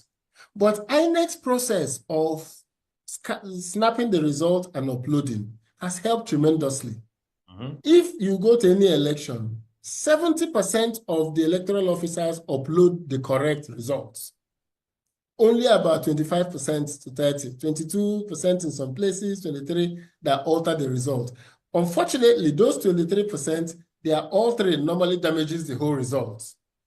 So first of all is the parties must have strong agents, and the citizens must hold the INEC officials responsible at their polling units, enter the correct result, snap it, upload. All of us will take our own snapshots and we go. So at the polling unit, it's easy to compel them to do that which is right.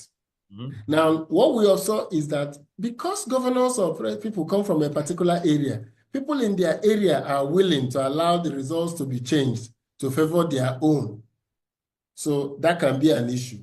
So what then happens is that after that election process uploaded, then we get to the word collation.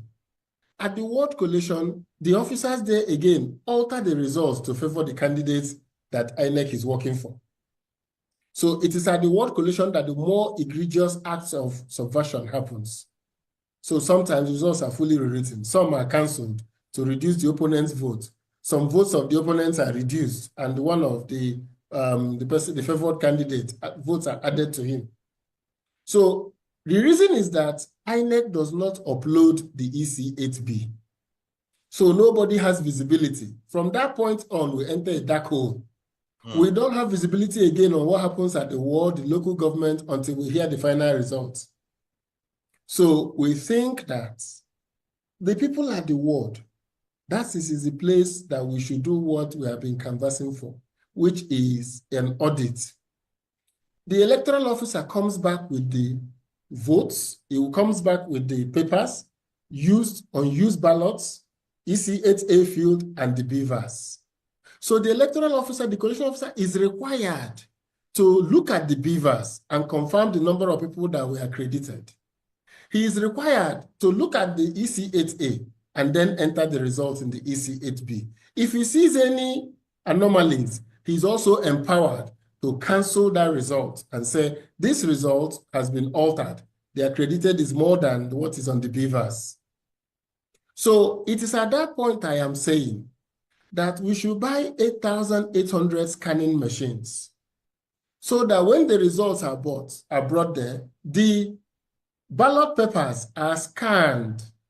It will confirm fingerprints. It will confirm valid fingerprints without revealing the person who voted. And we are going to then enter the results as from the EC8A. And they will upload it. So when you finish every ward, you upload the EC8A. Now, before we get to that ward collation, INEC used to allow the beavers accreditation numbers to be on their website. At the Edo election was the first time they removed it from their website. We no more see how many people are accredited by beavers. That kept many electoral officers in check because the public have already seen how many people are accredited. INEC miraculously and very egregiously removed it from public view. So we need to restore that to public view. After the collation at the ward, I don't think we should do any further collation. That result should be entered into the electronic system. That will just populate it. Yes, so we can sit down, everybody can call the result. If you're a senatorial candidate, it will aggregate the local governments under you and announce the results. If you are a senatorial House of Rep candidate, if you are president, it will aggregate and announce the state results.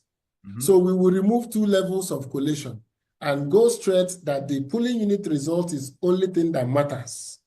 Once it is verified, so even if it takes them 2 days to verify it, everybody will be patient. In India, elections last 8 months. Technology, yeah? Yes, election lasts 8 months in India because the same equipment is what they move from one zone to the other. So they couldn't have bought 800 million people vote in the elections. So when they finish here, they move it to the next place. So the election is just going on. Results are being tabulated. Immediately you finish the electronic voting, third-party auditors just sit to confirm that what was entered and the EVM are the same. So they do that together with the voting so that when the result is announced, then that's final. So now, that for me is the 3 simple steps to take now. 1, keep the visibility of the EC8A, put the visibility of the beavers online, how many people, even at the end of the election, once it synchronizes fully with the back end, INEC should upload the numbers from each beavers. With the number of the beavers, electronic number of the beavers, the number of votes is accredited, upload it together with the ward result. At the same time, upload the EC8B of the ward collation after it's done. Allow for the ward collation to be the center for authentication of results and for third-party review. So NGOs, churches, mosques, everybody can be, you can select people in every ward to be present and to certify that what was done transparently, and these are the results of the election. And allow the scanning to allow people who question the results to be able to allow access. Look at the ballots, go and verify. If there's any issue, come back to us. But INEC should be the first body to make sure the elections are proper, not the courts. Just to push this one more time, an idea for you and tell me whether it's feasible or not. In one of your attendance center reports, you mentioned names of, electoral officers who falsified with evidence, who falsified the election, right? Shouldn't we be doing a divide and conquer here? Let's say that, INEC, probably working for some lord and master, difficult to reach them. Shouldn't we pick out some of these individuals who probably collected little monies or whatever to commit a crime? Shouldn't we isolate them, take them to court and prosecute and put them in jail as a form of deterrent for any other person who's invited to act as an electoral officer? Wouldn't that weaken that structure? And why hasn't it happened? So that's the first question. Why hasn't that happened? Because the prosecutor is a federal offense. Only the Attorney General of the Federation can prosecute them. So if he's in the ruling party, he will never prosecute them. And only INEC is supposed to bring the charges. So if INEC does not bring the charges that their people falsified results, then you have no crime. So again, it is the amending of our laws to ensure that, political parties and candidates in an election can take civil action against electoral officers who falsify results. So if it's not a criminal action this time, but you go and said, I could have won this election if not for what Patrick did. So I'm, charging Patrick for breach of trust, for not performing a duty of care in managing the result, and I am claiming damages. Okay. So the person becomes personally liable for the damages. And I think our laws need to be amended to include civil action. Now, again, I'm really focusing on the practical here, right? Yes. You've been in government for, I almost said forever, but you've been in government for a long time, post your private sector work. You understand the inner workings of the executive. You also understand the inner workings of the legislature for, various reasons, and also the judiciary. How do we navigate this? So we've seen now that if we can change this law from a federal offense to a state offense or whatever else, it gives us the opportunity for NGOs, civil society organizations to engage these individuals, not the institution now, but the individuals. And we can create that narrow corridor, right? Where government knows that there are people watching and we can have that contestation. How do we navigate that? Why would the National Assembly pass such a law if they are direct beneficiaries of this system that is broken? How do we change the incentive system to get them to do it within this assembly? So, you see, the problem in Nigeria when it comes to electoral reforms have not been the legislature. Actually, our legislators have done so well every time in writing laws. Then our judiciary will suddenly now, find a loophole and escape from the law. So if we propose, as I'm proposing to them, and I'm engaging the National Assembly, to say, you all are politicians. So criminal offenses require you to get a fiat from the Attorney General. It requires the Attorney General to prosecute, or we can mandate INEC to prosecute. But if INEC is working in tandem with their agents, they will not prosecute. So why don't we create a civil option? We can take a civil suit against them and say these people conspired, damage the process. So we can get fines. And if the judiciary is serious, they will impose very strong fines against them so that the people will know that, it's costly to go and tamper with election results. So I think we can build that coalition. I've been proposing that we build, one of the challenges in Nigeria today is the despair and the feeling of people that nothing can be done. Exactly. And that feeling is a very dark one. So I have come up with the idea that we need to build a coalition of hope. A coalition of hope of those who think that Nigeria can still work. I don't think there is anything wrong with Nigeria as constituted. I just think that we have a software code that needs to be recoded. It is designed, the design is a problem. It is designed as a distributional state. It's not designed as a developmental state. So if we can redesign, and it doesn't have to happen in one go. It doesn't have to happen in one go. That's why I'm going to read the tax bill carefully before commenting on it. And then No, but you have to comment, even if you haven't read it, because that's a question I have. Because I think we're seeing that, redevelopment of that software code, with the tax bill. That President Tinubu has really taken on the key elephant in the room, to say that the way we collect our resources as a people and distribute it could be the reason why we are unproductive. We should go back to getting people to eat what they kill. And if you can't kill it, then unfortunately you will die. And if you don't want to die, then you do something to fix it. So although you haven't read it, I need you to comment on the philosophy of it. So that's what I'm saying. I cited it as an example of the possibility of realigning the code. And we may not achieve it in one go. I think nations are work in progress. It's a case of push and pull to keep inching towards the success. What I haven't seen is the philosophical redefinition. You see, when this president changed the national anthem, I've been in the vanguard of the call for the old national anthem. I've always believed we should go back to it. So when he went back to it, everybody was happy. I was happy, but I was sad. Because I didn't think it should be smuggled back into Nigeria through the National Assembly. I thought it should have been the subject of a robust national debate. So that when we say those words, it will have meaning to us. When we say to build a nation where no man is oppressed, it will be a mantra for the new Nigeria. I thought he would have given us the opportunity to canvass why we want to build a nation that we will keep a banner without stain and hand it over to the next generation. When we say that though tribes and tongues may differ, in brotherhood we stand, it will have meaning. Just singing it will not create it. It will have been a question of saying, let's rethink ourselves.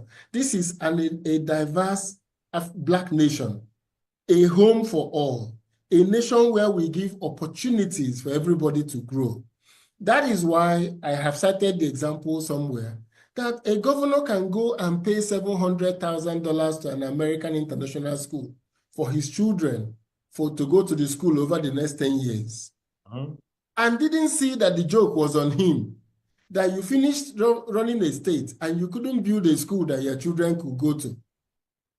So, and the fact that you could pay an international school in the country, let's even say you don't want to build it in Kogi, why didn't you build a school in Abuja where your children can go to?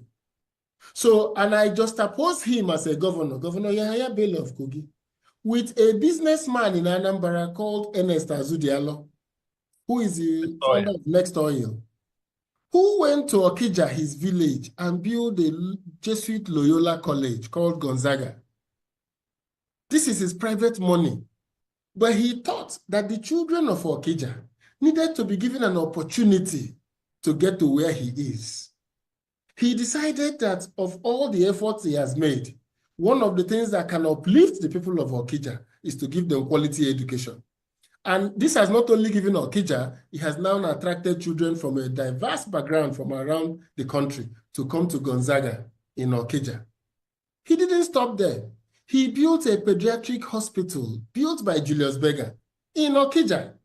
This is a private individual. Now, a governor, on the other hand, because of the distributional nature of Nigeria, decided that what was good for his children was not good for the children of Kogi. He decided that his children should go to an American international school, while the children of Kogi languish in schools without roof, without chairs. So this is the kind of things that when you see, you now see that there is need for philosophical reset and for redesigning. So the tax bill, when I read it, we're going to come out as a center to comment on the tax bill, but we fundamentally agree that Nigeria's source codes need to be rejigged. And if we rejig it, it will go a long way in helping us to begin to realize our potential. Exactly. And in a few minutes, we'll open it up for audience participation. I urge you to please type your questions in the Q&A tab. I will read them out, but I'll give full attribution, to whomever put the questions there. But before we get to that, Ikobosi, The title of this our talk is The Trouble with Nigeria and What We Can Do About It. Can you crystallize for me in bullet points, in your view, what are these core troubles or problems we have in Nigeria? And what are the elements of the solution? Obviously, the elements can be arranged in whatever form, but what are the elements that must be in place for us to begin to fix Nigeria? So, number one is that I've said it. There's a design problem. A design problem in Nigeria that we need to fix. We need to fix the design problem. And the reason why I keep talking about this design problem is that a state that is designed as a distributional state will not have the institutions to become a development state. Because like I said, the governor is thinking of what will be good for his children. And he's not thinking about how that will save the children of Kogi. Because like I said, he's in a distributional state. So we need to figure out, how to redesign Nigeria. And in redesigning Nigeria, we have to understand that nothing is wrong with Nigeria. Nigeria is not an exceptional state. Nigeria is working. I want to tell the young people every time, the country is working. And I'll give you an example. You go to University of Nigeria in Nsukka, the hostels are overcrowded. The school is dirty. The generator is not working. There's no running water in it. Students go to school every day and study medicine. Their school fees is 150,000 naira a year. That's about less than $100, $80 a year. Then they finish. Maybe you give the child 100,000 every month. So by the time he finishes 1 year of 9 months, he has spent 900,000, 1 million, which is less than $600, about $600, $700 a month, a year. Then he does it for 6 years. We're talking about $3,000+ for 6 years to educate him through Nsukka medicine. Swap it up to $5,000. He finishes from Nsukka with $5,000. He writes the board exam in California, and then he becomes a board-certified doctor in California. To train an American in the medical school is minimum of $300,000 for the low-end schools, $700,000 for the high-end schools. And yet, the Nigerian doctors are sought after across Nigeria, the Western world, whether in the UK or in the US. So what do we need to do? Any sensible country will be thinking about how do we improve our capacity to keep building manpower? Because this is something that we have capacity to do. Nigerians are complaining. Nigerian computer engineers, a Nigerian company called MoneyPoint, just got $1 billion valuation a month ago. 50% of the Western funds that come into Africa end up in Nigerian companies looking for. So if the Americans are here looking for returns in investing in early stage companies in Nigeria, please don't tell me Nigeria is not working. Don't tell me that. So what needs to work is that the redesign of Nigeria, the expansion of our market capacity, the ability to move our politics from a distributional politics to development politics by first making our elections credible and allowing the people to determine their leadership. Part of that design challenge for me is that we must do away with second term in office in Nigeria till we calm down. Let people stop using public finances in the office to get themselves a second term. So we need to figure out and give ourselves a transition period. It's work in progress. We can do it. So that our leaders can come and focus on development. Don't use our 4 years to build things that will give you a second term that have no value to the state. We don't have such time. Since the democracy started in 1999, we've had 25 years now. And the children that were born there have left university. Okay, Ikobosi, yes. Didn't Jonathan propose this? You know, Jonathan proposed a single term, 6 years, but it did not fly. Why didn't it fly, and what's going to be different this time? Why it didn't fly is because everybody suspected that Jonathan wanted to use it to extend his own stay. So first of all, the president that will push it has to say, you know, I'm on my second term, for instance, so I'm not eligible to run again. So I'm not running again. So we need to do this because we just need to get a broad elite consensus. When we define the meaning of Nigeria, then our institutional design will be to begin to make it possible for Nigeria to thrive. We need to begin to make it possible for Nigeria to thrive. And part of the ways to make it to thrive is that the institutions will reflect our national hopes and aspirations. So when we say we want an educational system that will produce 1 million people over the next 10 years that have this type of skills, then every state can key in into that vision. Every private and public universities can key in. When we say that we want a situation where our production of oil, our national resources, will come not anymore from just selling oil, but from our capacity to, not just from selling oil, but from our capacity to produce and export.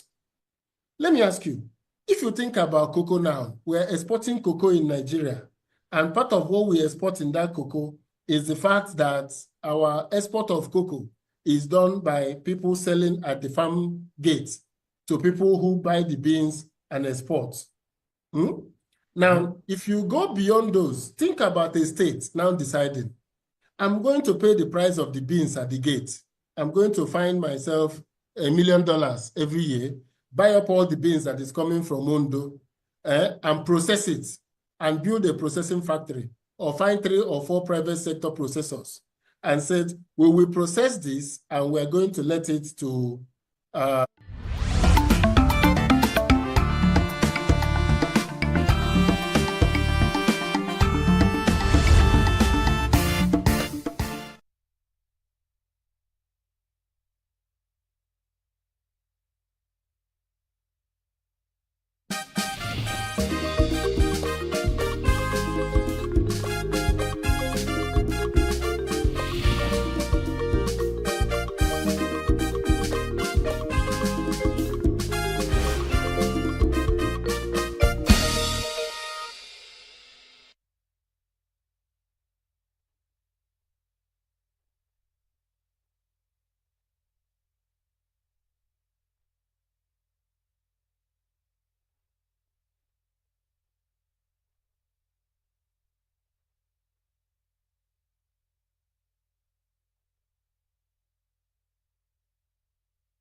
Welcome to Global News on Signature TV. I am Barikumo Ado. In the headlines, Governor Mbah renews call for state police rotational presidency and additional Southeast states. Police ban Obi supporters' birthday rally in Kaduna over security concerns. Japan's top negotiator Akazawa to visit the U.S. next week for trade talks. And Super Falcons crushed Zambia 5-0 to reach WAFCON semi-finals. Details shortly. Every second, every minute, every day, news is breaking, events occur, and there are new developments. At Signature TV, we follow these stories objectively, bringing all sides without bias, explaining the complex issues, breaking down the numbers, and investigating the issues behind the news. Anywhere and everywhere, near or far, wherever the news is, we will be there. Signature TV. News in your pocket.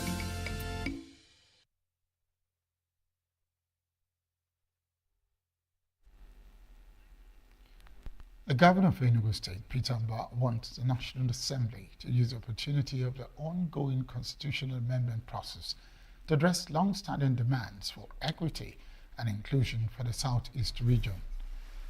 He renewed his call for the establishment of state police, rotational presidency, and the creation of an additional state in the Southeast geopolitical zone. Governor Mbah made a call when he received the Southeast Zonal Committee of the House of Representatives on constitutional review at the Government House. Mba, who described the visit as both timely and symbolic, recalled the history of ENUGU as a seat of the Eastern Region House of Assembly, which began sitting in the 1940s, stating that the evolution of legislative activities in the country is incomplete without talking about ENUGU. The governor said that the current review process is a reminder that the Constitution is about the people and must therefore reflect the collective will and aspirations of the Nigerian people. And we believe that the Constitution is a working and a living document, and is not cast in stone. At any point in time, if we feel that the contents are not reflecting our collective aspiration as a people, this is the measures that have been put in place to address that. And we also know that people across the different parts of this country have been clamoring for one item or the other to be reviewed in the Constitution. We are also not excluded from that clamor as in the ENUGU. We also believe that some items in that Constitution should be looked into. We will be interested in, of course, making sure not just as people from ENUGU, but people from the Southeast zone, that for equity and inclusivity, the Southeast should obviously be accorded additional space, so that we feel that sense of equity and inclusion in this country. So it's only fair for that to happen. I do hope that your committee will be taking that particular request and treating it very seriously.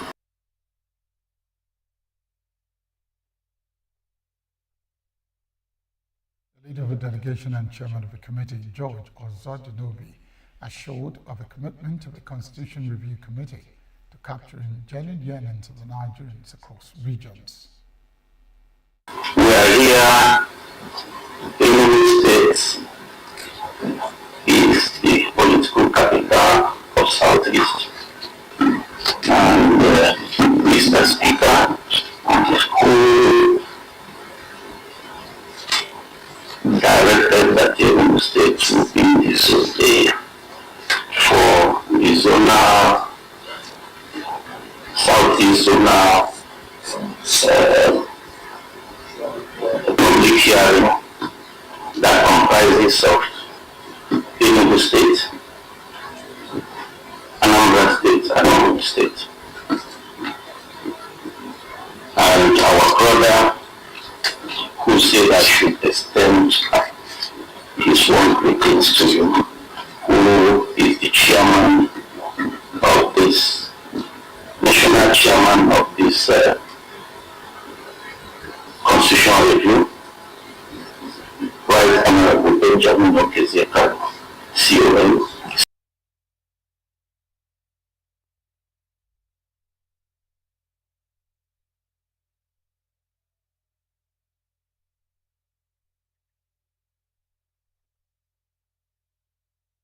The committee is in ENUGU ahead of the zonal public hearing in the Southeast Regional International Conference Center, ENUGU, today.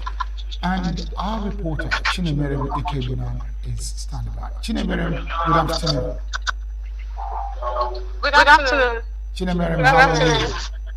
I'm fine, thank you. It's good to hear your voice. How is the public hearing going? Oh, we just started not quite long ago, around 15-20 minutes ago. We started with the introduction of the representatives that came to sit on the public hearing, which was who is led by Honorable Ozodinobi George and other House of Rep members sitting on the view, and they have actually introduced the leader of the chairman of the chairman the Committee on Constitutional Reform or Review has actually stated clearly what the public hearing is all about, regards some parts of the Constitution that should be touched or need to also to be looked at and corrected or rather adjusted in a way. So we also heard the representative of the state governor, the ENUGU state governor, in the person of the secretary to the state governor, Chichiberonia, spoke on behalf of the governor, fully approving and accepting the need for this constitutional review, and also why the Southeast region should be considered and paid more attention as regards to the number of states in the Southeast region, which he said looks more like a marginalization from the end of the Southeast region. So the governor is of a strong opinion that the state, the constitution should be reviewed and more states added to the Southeast region. All right, I do know that has also been the position of the governor when the Senate committee came to Enugu State for the same public hearing. Now, before the conference, the public hearing was declared open. Did you sample the opinion of some of those who wanted to make their submissions? Yes, I did. I did have some interviews before the conference because we were actually waited for almost an hour plus, waiting for the organizers to get ready, get seated, and before the public hearing started proper. So while waiting, we had to talk to some persons that we saw wearing different attires, probably advocating for their own personal or individual or group interest.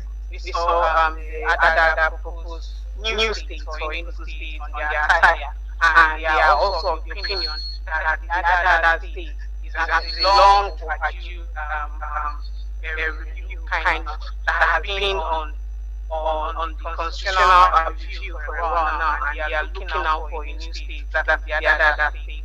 We also saw some persons who were the Seat for Women group, the reserved Seat for Women group. Yeah, they were white and red. White, then written the red kind of color in script reserved Seat for Women. And they are also of the opinion that some of these seats should also be reserved for women.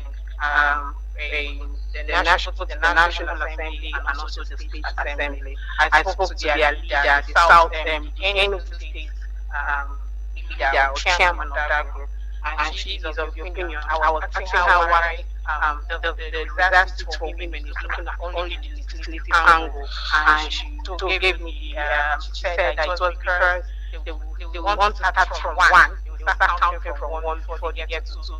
So before they look at the executive angle of view, or rather their demand that you want to start with the legislative end, and being looking at the fact that a constitutional review that is handled by the legislative angle, it's easier for them to go through that end. And some other persons are here. I also saw some persons that and I believe I will not really concluded much about what the review offers. I think they will also be discussing on on persons living with disabilities. I saw a good number of them here, but I didn't have that chance to talk to one of them because immediately I was about to talk to one. We are asked to move inside the hall. All right, don't fret about that, Chinemerem, because given the situation, you are there present, and Signature TV is here to always update the viewer. So thank you very much, Chinemerem, for coming on to update us on what is happening at the public hearing. We'll get back to you from time to time. You're welcome, sir. Thank you very much. In other stories, Kaduna State Police Command has issued a security advisory warning against a planned political rally by supporters of former presidential candidate Peter Obi, scheduled to hold in honor of his birthday. According to a statement signed by the Police Public Relations Officer Mansir Hassan, the command received credible intelligence suggesting that the rally, though intended as a show of support, may be infiltrated by criminal elements aiming to incite violence and disrupt public order. Police emphasized that all forms of political rallies and public political gatherings remain suspended in the state pending the official commencement of political activities as prescribed by the Independent National Electoral Commission, INEC.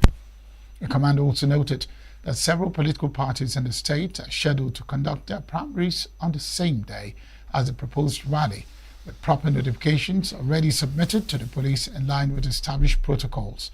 Authorities fear that overlap of events could result in heightened tension, clashes, and a breakdown of law and order in affected areas.